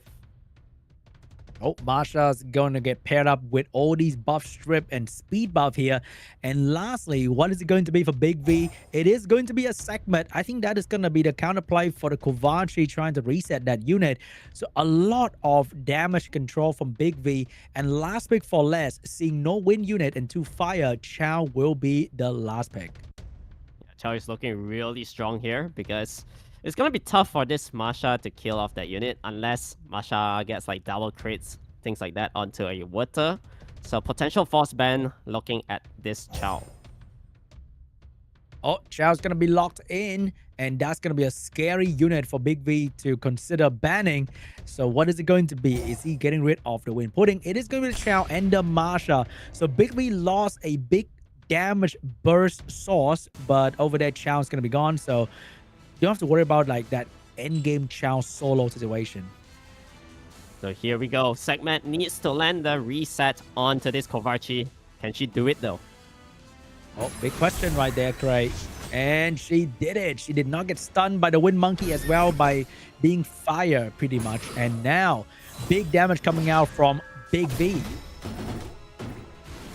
Did not get the strip onto the Fire Bayak, but there's another secondary strip coming in from this Light Gojo. So much damage done. Oh, a lot of damage, but don't worry about that, Craig, because we have 3 healers on the side of Les. So the game is not over yet unless the Tianlang go crazy, and the Tianlang did not go crazy. So it's time for Les to return fire with the Fire Bayak. Look at that damage though. Disgusting. Wow. Unfortunately, the Xingzhe did not crit there. If not, that Gojo would have been dead. Oh, the reflect damage did pretty well on the segment and the Laura. Big V, on the other hand, has 0 healing. So even this little bit of reflect damage is very painful for him. Yeah, so Gojo is probably just gonna exhaust the... Oh, wait, I think he... Normal attacks here. He does not want to die towards the shield. The reflective damage coming in. He's about to die anyway. I don't think he's gonna be able to do much here. Maybe saving that cleanse for the stun which might happen with the monkey when Laura trying to finish off the enemy unit. Oh, there goes Tianlang. Big damage. Tianlang will be able to apply the Dragon Dance here. Did not strip I did not stun anyone, but then there's gonna be another round of pushbacks coming in from this Light Gojo. Actually going for the cleanse instead. That is such a beautiful animation, by the way, just saying. And he took down the Kovachi. Gojo's going to go down as well. And 3v3. Can Big V do it? No healing, but a lot of damage and control. So Laura, can she get a sleep proc right here? If she does, I think game is over. No sleep proc coming up from Laura. No violent proc coming from the fire back. Tian Lang getting another defense break right there. This Wind Monkey is under a lot of pressure, but the Wind Pudding will take away the defense break, and Monkey has a chance to do something here. No stun on the Laura. So Laura will be able to apply the speed buff and defense buff that she really likes for the entire team. Yeah, Light Guardian Angel definitely applied here. Oh, wow. Big turn for the Laura, Cray. Oh my god, she did it. No wonder she is one of the most popular unit and wanted unit for RTA by many players in this game. Yeah, the Singer goes down here. However, additional turn, but not able to sustain this Fire Bayek. It's definitely gonna go down soon. Yeah, even with all that healing, Les could not sustain the damage coming out from Big V. So, we'll see whether Les is able to adapt to its Big V's draft here. I think pivoting into turn 2, trying to sustain against these kind of at damage teams is quite tough, right? So, do we see him bring in Shiho once again, try to contest for turn 1? We're not too sure just yet. Taking damage was definitely not the play here. I think he did okay. He survived the first turn. He managed to heal, but he did not kill the Light Gojo early enough. And we're seeing a Kovachi Laura in the pre-ban slot immediately. Kovachi and Laura will be removed for the entirety of this series. First pick this time will be going to Les. What will it be? It's gonna open up with a Fire Bayek. I think Fireback is more of a last pick situational unit, but Les is going in with the Fireback in the first pick here. And over there, Big V without the Laura still went with the Light Gojo Tian Lang. Oh, wait, hold up. He's switching it up. Is he going back to the meta? Yeah, he's thinking about it. Okay, he's fitting it in back. So it's gonna be the Light Gojo and Tian Lang. All right. Oh, double monkey business coming out from Les with the Wind Monkey King for the counter against the AoE unit and the Shiho to threaten the Gojo in the first turn. Yeah, I think Les understood the assignment here. He needs to try to contest for turn 1, trying to hide under Angela, all these kind of things. Just did not cut it earlier. Big V, are we trying to fight turn 1, or he can also steal the Wind Pudding against this double what? Hold the phone. What is that? That is the Light Justice. I don't even know the name. Okay, Light Justice lady, and I believe she has AoE something. She has AoE like Death Break and debuff and stuff like that, right? I think AoE to block them from removing harmful effects. And then something like if the total damage the enemy received during battle is greater or equal, then each hit decreases their defense and attack speed for 2 turns as well. Bro, you read me like a long paragraph, like a thesis at the moment, or what? Yeah, in a way, what TLDR, there's a chance for armor break, attack speed debuff, or branding and silence. All right, that's better, Craig. That's better. So AoE, many bad things with the Gianna getting picked up as well. Wow, what a team, man. But I don't know about a Ragdoll. Maybe Ragdoll's gonna be great because there's a lot of crit unit over there from the side of Les. So Ragdoll's gonna give a lot of attack bar here. Yeah, for sure, the Fire Bayek and the She-Hulk crits a lot. So I think this Ragdoll pick kind of makes sense, but she's still banning off the She-Hulk here, though. All right, are we seeing an LD cleave coming from Big V here? We have the Gojo strip into the Light Justice debuff into the Tian Lang damage, but the Fire Bayek is extremely fast, but he got pushed back though. Yeah, so Arella, what can she do here? Do you go for the third skill or second? I think third skill, right? Second one, just like skill. Here we go. Big AoE debuff. Tianlang going in, but he did not stop the Shizuka from moving. So the Shizuka is going to put all that back into Big V. But the good thing about Light Gojo is that you can cleanse all of that as well. Yeah, so Ragdoll here, do you want to send your Torrent onto the Angela? Or he's trying to work onto the Singza first. I have no idea what the plan is, but that cleave was kind of mid. Okay, nobody's dying. Nobody's in any critical conditions. The only one dying is the Light Justice lady. Yeah, Light Justice now will be able to apply some sort of heal. I think that's a heal and cleanse, heal, right? If I'm not wrong. Yeah, that's cleanse. the heal and cleanse. But he's kind of done. Like, that is the entire combo. I'm not too sure if that was the plan, but the plan was not exactly good. Yeah, I mean, it had the setup for armor break, slow debuff, but the other two units, like the Tianlang and Ragdoll, just did not do that much, and they're not tuned as well. I feel like instead of Ragdoll, if there was like another AoE pushback unit, it could have been a different story. But Ragdoll took a turn and did not really do a whole lot. And the attack bar gain for the team here doesn't really do well because there's no healing and cleansing. Meanwhile, over there we have Wind Pudding and Fire Bayek who are exactly super amazing at healing and cleansing. Yeah, the Ragdoll just did not cut it. I think the Ragdoll was a pretty bad pick over here. Maybe bring in like Dark Aragon, who have been so much better, right? I feel like sometimes these players would be like, hey, come to us. You see this bad LD5 that I just picked? Can you do something about it? Thank you very much. And then they're back with drafting their normal stuff. Yeah, it's just to remind the team here that this unit is in the game. Dude, let's to pick the Leona one time, okay? I need the Leona propaganda as well. Yeah, I mean, it has been his most picked unit in that season where he qualified. So we'll see whether he's gonna bring back the Bastet Leona kind of combo. I think now I know why Les picked so much Bastet, because he kind of wanted to play and practice having attack buff and attack bar boost in the first turn, but he didn't want to play Kovaci so that he can show everybody else around him that he can play Kovaci. So he picked Bastet to get used to the feeling of going first with attack buff. So that's gonna be I think that's why he picked Leona as well, just for the fun of it. Yeah, I mean, it makes sense, right? Like, you want to hide some of your units that you plan to bring into SWC. So Bastet also does exactly the same thing, you know, attack buff boost, giving you the attack buff for the team. So this time pre-bans is the Tianlang as well as Shiho. All right, Shiho with the pre-ban right there. So no more Shiho for a little while. No more Kovaci as well. Big V is going in with the Light Gojo early pick once again. The Light Gojo was like good for a little bit, but I think it's not exactly good in this situation that he's dealing with a super heavy bruiser player like Les here. Yeah, and we know Les, he does have more options. So this time he's gonna be opening up with the Fire Megumi, aka Tatsuya, right? And fitting in the Windstalk as well.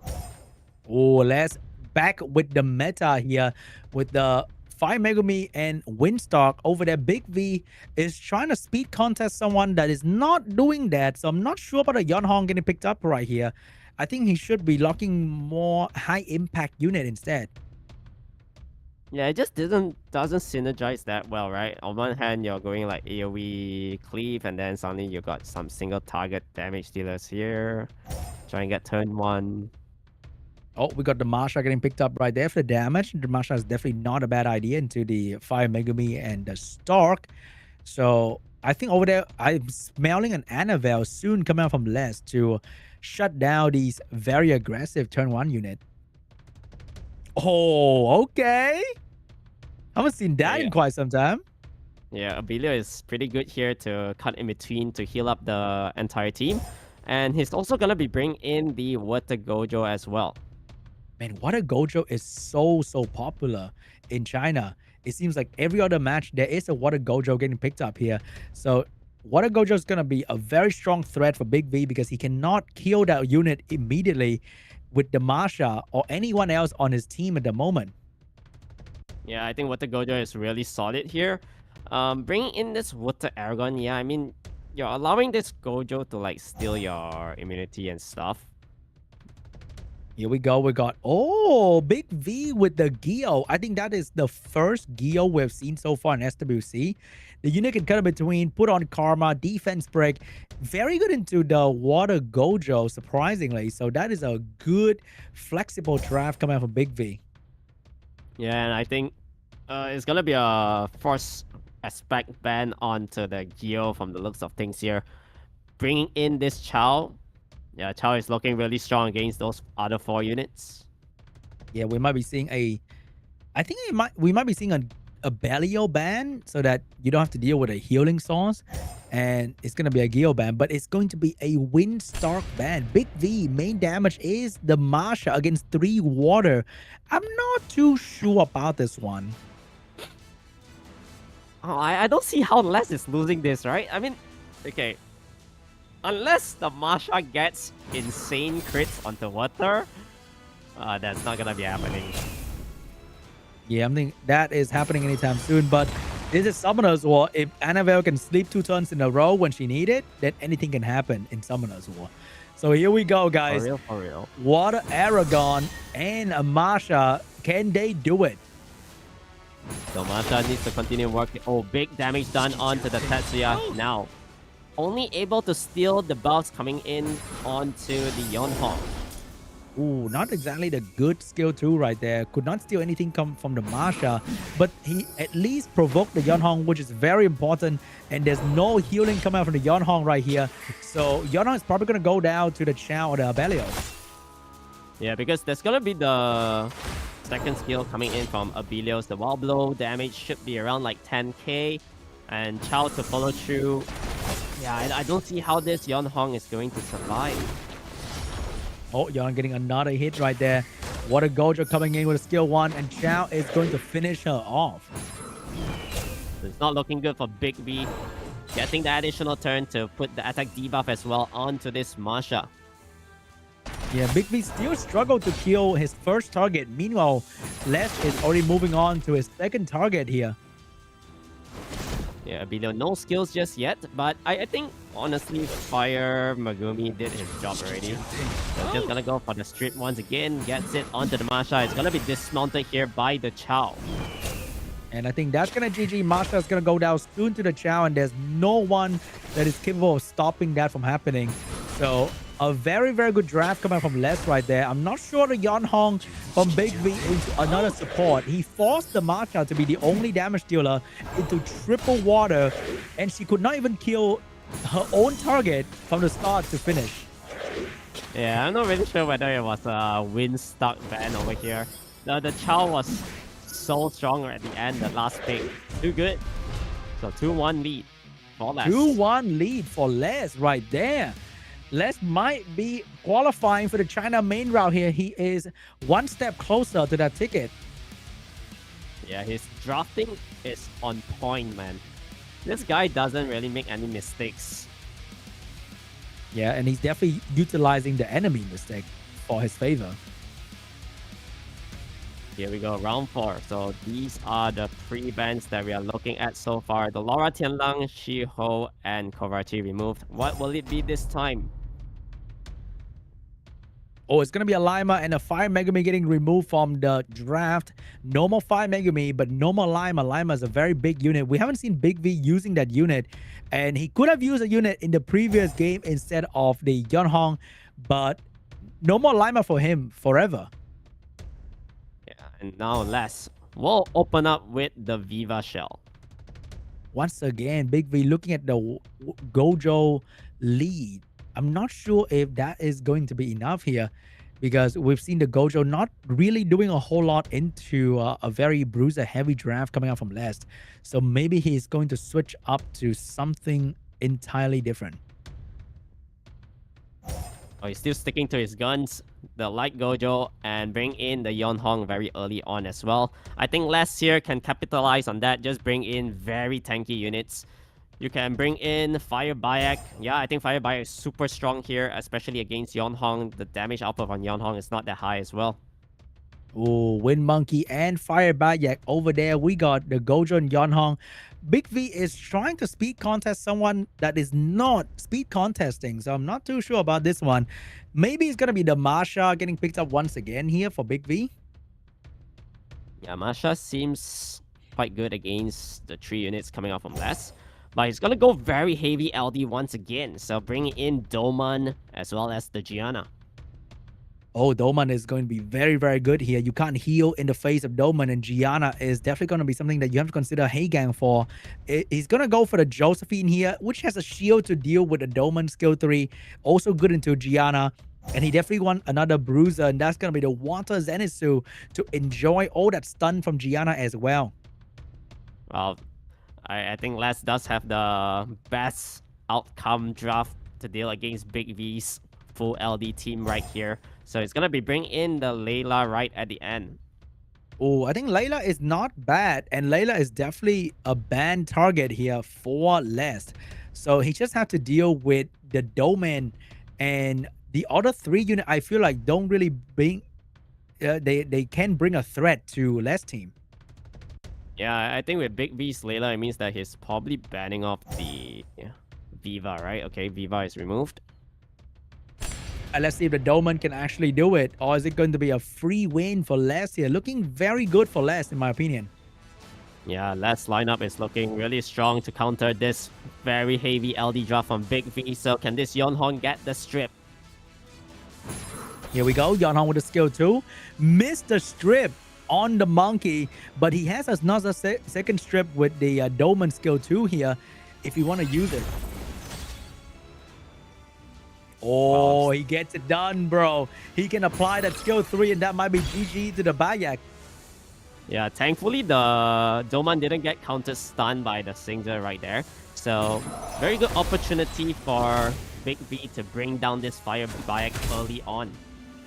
But there's a problem. The Water Zenitsu is going to be free to do whatever he wants for a long duration of time. And the shield from the Josephine might buy enough time for the Bayak to survive here. The Wind Zenitsu moving a lot, all right, because of the passive. It gained 35% attack bar. Oh, a lot of attack bar, a lot of turn, and he's focusing on to the Gianna. That Doman did not try to strip the shield on the Bayak right there, because the shield is gonna take another hit from the Doman curse. So he can actually take.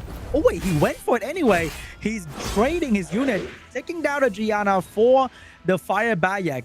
Maybe that's not a bad trade. Maybe that's totally honestly, fine. I think it was a really good trade right there. All right. Yeonhong's going to go back into the Gojo, trying to get some more AoE damage now, but that's going to risk getting stunned as well. And he will get stunned. He did not finish off the Fire Bayak here. The Doman, what are you going to do? You place the Kama onto the Singer right now. However, there's going to be big damage from this Chillin Slasher. Josephine to follow through next. Oh, big damage coming out from the Josephine. Monkey has karma, but doesn't really care too much about it. And here comes the second curse of death. Who is it going to be on? It is going to be on the monkey. So the monkey will probably go down, but nobody is checking on the Water Zenitsu once again. And he's going to be able to do a lot of damage on the enemy. Yeah, Josephine needs to get some controls onto this Yeonhong. I think it's going to be super important. Hold up. Big turn from the Gojo right there. The monkey can use another skill before he die here. And before he die, he took down the Gojo turn with a stun. Oh, that is huge. So, I think, yeah, if you're this Doman, you probably want to remove the Chillin Slasher as soon as possible. That unit is looking really scary now. You can... skill 4 does not cause the karma to get to be triggered, right? Because skill 4 is not a cooldown skill. Oh my god, he's stunned with the skill 1 anyway. Yeah. So the Despair kicking in. A big stun onto the Doman here. Singza will be able to apply one more hit before he goes down. Oh, he's going to go for the skill 1 additional turn to his own death, funny enough. But that Yeonhong would not get a chance to move. He was so close. Hey, he went for the skill 2 anyway.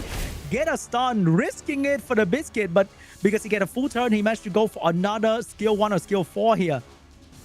Oh, I don't know whether that is the play coming in from Les though. He was risking it so hard with that second skill to just reduce his HP to 1. I think it's okay because Josephine at the end of the day can probably beat the Gojo very easily because Gojo might stun and give him a free shield. And Doman's gone now. So unless the Gojo perma stun this, Josephine was... Oh, never mind. He was about to do it. Wait, hold up. He was about to do it. GG, down to the wire. Les will be moving on to the China main round happening on September 12th. Congratulations to him.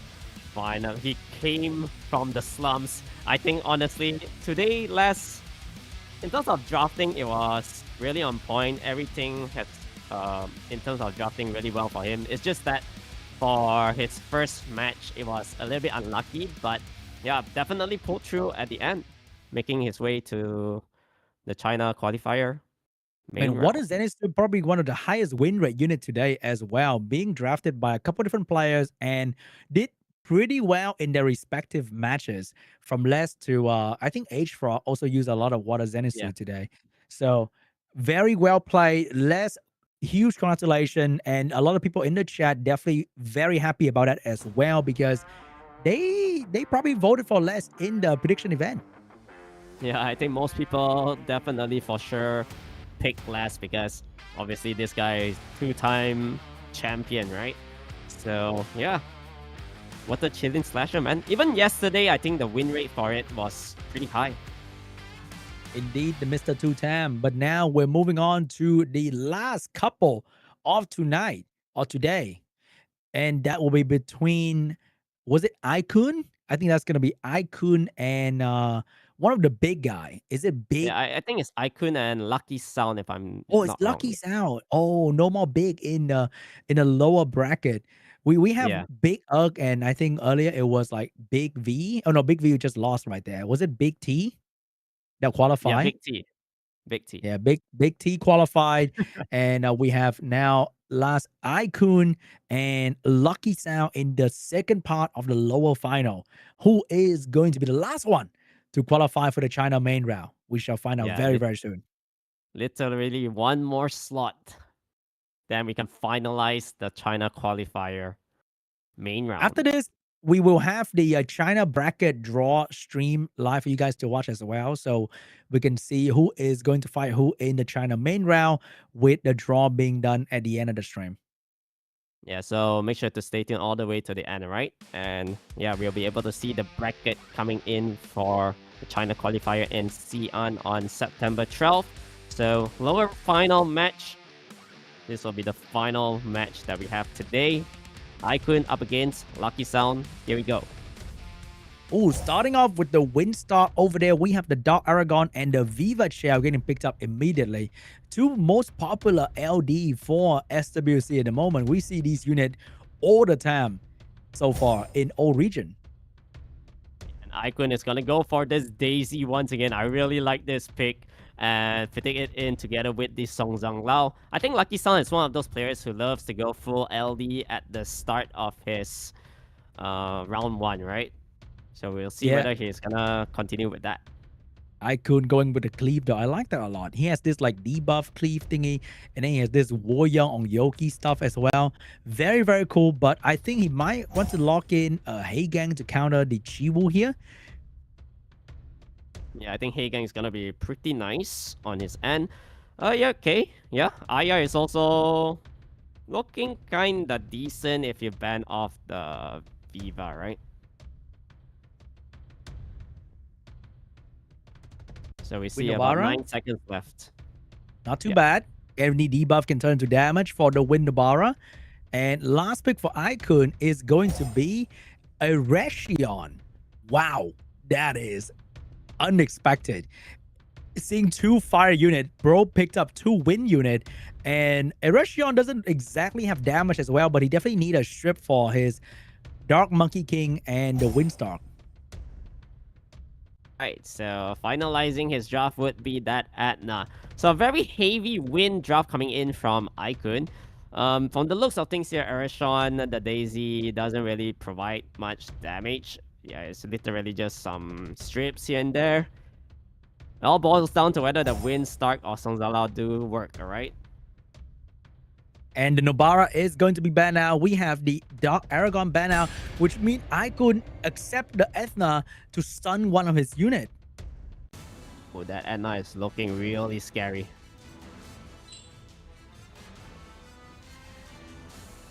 I'm not sure that's going to be the play though. She gets like a free stun here. But if he's skill 2, then he might trigger the Windstalk. So he didn't go for the skill 2. Oh my god! Wait a minute! He failed to stun the Dark Monkey right there. But the Fire Megumi is going to be there to do the secondary stun on the monkey.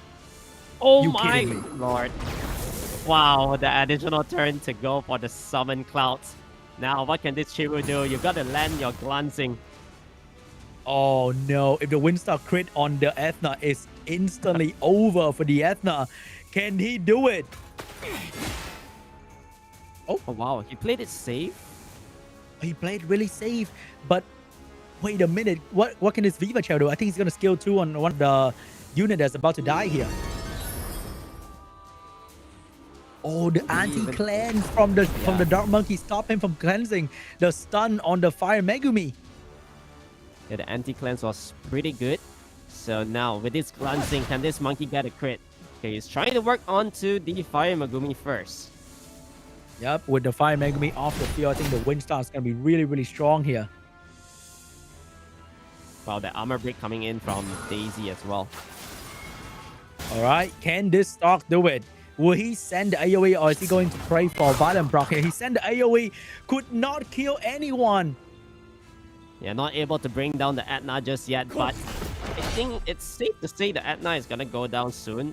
However, with this additional turn, he can stun this Erection. Oh, here comes the Fire Megumi. Big stun onto the Erection.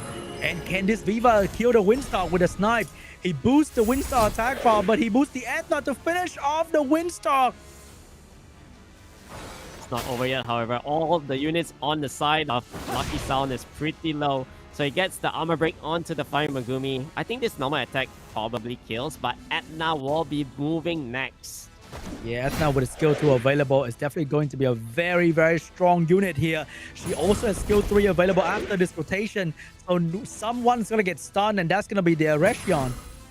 Yeah, I think it's game over for Erection here and should be in the bag for Lucky Sound because there's no way the Daisy makes a comeback here. Yeah, unfortunately, Daisy is not one of those 1v3 kind of unit. She might kill the Ethna, but that's going to be the last thing that she does. I don't think she has what it takes to bring down a healer and a fire unit. Yeah, especially nowadays, all Chiru does have crit damage because of the second skill. The second skill is guaranteed crit. And we have the Viva looking up with the heal, and she will back to full HP, has 2 damaging skill available, and he can also just randomly sleep for 2 turns. Yeah, that's right. Chiru is contemplating whether to do skill 2 or skill 3. So going for the beneficial block, second skill, big crits coming in, and Viva, once you move, this normal attack should do it. Lucky Sound will take the first game away from IKUN, ready to win another one step closer to the China main round. Good job once again coming out from Lucky Sound. So this time, what will the pre-bans be? Do you remove the Viva shell? I think it's probably going to be the Viva and the Dark Monkey King pre-ban here. Those are like the key unit of both of these players. Yep. Okay, here we go.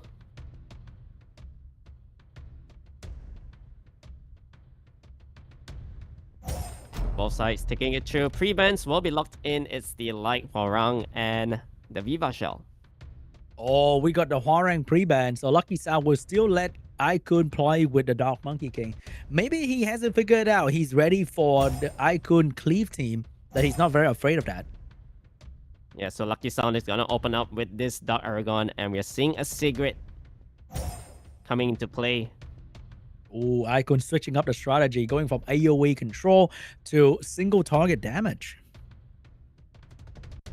So Masha is gonna benefit a lot from this attack buff, also reducing the cool time for potential second skill more often. So Lucky Sound is gonna go for the Vanessa and Shiho. Oh, that shield's gonna definitely hurt the Marsha right there. Together with the speed lead from the Vanessa and the defense break as well, that's gonna open up a lot of opportunity for Lucky Sound to pair with more one-shot, high damage unit. So Fire Megumi in the mix for IKUN. I'm not really sure about this Song Zhang Lao though. You're kind of lacking like AoE strips at this point in time. It's gonna be quite tough to utilize your third skill efficiently. I think he probably wants to use a second skill to set up for a kill with the attack buff. So his last pick could be like another strong single target damage, maybe a Chow, so that he can actually just one-shot something if he get a defense break. Point. So we're seeing a Pontos and Gianna right at the end. So some sort of protection, invincibility buff. Gianna is always a really good pick for the critical What's era. going to be the last pick for IKUN here? Is it going to be... Oh, it's going to be a Hey Gang here. Definitely going to synergize really well with the Dark Monkey King also counterplay for the Gianna. So it's probably going to be maybe a Shiho ban, because Shiho can actually abuse the Hey Gang passive to his advantage. Yeah, I think it's gonna be a Shiho ban, and if you're Lucky Sound, do you just remove the Hey Gang here? You should be afraid of that a little bit. Let's see what's going to happen here. Is it going to be Shiho Hey Gang pre-ban, post-ban here? It's going to be the Shiho ban, but it's going to be the Dark Monkey ban. So Lucky Sound will have to eat some damage coming out from the Marsha, but I'm pretty sure he can survive that. And after the turn 1, IKUN will not have any protection against the Dark Aragon.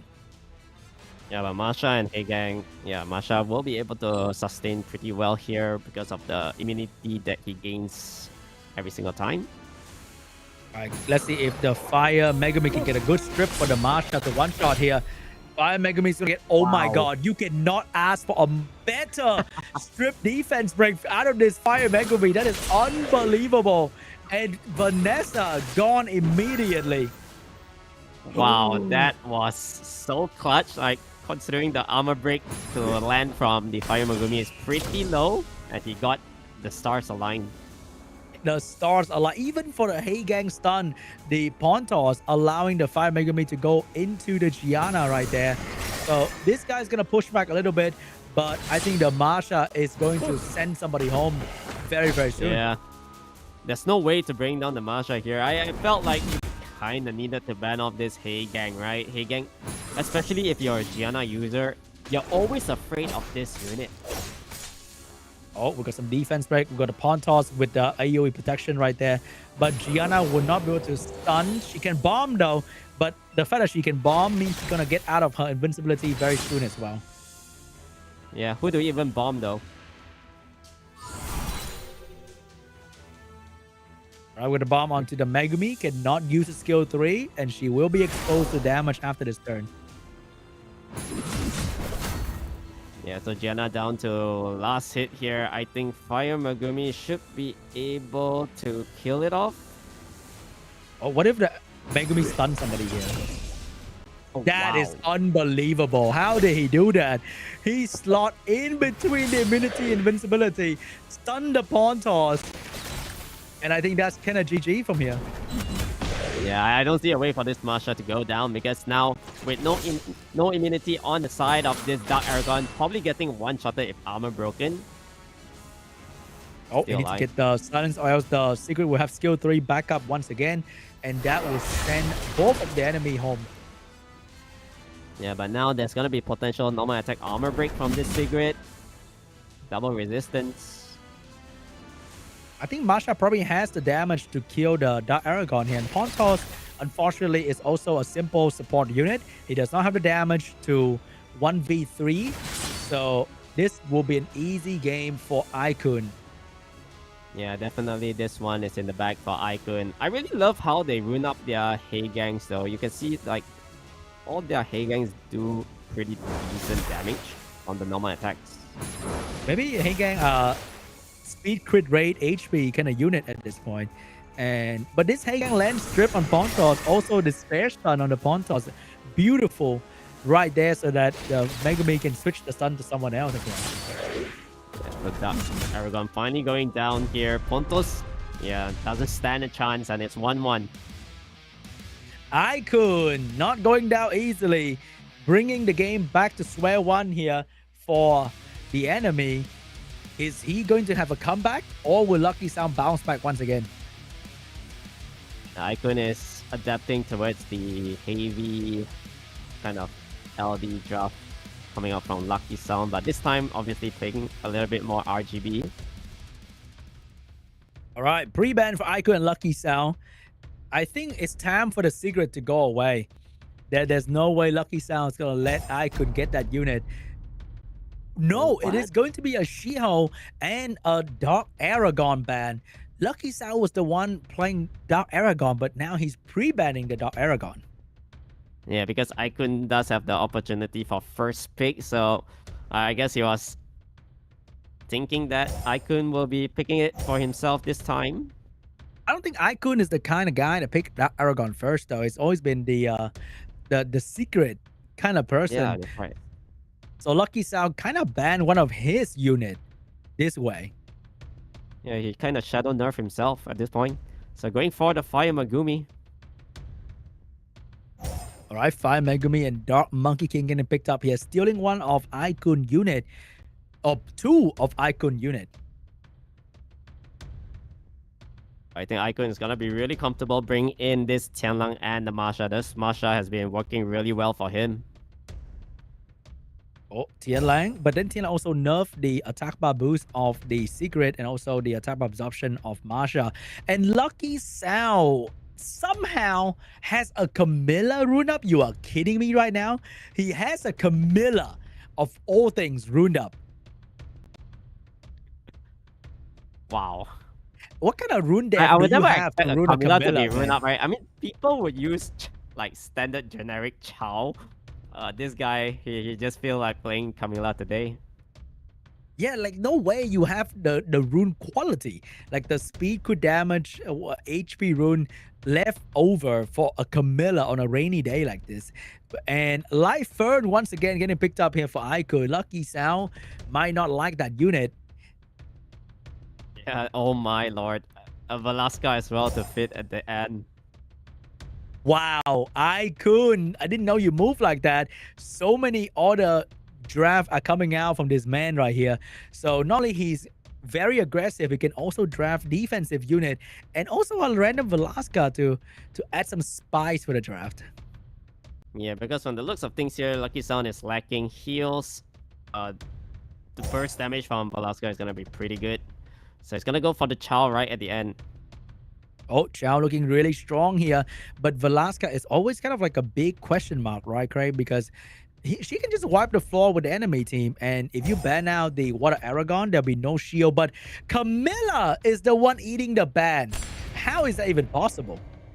I have no clue, but yeah, Camilla got the respect ban right there. The shield coming out from Water Aragon is gonna be pretty big. It's gonna be tough for this Velasca to burst down something. All right, big AoE from the Tianlang. Not a single strip right there, but maybe that's enough damage for Velasca to drop her skill too. Oh wow, now Masha didn't get stun up. Big damage done onto the Fire Megumi already. Oh, big damage coming out from the Monkey and the Chow here very, very soon. With the shield, he's going to protect himself against the Velasca. With the team up, he's going to one-shot something with the Chow. They opted for the shield first, so Chow here, do you dismount the Masha or try to one-shot this Tianlang? I mean, he can do he can almost kill the Masha. Big AoE coming out from Velasca, maybe. Is he doing enough damage to kill off the Fire Megumi? He will do enough damage to kill the Megumi. And this Masha is going to take down the Dark Monkey for Velasca getting another turn as well. And if Chow bring down the Masha, Velasca getting another turn. So that's going to be a lot of cooldown reduction for Velasca. This is potentially, I think, 2v2 here. Do you justice this Tianlang right now? The There's problem is, break. I think both units are killable by the Velasca. She will do enough damage if she gets that skill 2 back up. So Yeah. no matter who you kill is bad. And you know what? Tianlang's gonna just destroy this Chow right there. Oh, the Chow is dead. And I think that's GG. Oh my god, IKUN with the Velasca absolutely destroy LUCKYSOUND.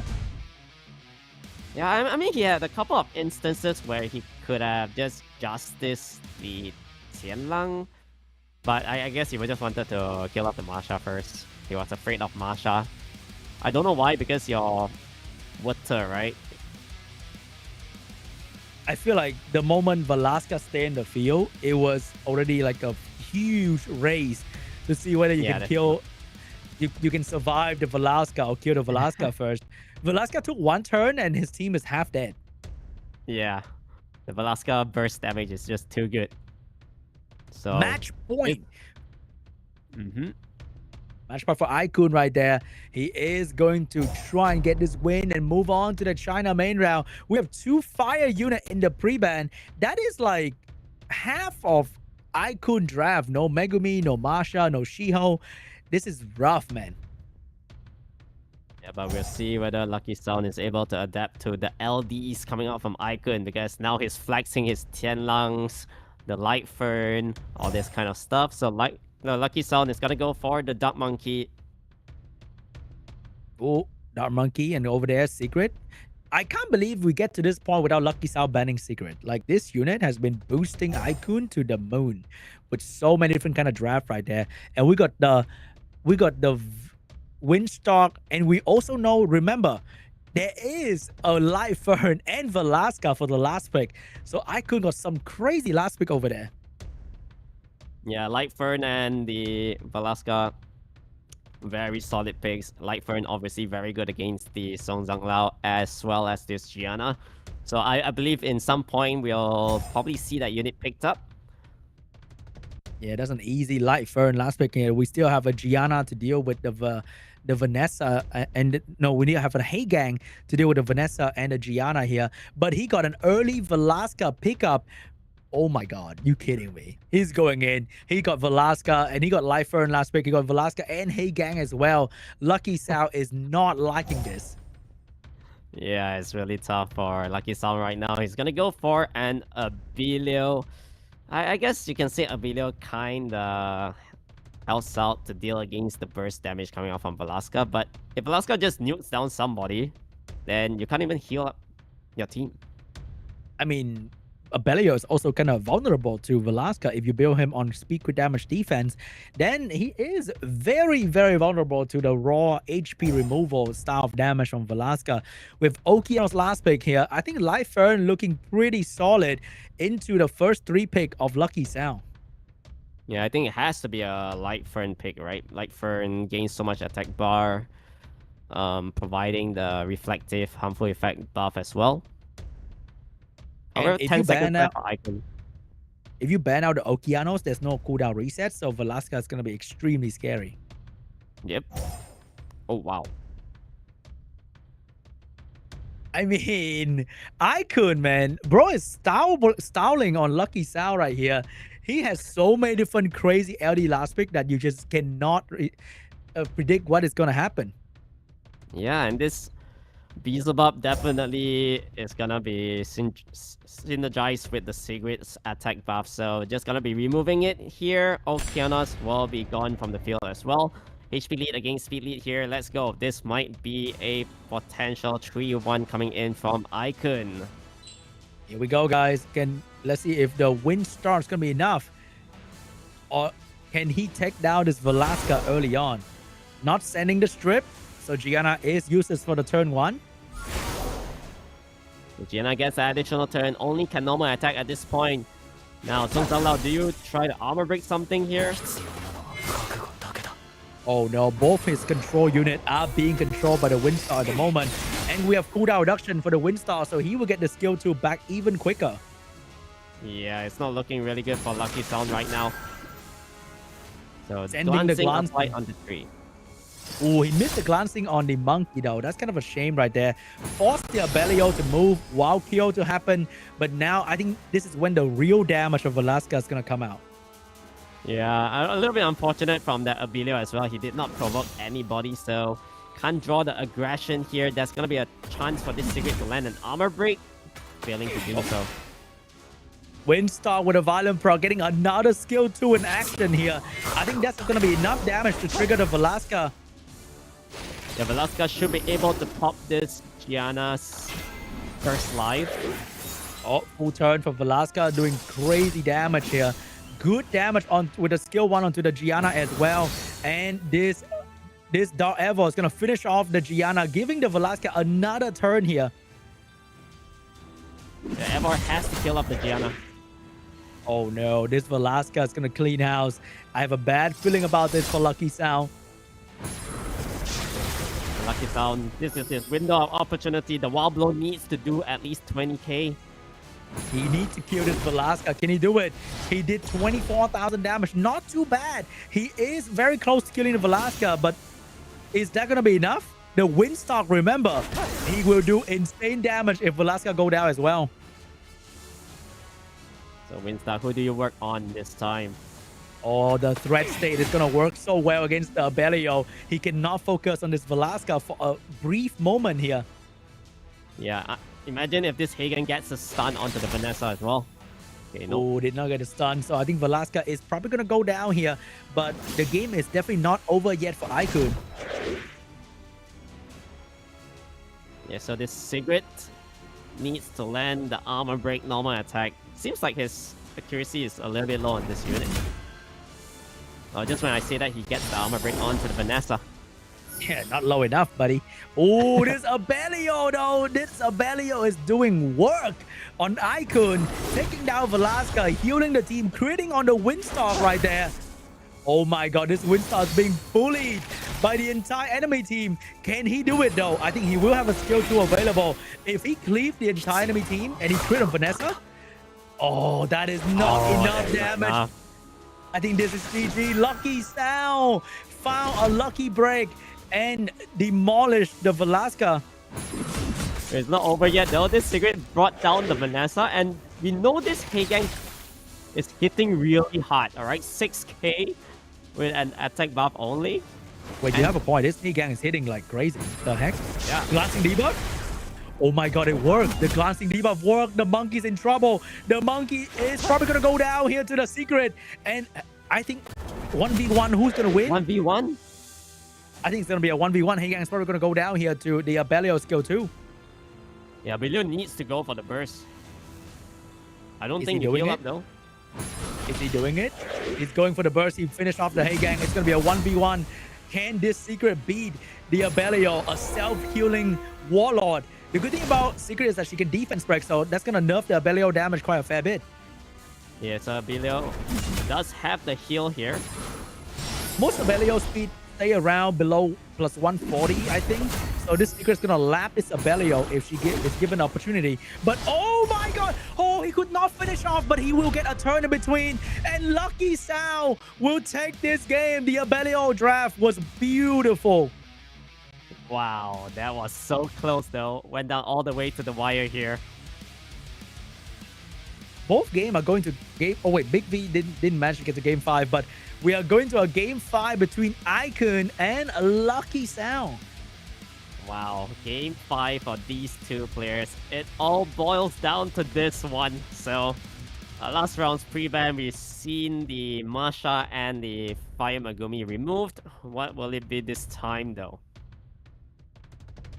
All right, guys, last game. No matter what is going to be the pre-ban? Is it going to be the Secret and maybe the Gianna pre-ban? Yeah, I think at this point you gotta remove that one, right? The Secret.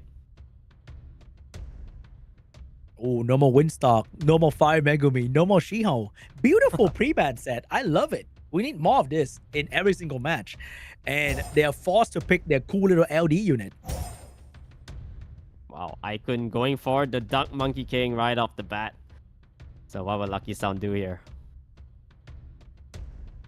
Right, Dark Monkey King, and we have the Laura getting picked up by LUCKYSOUND. Maybe, does he have like Light Gojo, Tian Lang, that kind of draft? He does. Oh, he does? Wow, he's only bringing it in now. Right. That's the power of Rune Dev and LD Dev, huh? He can afford to play whatever he wants, whenever he wants. It doesn't matter. IKUN here. What does he have to deal with this? Somehow, bro has a Chiwu this entire time, and Chiwu is being drafted here. What is going to be the other unit? It's going to be Chiwu and the Daisy. Heigang is still available to deal with the Chiwu, but Daisy counter Heigang pretty well. Yeah, I like that. 2 picks. So LUCKYSOUND is gonna go for the Heigang here. It means that he's probably banning off this Daisy, and he does have this Dark Chilling Slasher as well. But if Chiu outspeed him and he doesn't have Heigang, I think IKUN is going to be in a very good spot. It depends on IKUN counter pick here. It will be a Tian Lang to deal with all these attack bar gain. Beautiful last pick. Does he have like a Wind Pudding Princess as well to round up the very solid bruiser? Yeah, it could be a really solid Angela here. 10 seconds left. All right, guys, what is it going to be? Oh my God, he does not want to win this without Velasca. It will be a Velasca last pick for IKUN here. LUCKYSOUND, what is it going to be? How are you going to deal with this? You don't have any healer. Maybe it's time for the Abelio. But no! Wow, LUCKYSOUND is gonna go all in with more damage, bring in the Okeanos. Okeanos on paper is gonna be good against the Velasca as well. You got the reset. In a way, IKUN is kind of like forced to ban off this Heigang, right? Because I think Daisy is gonna be removed. What if you ban out the light Gojo and you just go first and you're trying to pump as much damage as possible? Because you already have Daisy to counter. And I think LUCKYSOUND might have to ban out the Tian Lang, potentially. Yeah, that's a fair point right there. So we'll see what they're going to be removing here. It's going to be the Chief and the Speed Leader on the side of LUCKYSOUND. Because nobody really banned Daisy, and if they don't ban Daisy, you don't have to ban out the Heigang. So they both ban each other's speed lead here. It's gonna be Rune Speed Race. Oh my lord! Wait, IKUN might have this one. He might have this one. He got the strip. He got the stun. Oh no! Looking pretty bad for LUCKYSOUND. Oh, the additional turn though, coming out from this Laura. Is that going to be enough? Tian Lang is coming in with the damage, but Tian Lang might strip, and that's going to cleanse a lot of the debuff right there. So I think Tian Lang might have to send the skill 1 on somebody. Not looking too hot on both sides, honestly. So I think Tian Lang here has to just go for it. The Dragon Dance, try to get some stuns in. Oh no, that violent part from Laura actually saved the day for LUCKYSOUND, because Velasca is probably going to get reset or stun here, so she can't really perform her magical skill 2, and that is looking really bad for IKUN all of a sudden. Yeah, big stuns right here, and IKUN will be able to finish off the Daisy with the 4th skill if he chooses to do it. Don't think you want to do that though. You definitely don't want to give this Velasca any chance at all. Yeah, and right? I think that's GG. One violent proc from Laura changed the flow of the entire course of this battle, and we sadly have to say goodbye to IKUN here, because I don't think anyone can do anything in this situation anymore. Yeah, there's no way with this additional turns coming up on the Chilling Slasher. Big damage done, and 3-2 for LUCKYSOUND. Really unfortunate. Huge congratulations to LUCKYSOUND for taking it to the China main round. Wow, Laura's stocks just went up right there. Man, that Laura. Oh, it feels so bad though. The combo was executed. The draft was good, right? He drafted in a way that he know, okay, Daisy's moving, my Dark Monkey's moving, Tian Lang's gonna move. Like it was good. The plan was there. Yeah, honestly. And then, nah. Laura is like, saying, nope. Just nah, not today, buddy, not today. Wow, but yeah, so congratulations to LUCKYSOUND. He is our final person that is going to be locking his name in for the China qualifier main round happening in Xi'an, China on September 12th, I believe. And that will conclude all the matches today. We will move on to the live bracket draw though. So if you're interested in who is fighting who in the China main round, definitely stay tuned for the bracket draw that's going to be happening. And we're going to be giving you guys a little bit of a commentary over that as well. Yeah, so there's still gonna be the coupon code. There's one more coupon code to be given out, and also the draw for the bracket for the China main round. And what a day, Craig! What a day! From I think Cowgirl has always been like the pain, the nightmare of all these players. IKUN lost to what, Annabelle proccing sleep back to back, and Yeah. the most important match of the day, he lost to a Laura additional turn. Oh man, feels bad, man. Feels bad. And that's the reason why they actually like nerfed Aqua Girls back in the day already, right? Because of the sleep frogs. But man, today was It's too just much, harsh. bro. It's too much. I think IKUN is definitely not loving it. And this is going to be the bracket for day one. To remind you guys, the player who qualify, they are Invaders, Taurus, Kong Jing, and Big Ugg from day one. And for day two, it was H.FROG, Big P, Lest, and LUCKYSOUND. So yeah, congratulations to all the qualified players. They'll be fighting it out in Xi'an, China on September 12th. Can't wait for it to happen. It's kind of cute how Les and LUCKYSOUND was the first match of today's show, and they're holding hands in the lower bracket to qualify for the China main round. Yeah. The destiny forced them to be together. Yeah, definitely forced them to be together from the start to the end. And that's the bracket for day two. 8 players down from 16 will be playing for the China main round. Whoever win in the China main round will be qualified straight into the world final. So remember that there'll be 2 players from China to be qualified for the world final, and that'll be decided via the China main round. And in the China main round, I don't know if there's a lower bracket. I think there's no lower bracket, just like the Europe Cup, America Cup. There's no lower bracket for the China main round. So we should be having the code soon, right? I believe. I believe. Wait, I just thought LUCKYSOUND beat Les in the first match. Les and lucky for Les, he did not have to fight LUCKYSOUND in the lower bracket for some reason. So he finally met LUCKYSOUND again in the final, but he didn't have to fight that person anymore. And here is the code for today's stream. We have another beautiful code right there down here that I will not try to pronounce so that I will not be canceled on the internet. We have mana, mystical score, and emblem once again to key in the code on Android, iOS. There will be a link in the stream chat.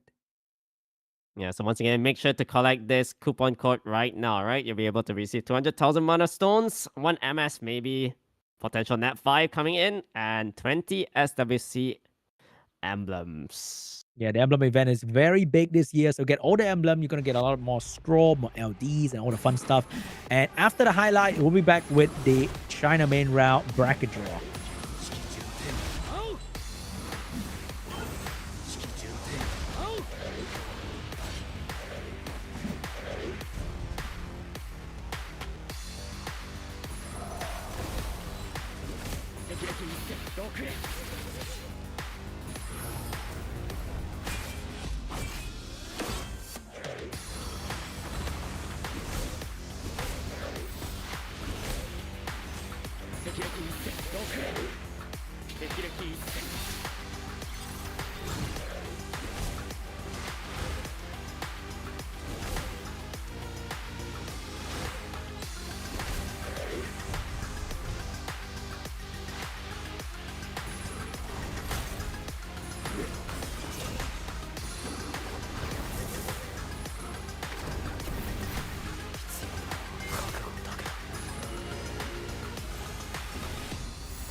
Hello and welcome back to the Summoners of Championship 2026 China Qualifier Prelim Day 2. And we are done with the matches today. We are now proceeding to the bracket draw for the China main round. All the 8 players' name will be in their boxes. So you saw that there were upper bracket final and lower bracket final. So the people who won in the upper bracket final will be in the seed 1. And the people who won in the lower bracket final will be seed 2. So one of the seed 1 player is going to be playing against one of the seed 2 player. Yeah, so from the upper bracket qualifiers out from these 2 days, right? We do have Invader Tars, H.FROG, and Big P. And on the other hand, for the lower bracket qualifiers, we have Kangjing, Big UG, Les, and LUCKYSOUND. So these are going to be the name you'll be seeing for the China main round. We have ex-world champion. We have crazy strong player. We have newcomer. We have a creative player like H.FROG. Very, very cool name and faces that I'm looking forward to every single match from now on. Yeah, and especially for day 1, right? I think Invader played a really solid he definitely played very solid throughout the whole tournament, and he's also one of those newcomers, right? So hope to see more of him in the main round itself. Definitely, even though you are a newcomer, you can still be very, very strong because you see that he qualified for the seed 1. He was the first player to qualify, I think. And after that's going to be Taurus together with Kangjing, who actually have to fight through the lower bracket. And here will be the drawing part of the live stream. We have seed 1 box and seed 2 box. Let's see who is going to be fighting who throughout the China qualifier main round. We are going to be starting soon, and yeah, seed 1 will be picked right now. Who is it going to be, though? Drum roll, please. First player, which one is it going to be? Is it going to be Invader? Is it going to be Taurus? It will be Taurus for the first round. All right, so Taurus, he's going to be up against either Kangjing, Big UG, Les, or LUCKYSOUND. Now, honestly, I'm not even sure who you want to fight because all these players, all the big names, right? Hey, Taurus and Les in the first game will be pretty cool. You never know. Yeah. A lot of world finalists in this lower bracket as well. You know, Kangjing, Les. Big gonna be Big UG. I think they're both from day 1, right? Yeah, I believe so. Big UG and Taurus from day 1 itself. So they're gonna be meeting each other in match 1.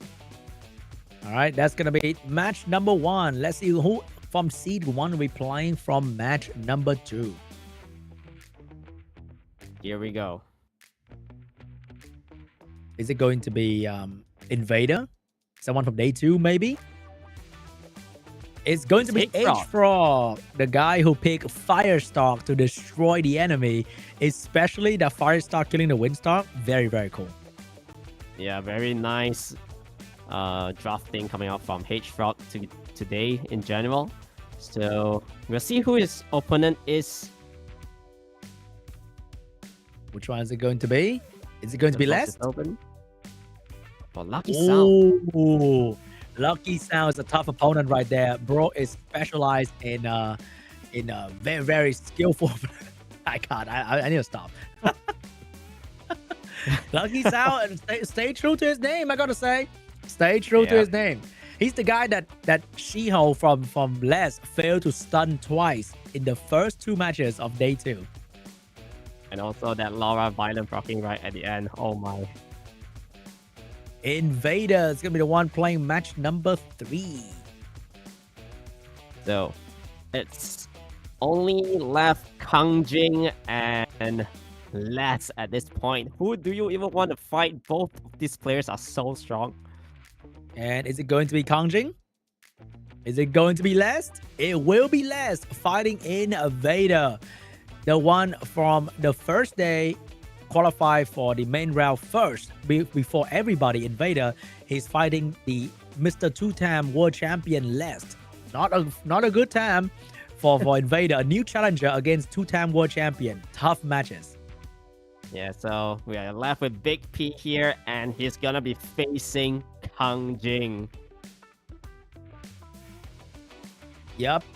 That's going to be the final round. We have two big, starting off with Big Ugg and ending with Big P. So I'm pretty sure. Wait, hold up. If they win and go to the semi-final, very good chance one of them is going to qualify for the world final here. Yeah, that's right. So yeah, it's still all to play for these 8 players. There's gonna be 2 more, basically 2 slots remaining for the China qualifier main round to qualify for the SWC finals. Gonna be very exciting. China qualifier. Whoever wins is gonna go straight to the world final in Seoul, Korea at the end of the year. So we are rooting for all the strong Chinese player. They play very, very well. They bring some new meta, very aggressive draft. No lower bracket for the China qualifier. So if you lose, you lose. Yeah, and it's actually really good for like match for like Big P and Kang Jing. They are able to see like Invader and Last what kind of draft that they are gonna be bringing in, so they can do a little bit of homework right before the match starts. So it's always better to play a little bit later than the start. And that's gonna be the bracket for the China qualifier main round, guys. And that is it for the China qualifier preliminary. All the players who joined but could not make it to the main round, we hope to see them again next year. They did well. They tried their very best. A lot of game in China went to round 5. So it was definitely very, very close. Yeah, there was so many close series between all these players. And eventually we are left with 8. And that's it for us today as well. Guys, really appreciate you guys watching for this very, very long stream here. Thank you so much for sticking around, and we'll see you guys next week. Yeah, thanks for watching, and we'll see you all soon.